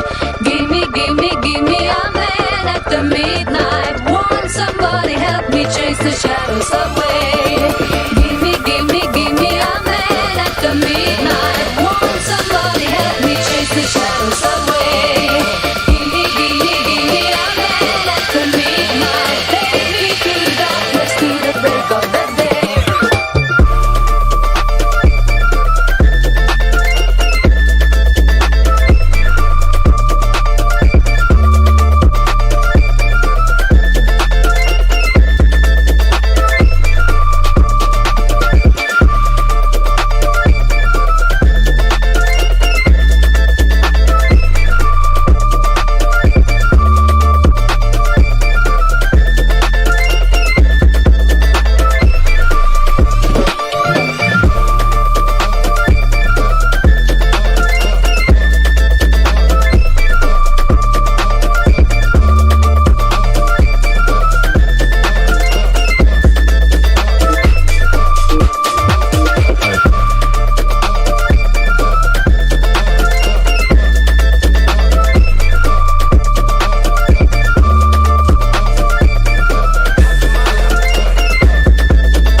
And say that I love them, but I don't swing that way. The man them celebrate Eid, the trap still running on Christmas Day. How can I be homophobic? My bitch is gay. Hitman in a top try, see a man topless, even a stick is gay. Hugging my brothers and say that I love them, but I don't swing that way. The man them celebrate Eid, the trap still running on Christmas Day. Somebody tell Doja Cat that I'm trying to indulge in that. In my great tracksuit, see the bulge in that. See the motion clap when you're throwing it back. These females planning on doing me wrong, so I'm grabbing a dome at the Trojan back. Post the location after we're done, can't slip and let them know where we're at. I don't know about you, but I value my life. Cause imagine I die, and I ain't made 100 M's yet. There's so much things I ain't done yet. Like fucking a flight attendant. I don't party, but I heard Cardi there, so fuck it, I might attend it. Gotta kick back sometimes and wonder how life would have been if I never did take them risks and would have I prospered. Floating and I won't go under. Been out of town for a month. Absence made the love grow fonder. UK rapper, UK joker. I mention my name if you talk about the genre. Alright.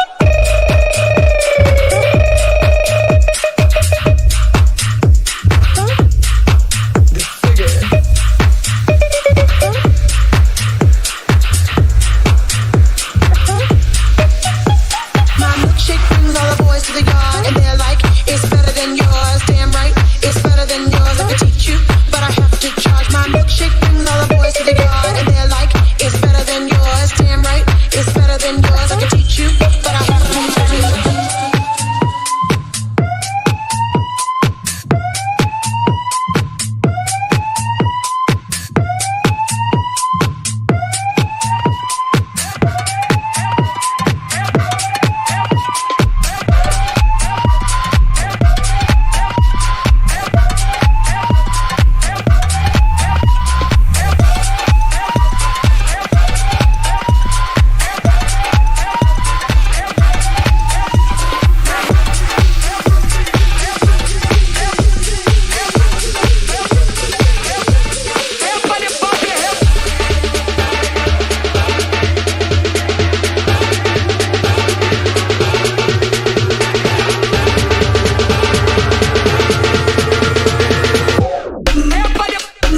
This love's a heart attack.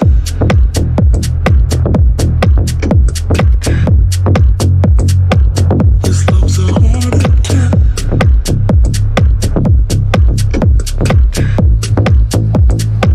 This love's a heart attack.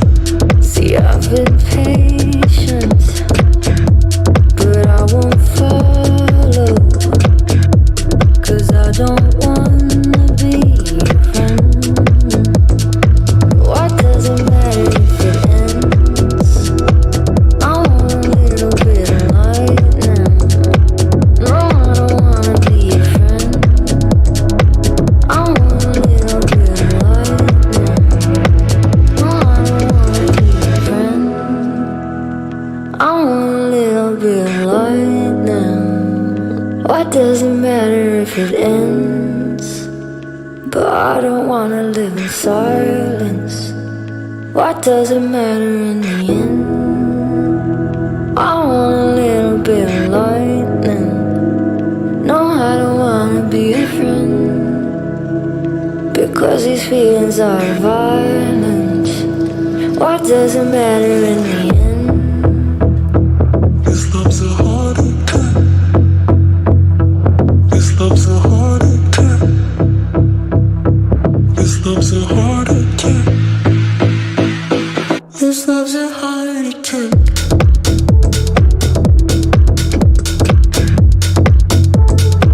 This love's a heart attack.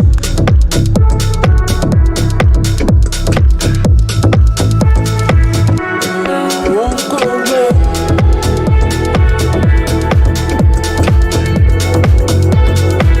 This love's a heart attack.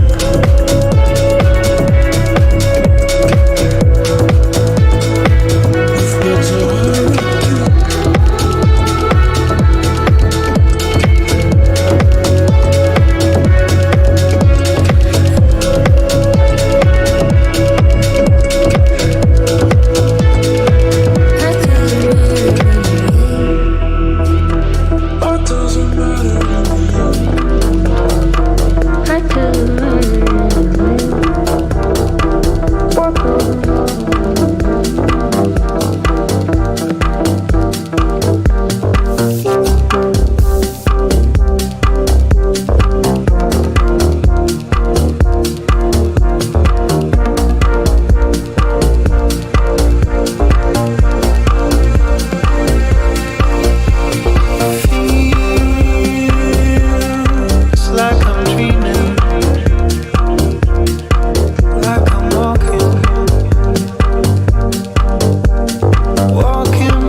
use my thong like a piece of flour.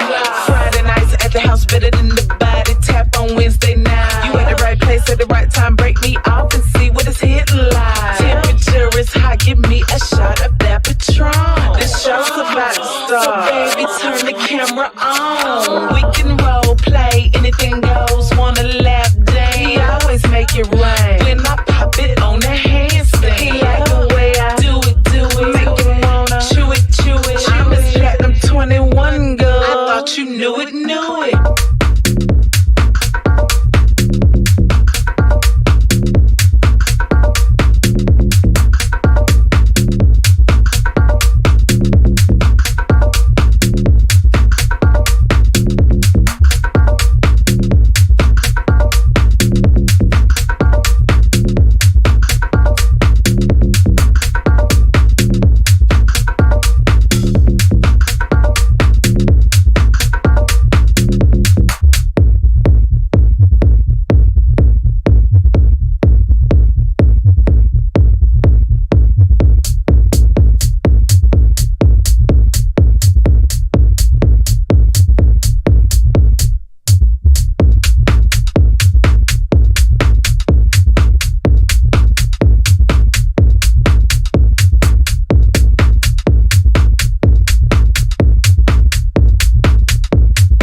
Heels in my room, I'll put on my body oil in my perfume. Hey baby, I got that fire, I'll take you higher. I got that that will make these women retire. I can pull my legs behind my head when I dance. I can stand in place, make it shake, make it vibrate. I can pop, then drop, make my